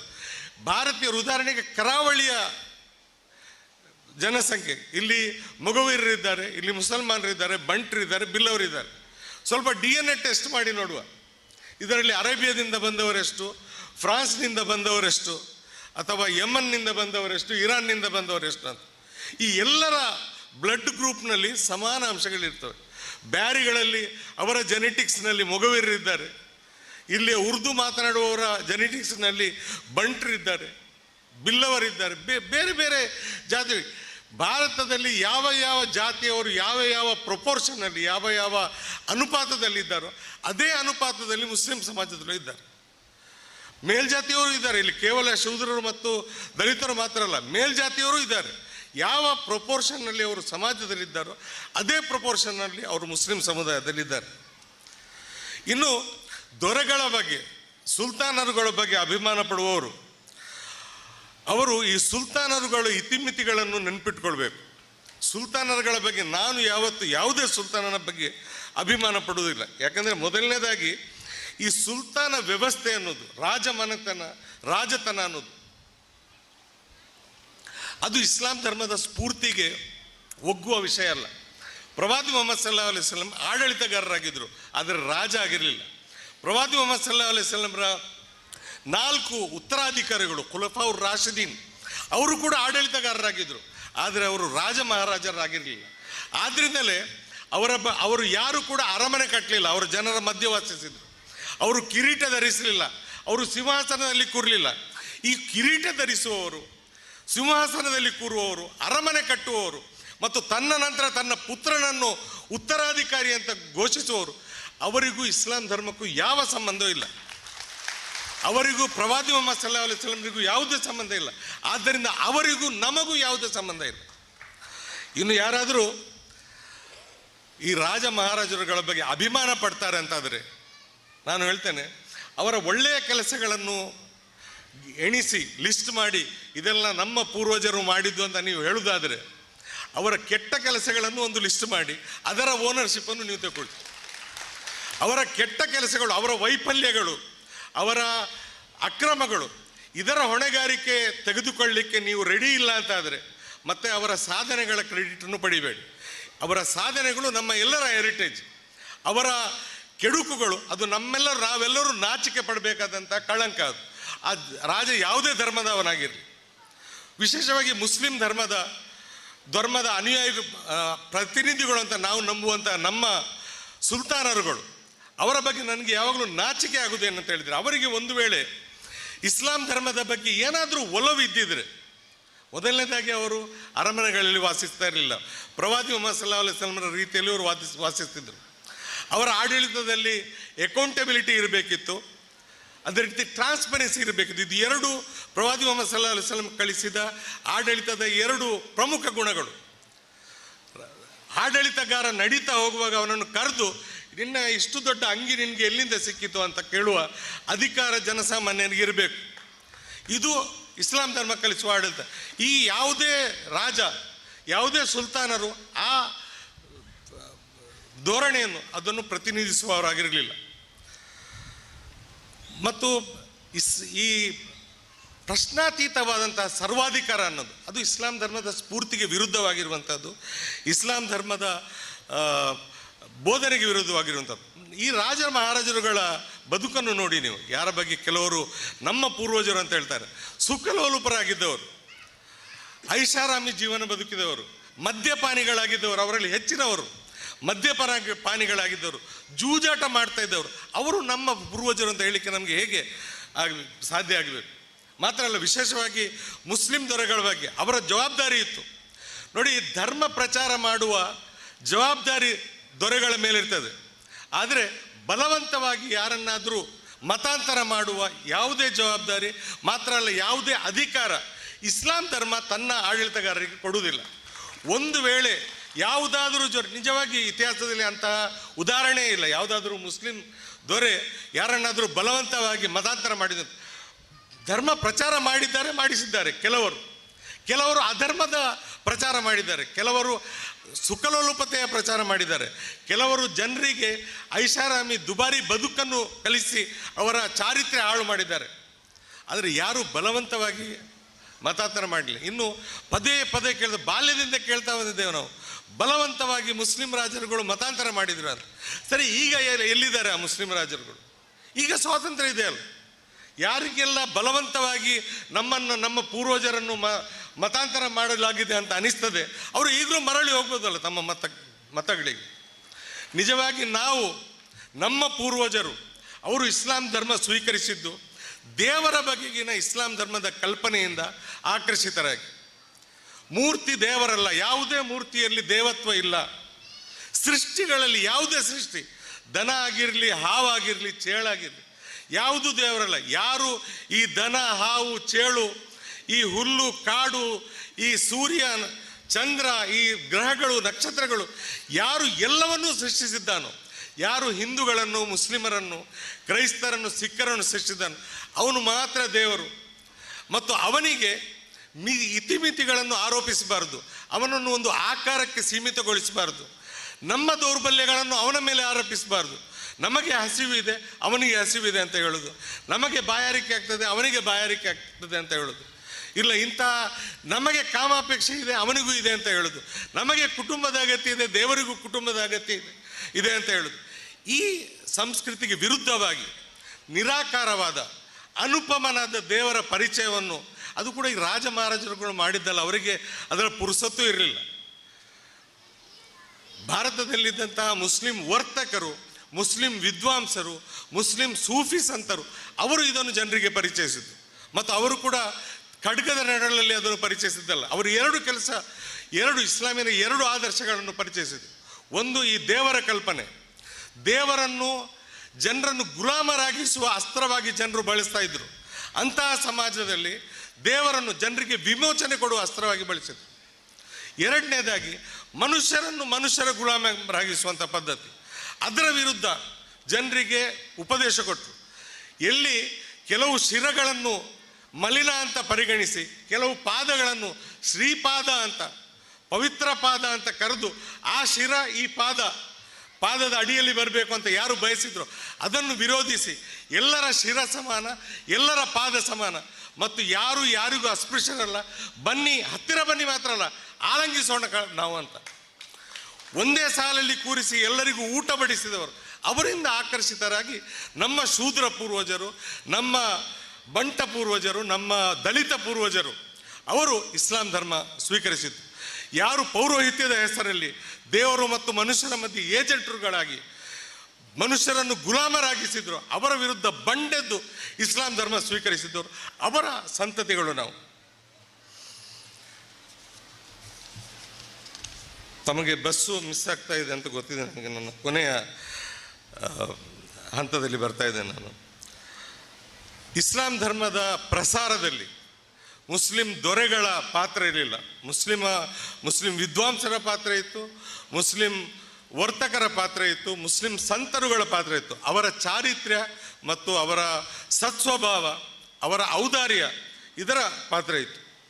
ಮತ್ತು ಭಾರತದಲ್ಲಿ ಇಸ್ಲಾಂ ಧರ್ಮದ ಪ್ರಸಾರದಲ್ಲಿ ನಮ್ಮ ಶೂದ್ರ ದಲಿತ ಪೂರ್ವಜರ ಕ್ರಾಂತಿಕಾರಿ ನಿರ್ಧಾರದ ಪಾತ್ರ ಇತ್ತು. ನಾವು ಇದನ್ನು ಸ್ವೀಕರಿಸ್ತೇವೆ ಅನ್ನುವ ಅವರ ನಿರ್ಧಾರ ಮತ್ತು ಅದಕ್ಕೆ ಅವಕಾಶ ಈಗಲೂ ಇದೆ. ಪೌರೋಹಿತ್ಯದ ವಿರುದ್ಧ ಇವತ್ತು ಕೂಡ ಅದು ಮುಸ್ಲಿಂ ಪೌರೋಹಿತ್ಯ ಆಗಲಿ ಅಥವಾ ಬ್ರಾಹ್ಮಣ ಪೌರೋಹಿತ್ಯ ಆಗಲಿ ಅದರ ವಿರುದ್ಧ ದಂಗೆ ಏಳಬೇಕಾದಂಥ ಬಂಡೇಳಬೇಕಾದಂಥ ಅಗತ್ಯ ಇವತ್ತು ಕೂಡ ನಮ್ಮ ಸಮಾಜದಲ್ಲಿದೆ. ನೋಡಿ, ನಮ್ಮ ಮುಸ್ಲಿಂ ದೊರೆಗಳ ದೊಡ್ಡ ವೈಫಲ್ಯ ಏನಂತ ಹೇಳಿದರೆ, ನಾನು ಅಭಿಮಾನ ಪಡ್ತಿದ್ದೆ ಆ ದೊರೆಗಳ ಬಗ್ಗೆ. ಒಂದು ವೇಳೆ ಅವರು ಜಾತಿ ಪದ್ಧತಿಯನ್ನು ನಿಷೇಧಿಸಿದರೆ, ಆದರೆ ಅವರು ನಿಷೇಧಿಸಲಿಲ್ಲ. ಇದು ಅವರ ವೈಫಲ್ಯ ಮತ್ತು ನಮ್ಮ ಮಟ್ಟಿಗೆ ನಾಚಿಕೆಯ ವಿಷಯ. ಅವರನ್ನು ಅದೇ ಕಾರಣಕ್ಕಾಗಿ ನಾನು ಅವರಲ್ಲಿ ಯಾರನ್ನೂ ಪೂರ್ವಜರು ಅಂತ ಹೇಳುವುದಿಲ್ಲ. ಅವರು ನಮ್ಮ ನೈಜ ಪೂರ್ವಜರಾಗಿದ್ದರೆ ಇಲ್ಲಿ ಅವರು ಮಾಡಬಹುದಾಗಿದ್ದಂಥ ಅತಿ ದೊಡ್ಡ ಕೆಲಸ, ಭಾರತದ ಪಾಲಿನ ಅತ್ಯಂತ ಕರಾಳ ಕಳಂಕ ಆಗಿರುವಂತಹ ಜಾತಿ ವ್ಯವಸ್ಥೆಯನ್ನು, ಅಸ್ಪೃಶ್ಯತೆಯನ್ನು ಅವರು ತೊಲಗಿಸಬೇಕಿತ್ತು. ಅವರು ತೊಲಗಿಸಲಿಲ್ಲ, ಅವರು ಅದನ್ನು ಸಹಿಸಿದ್ರು.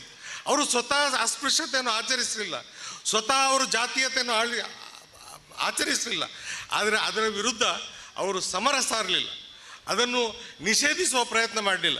ಅದರ ಪರಿಣಾಮ ಏನಾಯ್ತು ಅಂತ ಹೇಳಿದರೆ, ಇಸ್ಲಾಂ ಧರ್ಮದಿಂದ ಆಕರ್ಷಿತರಾಗಿ ಇಸ್ಲಾಂ ಧರ್ಮದ ಪೌರೋಹಿತ್ಯ ಮುಕ್ತ, ಶ್ರೇಣಿ ಮುಕ್ತ ವ್ಯವಸ್ಥೆಯಿಂದ ಆಕರ್ಷಿತರಾಗಿ ಯಾರು ಮುಸ್ಲಿಂ ಧರ್ಮ ಸ್ವೀಕರಿಸಿದ್ರು ಅವರಿಗೂ ಜಾತಿಯ ಸೋಂಕು ತಗಲಿತ್ತು. ಅವರು ಕೂಡ ಈ ಸೋಂಕಿನಿಂದ ಬಾಧಿತರಾದರು. ಇದು ಅವರ ವೈಫಲ್ಯದ ಫಲ. ಅದು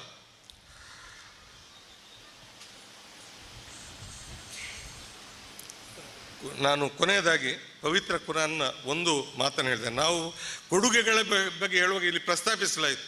ಸಂಗೀತಕ್ಕೆ ಮುಸ್ಲಿಮರ ಕೊಡುಗೆ ಇದೆ, ಅದೇ ರೀತಿ ಎಲ್ಲ ಬಗೆಯ ಕಲೆಗಳಿಗೆ ಮುಸ್ಲಿಮರ ಕೊಡುಗೆ ಇದೆ, ಫ್ಯಾಷನ್ಗೆ ಅವರ ಕೊಡುಗೆ ಇದೆ, ಅಡುಗೆಗೆ ಅವರ ಕೊಡುಗೆ ಇದೆ. ಎಲ್ಲ ಯಾವುದೇ ಕ್ಷೇತ್ರ ಮುಕ್ತವಾಗಿದೆ. ಆದರೆ ಹಾಗೆ ಅವರು ಕೊಡುಗೆಗಳನ್ನು ಸ್ವೀಕರಿಸಿದ್ದಾರೆ ಮತ್ತು ಕೊಡುಗೆಗಳನ್ನು ನೀಡಿದ್ದಾರೆ. ಕೊಡುಗೆಗಳ ಎಕ್ಸ್ಚೇಂಜ್ ಆಗಿದೆ ಮತ್ತು ಅದೆಲ್ಲ ಒಫಿಷಿಯಲ್ ಆಗಿ ಫಾರ್ಮಲ್ ಆಗಿ ನಡೆದಂಥದ್ದಲ್ಲ. ವಿವಿಧ ಜನವರ್ಗಗಳು ಪರಸ್ಪರ ಮಿಶ್ರ ಆದಾಗ ಸ್ವಾಭಾವಿಕವಾಗಿ ಒಬ್ಬರ ಒಳಿತು ಇನ್ನೊಬ್ಬರಿಗೆ ವರ್ಗ ಆಗ್ತದೆ.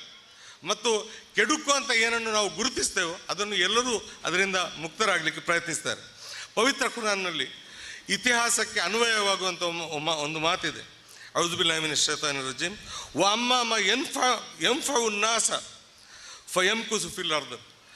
ಯಾವುದು ಇಡೀ ಮನುಕುಲಕ್ಕೆ ಉಪಯುಕ್ತವಾಗಿರ್ತದೋ ಅದು ಭೂಮಿಯಲ್ಲಿ ಉಳಿತದೆ ಅಂತ. ನಮಗೆ ರಾಜ ಮಹಾರಾಜುಗಳ ಟೆರಿಟರಿ ಎಷ್ಟಿತ್ತು ಅಂತ ಅದನ್ನು ಚರ್ಚಿಸಿ ನಮಗೆ ಯಾವ ಲಾಭವೂ ಇಲ್ಲ.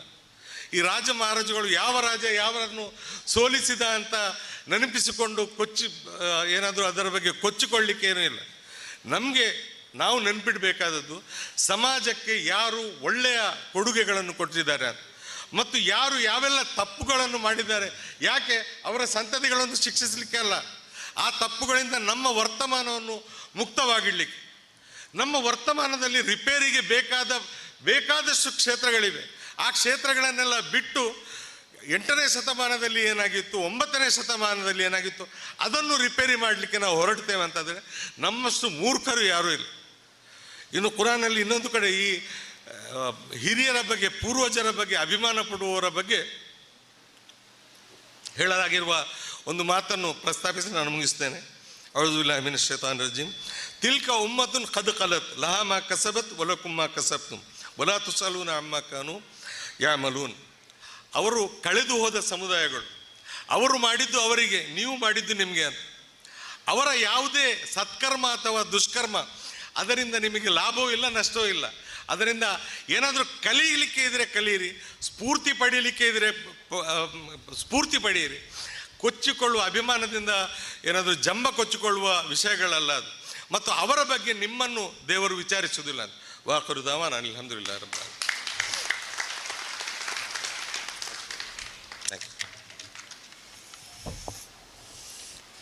ಭಾರತದ ಇತಿಹಾಸ ಮತ್ತು ಮುಸ್ಲಿಮರು ಎನ್ನುವ ಈ ಮಹತ್ವಪೂರ್ಣ ವಿಚಾರಗೋಷ್ಠಿಗೆ ಅತ್ಯಂತ ಶಕ್ತಿಯುತವಾದಂತಹ ಒಂದು ಸಮಾರೋಪವನ್ನು ನೀಡಿದ್ದಾರೆ ಅಬ್ದುಲ್ ಸಲಾಂ ಪುತ್ತಿಗೆ ಅವರವರ ಮಾತುಗಳನ್ನು ಕೇಳುವಾಗ ನಮ್ಮ ಯೋಚನಾ ಶಕ್ತಿ ಅಥವಾ ನಮ್ಮ ಚಿಂತನೆಯ ದಿಕ್ಕೇ ಸಹ ಬದಲಾಗುವಂತಹ ರೀತಿಯಲ್ಲಿ ಅಬ್ದುಲ್ ಸಲಾಂ ಪುತ್ತಿಗೆ ಅವರು ಮಾತನಾಡಿದ್ದಾರೆ. ಸ್ನೇಹಿತರೆ, ಅಬ್ದುಲ್ ಸಲಾಂ ಪುತ್ತಿಗೆ ಅಂದರೆ, ಮಿಸ್ಟರ್ ಪುತ್ತಿಗೆ ಅವರೇ, ನೀವು ಅಂದರೆ ನನಗೆ ವೈಯಕ್ತಿಕವಾಗಿ ಒಂದು ಪ್ರೀತಿ ಇದೆ, ಗೌರವ ಇದೆ. ಕಾರಣ ಏನು ಅಂದರೆ, ಇತ್ತೀಚೆಗೆ ನಾನು ನನ್ನ ವೈದ್ಯಕೀಯ ತಪಾಸಣೆಗೆ ಹೋದಾಗ ನನ್ನನ್ನು ತಪಾಸಣೆ ಮಾಡಿದಂತಹ ವೈದ್ಯರು ಹೇಳಿದರು, ನಿಮಗೆ ವಯಸ್ಸೆಷ್ಟು ಕೇಳಿದರು. ಹೇಳಿದೆ, ಆಗ್ಬೋದು ಮಾರ್ರೆ, ನಿಮಗೆ BP ಇಲ್ಲ ಅಂದರು. ಆವಾಗ ಉತ್ತರಿಸಬೇಕು ಅಂತ ನನ್ನ ಮನಸ್ಸಿನಲ್ಲಿ ಆಗಿತ್ತು, ಆದರೆ ಉತ್ತರಿಸಲಿಲ್ಲ. ಮನಸ್ಸಿನಲ್ಲಿ ಅಂದುಕೊಂಡೆ, ನಾನು ಪ್ರತಿದಿನ ಬೆಳಗ್ಗೆ ವಾರ್ತಾಭಾರತಿಯನ್ನು ಓದುತ್ತೇನೆ ಎಂದು. ಬಹುಶಃ ನಮ್ಮ ಉದ್ವೇಗಗಳನ್ನು ಕಡಿಮೆ ಮಾಡುವಂತಹ ಒಂದು ಪತ್ರಿಕೆಯ ಪ್ರಧಾನ ಸಂಪಾದಕರಾಗಿದ್ದೀರಿ. ನಿಮಗೆ ತುಂಬ ಹೃದಯದ ಧನ್ಯವಾದಗಳನ್ನು, ಅಭಿನಂದನೆಗಳನ್ನು ಸಲ್ಲಿಸ್ತೇನೆ.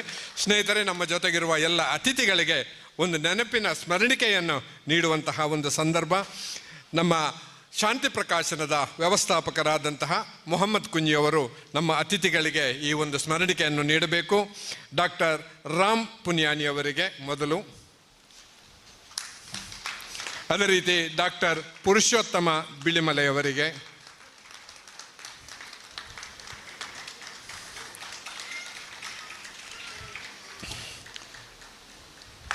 ಪ್ರೊಫೆಸರ್ ಸೈಯದ್ ಅಖಿಲ್ ಅಹ್ಮದ್ ರವರಿಗೆ,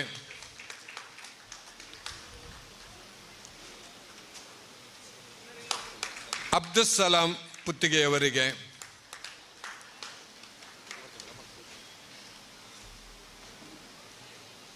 ನಮ್ಮ ಪ್ರೀತಿಯ ಆಮಂತ್ರಣವನ್ನು ಸ್ವೀಕರಿಸಿ ಬಂದು ವೇದಿಕೆಯಲ್ಲಿ ನಮ್ಮೊಂದಿಗೆ ಇಷ್ಟು ಹೊತ್ತು ಕುಳಿತು ನಮ್ಮನ್ನು ಸಂತೋಷಗೊಳಿಸಿದಂತಹ ನಮ್ಮೆಲ್ಲರ ಪ್ರೀತಿಯ ರಮನಾಥ್ ರೈ ಅವರಿಗೆ ಸಹ ಒಂದು ನೆನಪಿನ ಕಾಣಿಕೆ ಸ್ಮರಣಿಕೆಯನ್ನು ನೀಡಬೇಕಾಗಿ ನಾನು ವಿನಂತಿಸಿಕೊಳ್ತೇನೆ.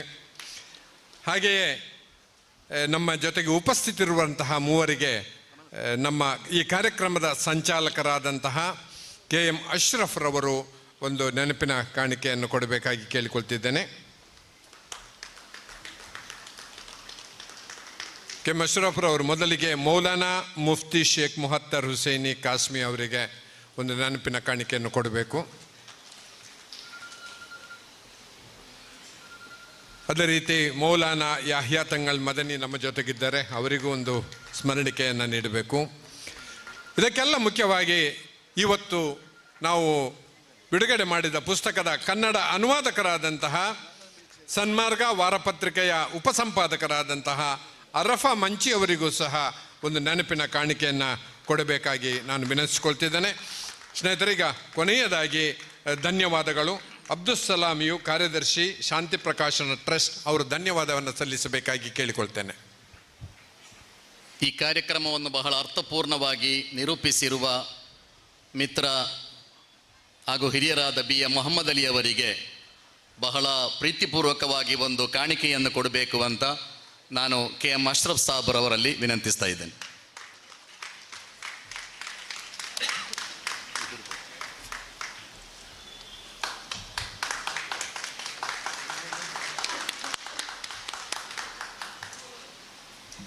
ಧನ್ಯವಾದ. ಅಲ್ಹಮ್ದುಲಿಲ್ಲಾಹಿ ರಬ್ಬಿಲ್ ಆಲಮೀನ್ ವಸ್ಸಲಾತು ವಸ್ಸಲಾಮು ಅಲಾ ರಸೂಲಿಲ್ ಕರೀಮ್ ವ ಅಲಾ ಆಲಿಹಿ ವ ಅಸ್ಹಾಬಿ ಅಜ್ಮഈನ್ ಅಮ್ಮಾ ಬಾದ್. ಸರ್ವಸ್ತುತಿ ಸ್ತೋತ್ರಗಳು ನಮ್ಮ ನಿಮ್ಮೆಲ್ಲರನ್ನು ಸೃಷ್ಟಿಸಿದ ಹಾಗೂ ಈ ಕಾರ್ಯಕ್ರಮವನ್ನು ಯಶಸ್ವಿಗೊಳಿಸಲು ಅನುಗ್ರಹಿಸಿದ ಅಲ್ಲಾಹನಿಗೆ ಮೀಸಲು. ಈ ಕಾರ್ಯಕ್ರಮದಲ್ಲಿ ಈ ಕಾರ್ಯಕ್ರಮವನ್ನು ಉದ್ಘಾಟಿಸಿ ಮಾತನಾಡಿದಂತಹ ಪ್ರೊಫೆಸರ್ ಸೈಯದ್ ಅಕೀಲ್ ಅಹಮದ್ ಅವರಿಗೆ, ಅದೇ ರೀತಿ ಈ ಕಾರ್ಯಕ್ರಮದಲ್ಲಿ ಪ್ರಮುಖ ಭಾಷಣವನ್ನು ನಿರ್ವಹಿಸಿದಂತಹ ಡಾಕ್ಟರ್ ಪುರುಷೋತ್ತಮ ಬಿಳಿಮಲೆ ಅವರಿಗೂ, ಡಾಕ್ಟರ್ ರಾಮ್ ಪುನಿಯಾಣಿ ಅವರಿಗೂ ಹಾಗೂ ಈ ಕಾರ್ಯಕ್ರಮದ ಅಧ್ಯಕ್ಷತೆಯನ್ನು ವಹಿಸಿದ ಅಬ್ದುಸಲಾಂ ಪುತ್ತಿಗೆಯವರಿಗೂ ನಾನು ಹೃದಯಂಗಮವಾದಂತಹ ಧನ್ಯವಾದವನ್ನು ಸಮರ್ಪಿಸ್ತಾ ಇದ್ದೇನೆ.